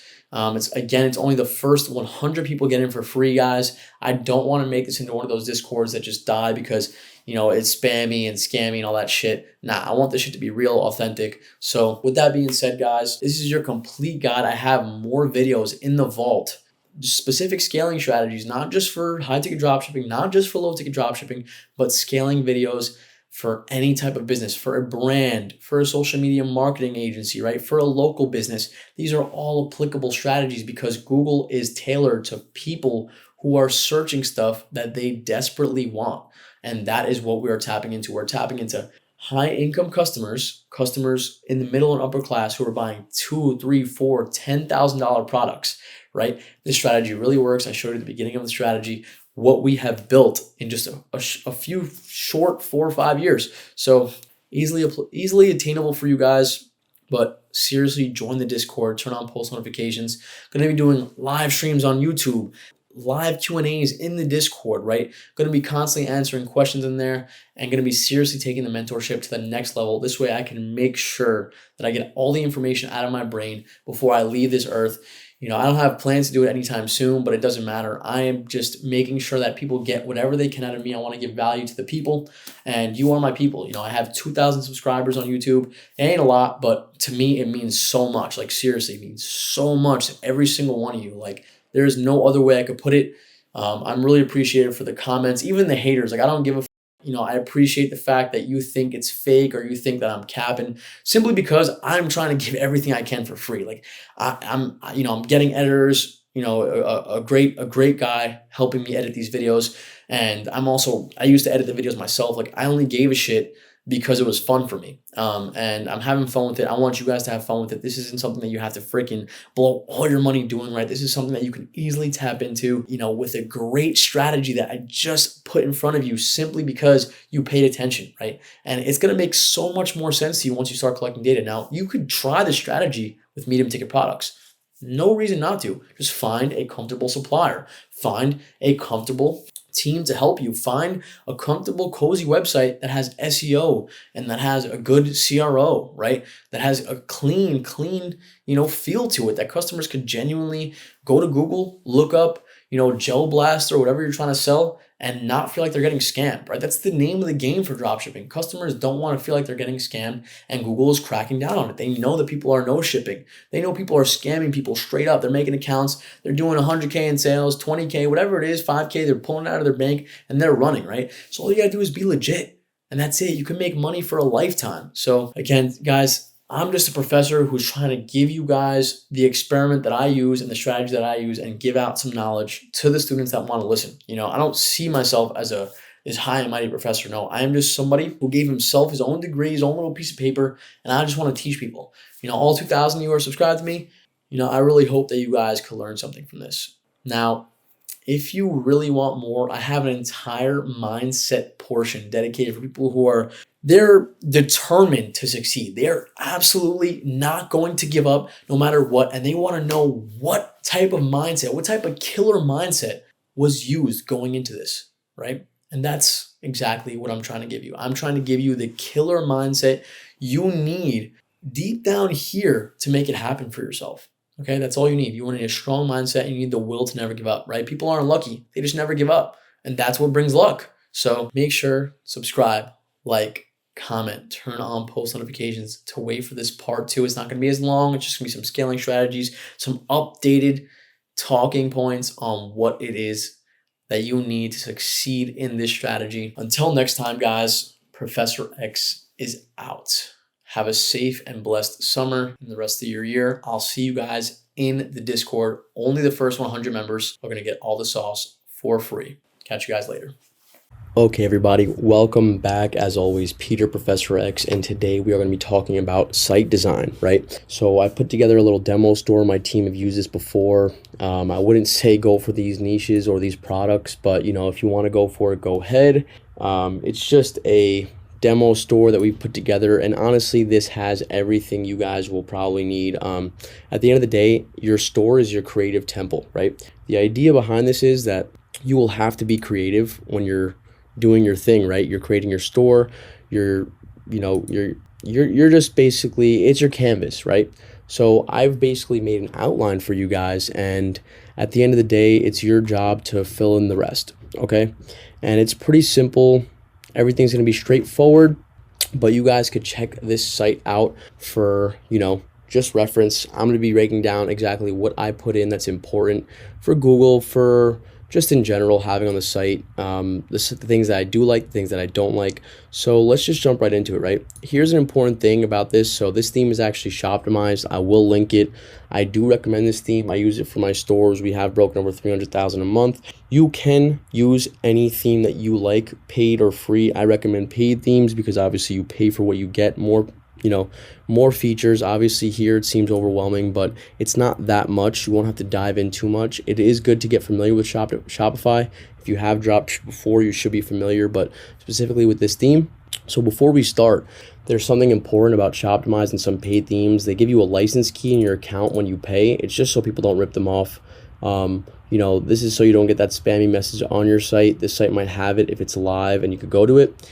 But the idea is you just import the theme here so they can activate your store. And at the end of the day, guys, you could pick any theme that you want. I just recommend this one. I'm gonna teach you this one because the basics are all the same, right? We want to make these sites look professional. We want to make them look not spammy and stuff like that. So you are more than welcome to use anything you want from this, right? You see this banner. What I would recommend is going to Pixabay or some free website that you could get pictures for a banner.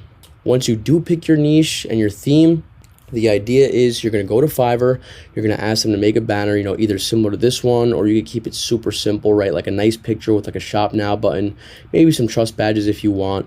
If you don't have free shipping, this banner is obsolete, but the idea is that, you could put trust badges or you can make it look more simplistic with a shop now button in the middle or on the side. Whatever it is you really want, look up some banners on Google or other stores, competitors in your niches for examples.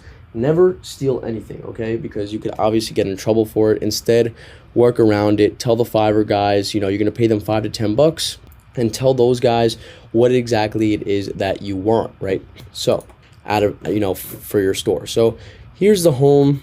Here's the home where you're going to be editing this theme, right? So, there are a lot of cool features on this theme and, probably on a lot of other themes, but the idea is that there's a mobile and a computer version to every store, right? People shop on their phones or people shop on their computer. So the idea is you want to make sure it just looks clean on both, right? People are going to be buying from both, so just make sure it looks clean. As you can see here, it says mobile and whatnot.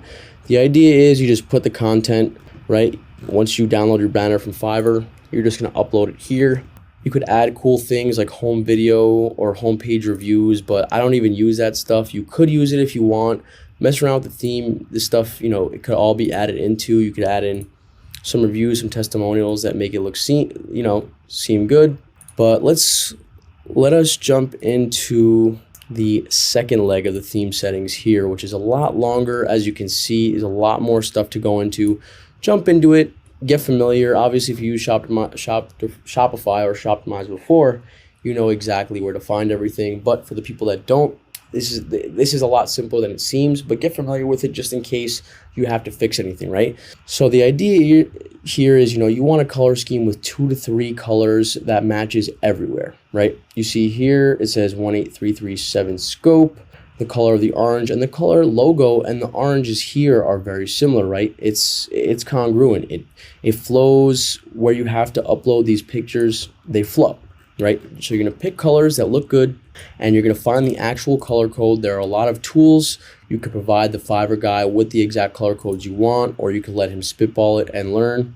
But the idea here is that anything that you see is just inspiration. So you could change your typography. Obviously, this stuff isn't as important. It's just the format of the words. Then let's go down to the colors. As you can see, there are some different colors here. You could change this stuff. I like using green. I would recommend using green, keeping everything basic as possible.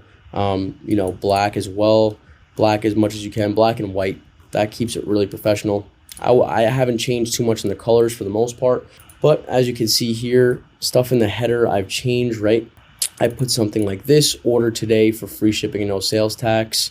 As you can see, the navigation menu, right? This stuff is super important because it lets people click on it. It builds trust, right? You can also take this stuff. A lot of this stuff is generated, but you can take this stuff, I recommend looking at stuff like this. The About Us, very, very important, right? People are going to be reading it. Suppliers are going to be reading it. Write something that's similar to, what I have in this one. Talk about the business, talk about that it's a small shop, stuff like that. People do read it.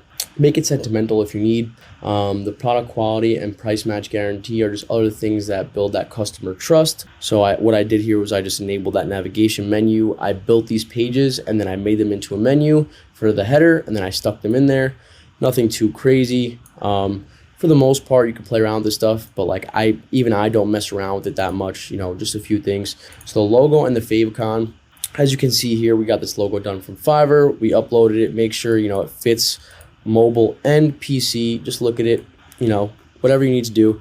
The favicon, we didn't really dive too much into. That's why it looks like this. But what I would do is, you can't see it, but if you pulled it up on the web page, you would see what it looked like, right? What I would do is I would take your logo, just cut that out, cut the words out, and just make the logo the favicon. So you see how Shopify's or Google Slides is this thing, this orange box. Shopify's is this, nice green thing. That's what you want. What you would just want is just like the picture, right? So just cut it out. Use, either canva.com or just any other tool website that you could just cut your logo and or even ask the guy that made your logo to send the favicon. It's pretty simple stuff, but canva.com you could easily cut your logo, take it, make it transparent, and just stick it right here. Okay. So again, this is the header. Like I said, just stick through it, play around with it. They have cool features like the sticky header, which just means like the header gets, stuck here. I use minimal, so it's not as fat. It's not as big as the total header. Just play around with it, see what exactly all the buttons do. I really don't use, 80 to 90% of the features, but you have to find where the stuff is, right? So here I put Monday to Saturday, Eastern. You can see it here, highlight it here. Obviously, if you play around with it, you'll see it on the website live reaction, or rather this backend. So you'll understand how it works. And what you want to do is you want to play around with it, right? Even here, right? You put your phone number, got a question, call us, right? These things are all in here. So let's just go back. Sticky bar, like I said, I don't really use this stuff. I don't even have it enabled. It's not that important. So another thing is this mega menu settings, right? A lot of themes use a mega menu. I actually typically use a default menu like this one. I just build the collections or build the custom things, and I don't even use the mega menu because it makes it really, really complicated. As you can see here, I'm gonna skip over all this because I'm not using the mega menu, right? If you wanted to use it, it could be really cool. You could stick pictures of the products. You could add the different collections. You can do whatever you would like. I typically like to keep it simple just because it was less work for me at the beginning, and I just stuck with that. But like I said, just play around with it. You could change the icon. Let's say you could make this a telescope, make the, the pictures a telescope, stuff like that. So just play around with it, look at it. So one of the more important things on the product page is this, right? So you're allowed to take basically whatever you want from the site if you want as inspiration. So I would say like this, right? Why shop with us? Money back guarantee. Stuff like this goes a long way because it builds that trust with the customers, right? I'm at the product page tab now, and you could see, right? Enable your price text. There's just all these different features that you could play around with and make it seem like, you just see what each button does. Click it on, click it off, see what it does, right? This is enable SKU. It just shows the SKU or the UPC of the it's loading slow, but you see now it's gone, and you just click around and you see the different features, right? The add to cart on mobile options. What that means is, there would be a sticky add to cart. Basically, this add to cart button would be stuck on the bottom of the page for mobile. I turned it off because I think it gets in the way of the product page, but it's all preference. Some people say it increases conversions. It's really up to you. This stuff all came with the theme, right? These trust badges, that's why we get paid themes, because it comes with it.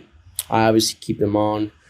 This stuff also comes with the paid theme. It's really good. Trust badges. It just says, money back guarantee, satisfaction guarantee, all important stuff. So just play around with it. I would say, model it after this. We'll get into like listing the products and stuff like that in a bit, but this is exactly how you want it to look. Okay, you want to keep it very, very simple. At this point, there's so many features that actually make it look spammy that I have turned off, and it's just better that way. You don't want it to look spammy, like something like this, right? Like all these features come on these paid apps, and the bottom line is this stuff just makes it look really spammy, like these low ticket stores look, and you don't want it to look like this. You don't want the flaming icon with the only 3 left. Like that stuff doesn't really show a professional looking store. That's why I've turned it off. I've kept it simple with this stuff. I've kept it simple with the trust badges, and then the rest of the stuff that is really required. So again, you can use all these features if you like. I really don't even go through most of these things. Like most of these things came with this. I don't even use these things. It just makes it overcomplicated. What I would really focus on is, maybe putting a listed price, show the compare price. Maybe I would have put $9.99. Another product probably has it. This one it doesn't. I'll show you guys when I show you guys where to upload the products. But I would just keep it super, super simple like it is here. So like I said, just go through it, play around with it. All of these stuff, it's at the end of the day, like we have a contact us page. You just put your information. It's nothing. A lot of this stuff is auto-generated. Just play around with it. The most important parts are the logos, the banners, the product page. Okay, so just go through all of it. Another important thing that I do want to talk about though is the footer, right? So let me pull it up for you guys. Also, this stuff is basically in order, right?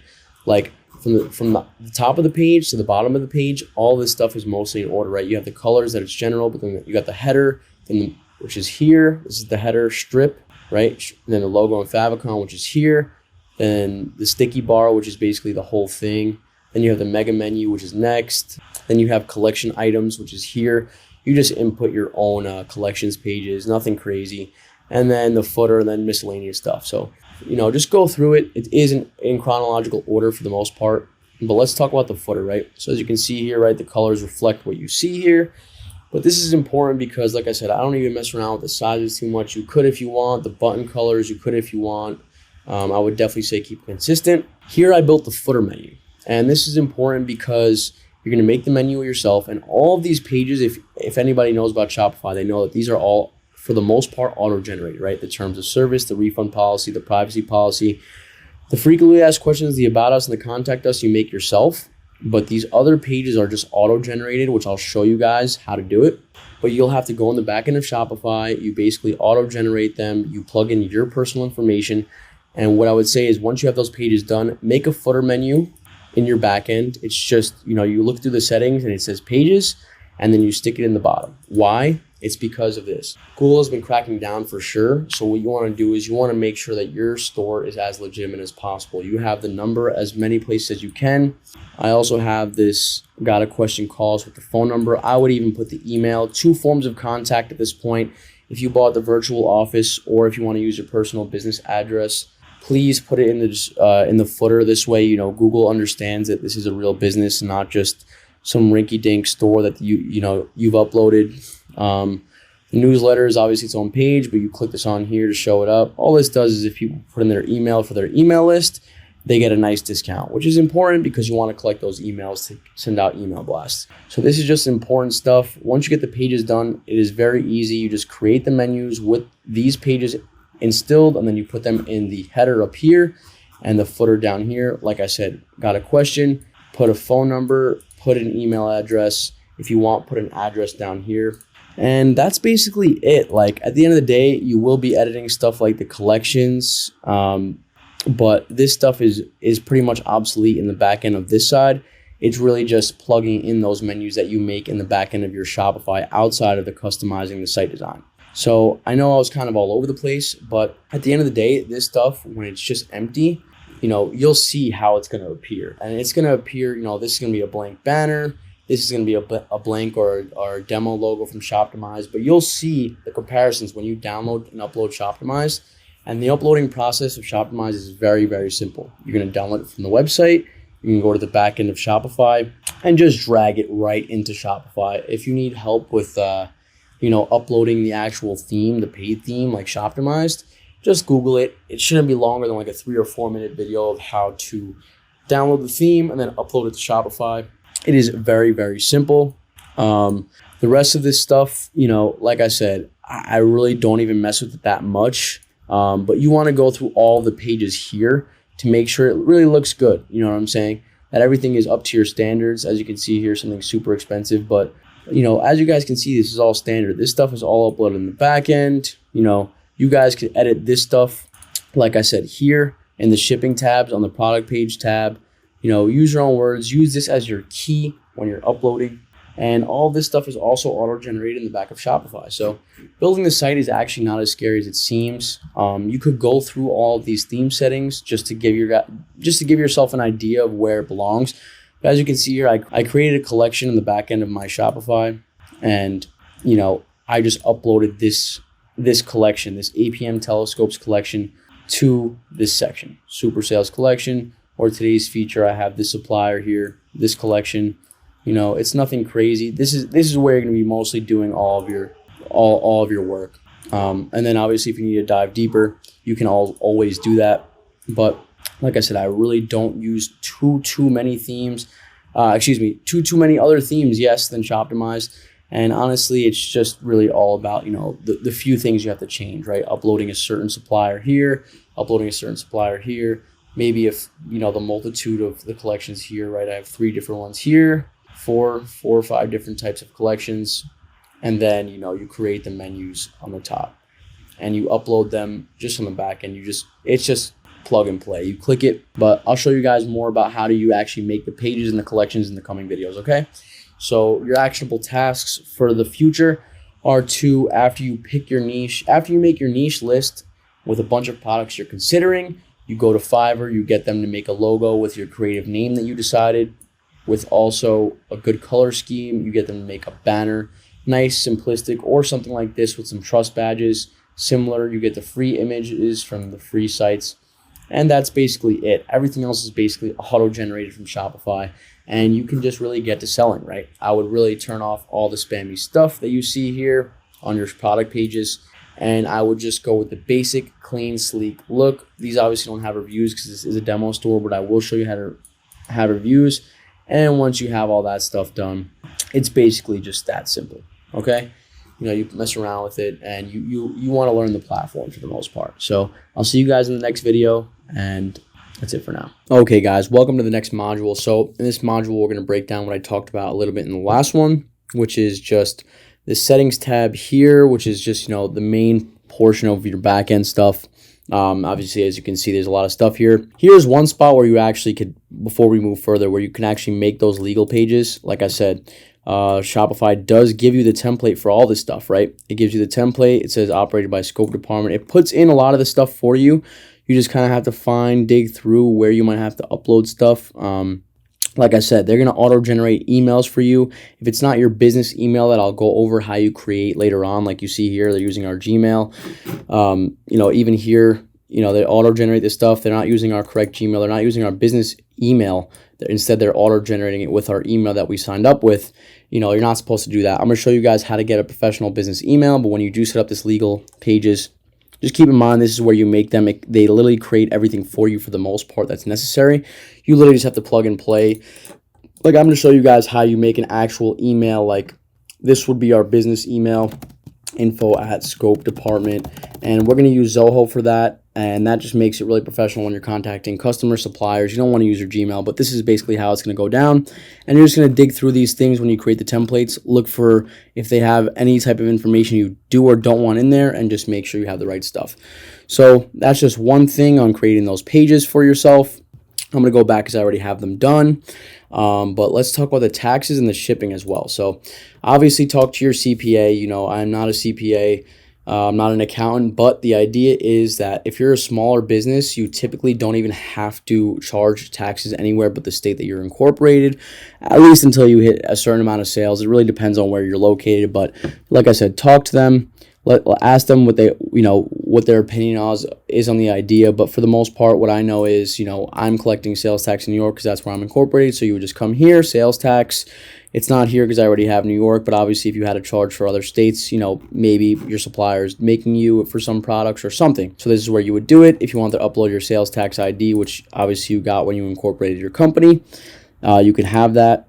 So this is where you would do it. And then obviously any customer that bought in your state will be automatically charged the sales tax, whatever the rate is in their county/state. And like I said, guys, this is an important responsibility. After every quarter, every year, however you and your accountant set it up, you are obligated to pay those sales tax to your state, right? So, be responsible, be mindful. It's not over-the-top profit. It is money that is owed to the state, from the customer. Sometimes customers will or won't buy because they're in that state and they don't want to get charged, they want to pay the same price as all the other states. But, that's the small price you pay for being a business owner and being incorporated in the state you're in. Some states have better benefits than others, but for the most part, you're going to have to abide by the state codes in your state. So that's just something to keep in mind. Now let's talk about the shipping, and I talked about this a little bit in the other episode. How you can make, let's say you needed to charge a specific amount of shipping, right?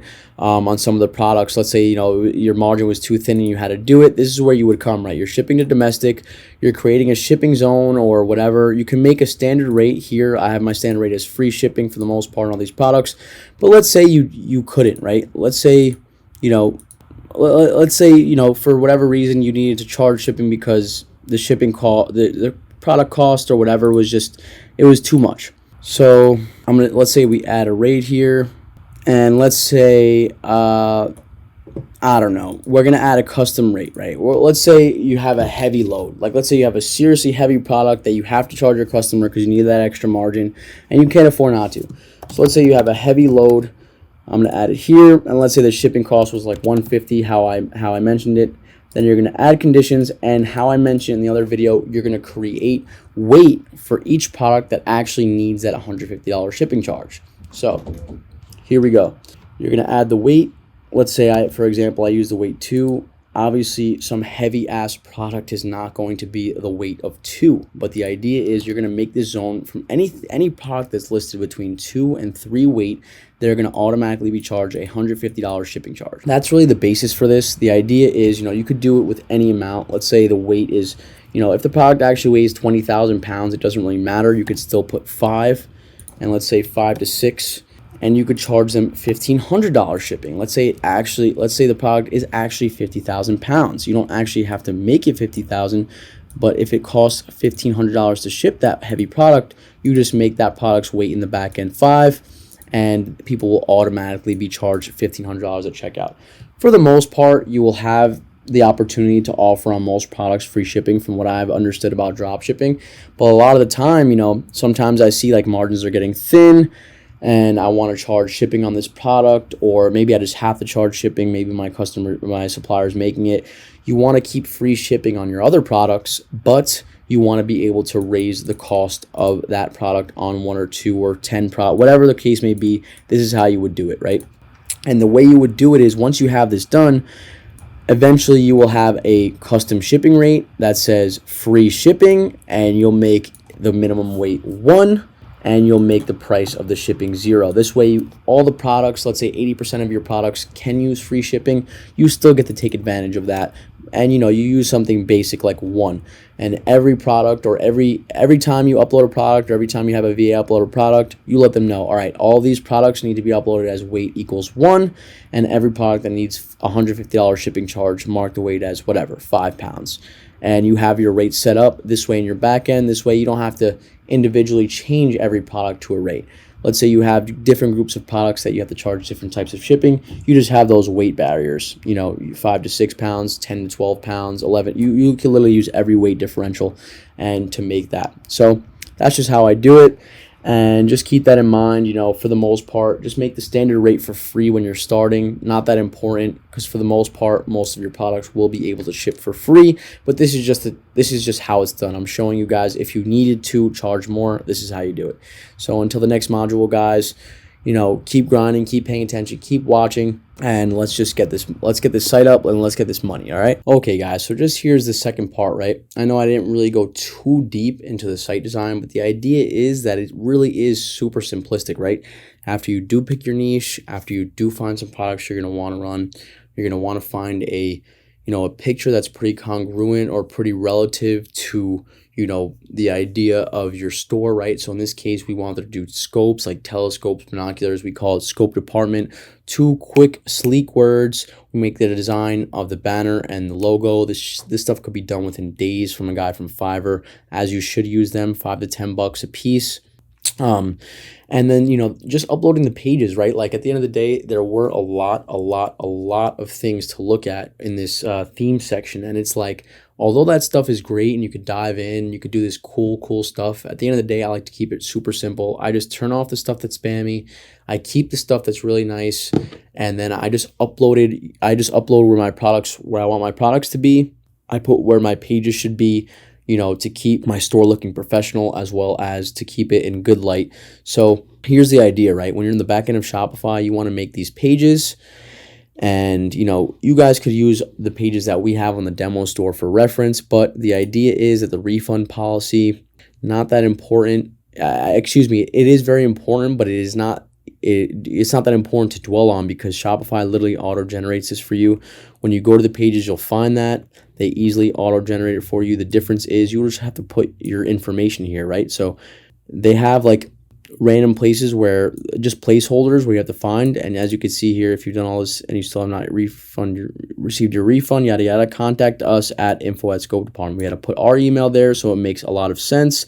And I'm sure there's a lot of other places where it's like this. I'm going to go check the other policies. But the idea is auto-generate these policies that you absolutely need. You need the refund. You need the privacy. You need the terms of services. You need a shipping policy as well. You could use, like I said, for reference. It is very determinant on your suppliers as well, right? So after the shipment, 2 to 7 days. Not all heavy products are really the same. So you have to just do your due diligence. But at the end of the day, just plug and play your information, right? Info@scope department, as you can see here, put your phone number where it is. If your suppliers are going to charge you a restocking fee, make sure you reiterate that to the customer. They will have to pay that. But just get your pages up. Make sure you put them in the right spots, right? And make the about us, because, it is important. Suppliers do read it. Customers do read it. Make it sentimental. Like I said, this is just a demo store, but we did, for the most part, put everything that you're going to need, right? This store is fully functional. It has made sales. You see here, it has orders, not real orders, but, people have randomly come to the website and accidentally bought things. We never process them, but that's just the idea, right? This site is professional enough to still make sales, even though it is just a demo store. And the idea is that you are going to have to be, make it look professional before you call suppliers too, so they could see that, the stuff that you're doing is up to date. It is, in line with their visions as a brand. And they don't want just anybody representing their company. They want, professionals. They want people that know what they're doing. So that's what we're going to do. We're going to keep it professional. We're not going to make the sites look spammy. I don't know why the pages isn't loading, but that's just the basis behind it, right? Shopify auto generates the 3 or 4 that you need. You plug and play your information, like your email, maybe your business address. Just scroll through. You'll see Shopify has the placeholders for where you put your own information. You put your information in, and then you make sure it goes into your footer. You make sure it's live on your pages. And the way you do that is by simply just making menus. I believe it is in navigation after you have all your pages done. But as you can see, right, we auto-generated some of these pages. This stuff was important for our suppliers. There was just a California just regulation that whatever, frequently asked questions, similar pages that people are really going to want to see. Like I said, and the product quality guarantee, the price match guarantee, those are just important things that the customer might read that show you that you're a legitimate business. So here's where I actually make the menus, right? So here I have the footer menu. I just put the things that were important about us, track your order, frequently asked questions, all the policies. Here was the header that you saw in the other video, the about us, the product quality, just to fill it out, to make it, make it legit. And then the main menu. Like I said, I don't use the mega menus because they're super complicated. If you want to dive in, put pictures, make your mega menus that break down, different variants of your product. be my guest. It is a little complicated, but the way I do it is I make a main menu with the products that I like. So in this case, I do telescopes, and I have a drop down of different types of telescopes. Let's say hunting scopes, different type of hunting scopes, different type of binoculars. And I just attach the menu, this main menu that I named it, in my customized theme, because it's just simpler for me. It's easier for me to make the menu like that instead of the mega menu. And like I said, there's a million tabs in the customized theme. You're better off keeping it simple and doing it like this. But if you wanted to use those extra features from the paid theme and the mega menu and all those other extra stuff, please, dive deep and do it. But I'm telling you, this is really all you need to make your site look professional enough. The menu is good enough for people to locate stuff. If it isn't, if customers are having trouble locating things, you could give the mega menu a try. It isn't too complicated. You attach the collections the same exact way, but in the mega menu, it's just bigger. It could break down deeper and deeper and deeper. So like, let's say you could break down the size of the APM binoculars. You could write like 20-inch diameter lens or 30-inch diameter lens, like in a deeper menu if you wanted. Add pictures with it. It's cool, but like I said, unnecessary. So this is the way I would do it. I would make my pages, and I would make my menus, and I would just go back to my theme, plug in my menus in the top, plug in my menus in the bottom, plug in my menu in the middle for the products, attach my logo, attach my banner, add a few more things to the product page that might look good, in the slots where it asks you to fill in, and, use the product badges, and then just turn off the spammy stuff. Shopify has a lot of spammy stuff, like, Caroline from Virginia just bought X, Y, and Z popping up on your page, the flaming, a lot of people know it in dropshipping, but like the flaming buy now, only 3 products left. All that stuff is great, but I don't think it's good for a professional looking website. I just don't agree. So this is the basics that you're going to need. Until the next video, guys, as always, these are some actionable tasks for you guys. Set this stuff up, get it into your page, get into the menus, and let's get this going. All right, on to the next lesson.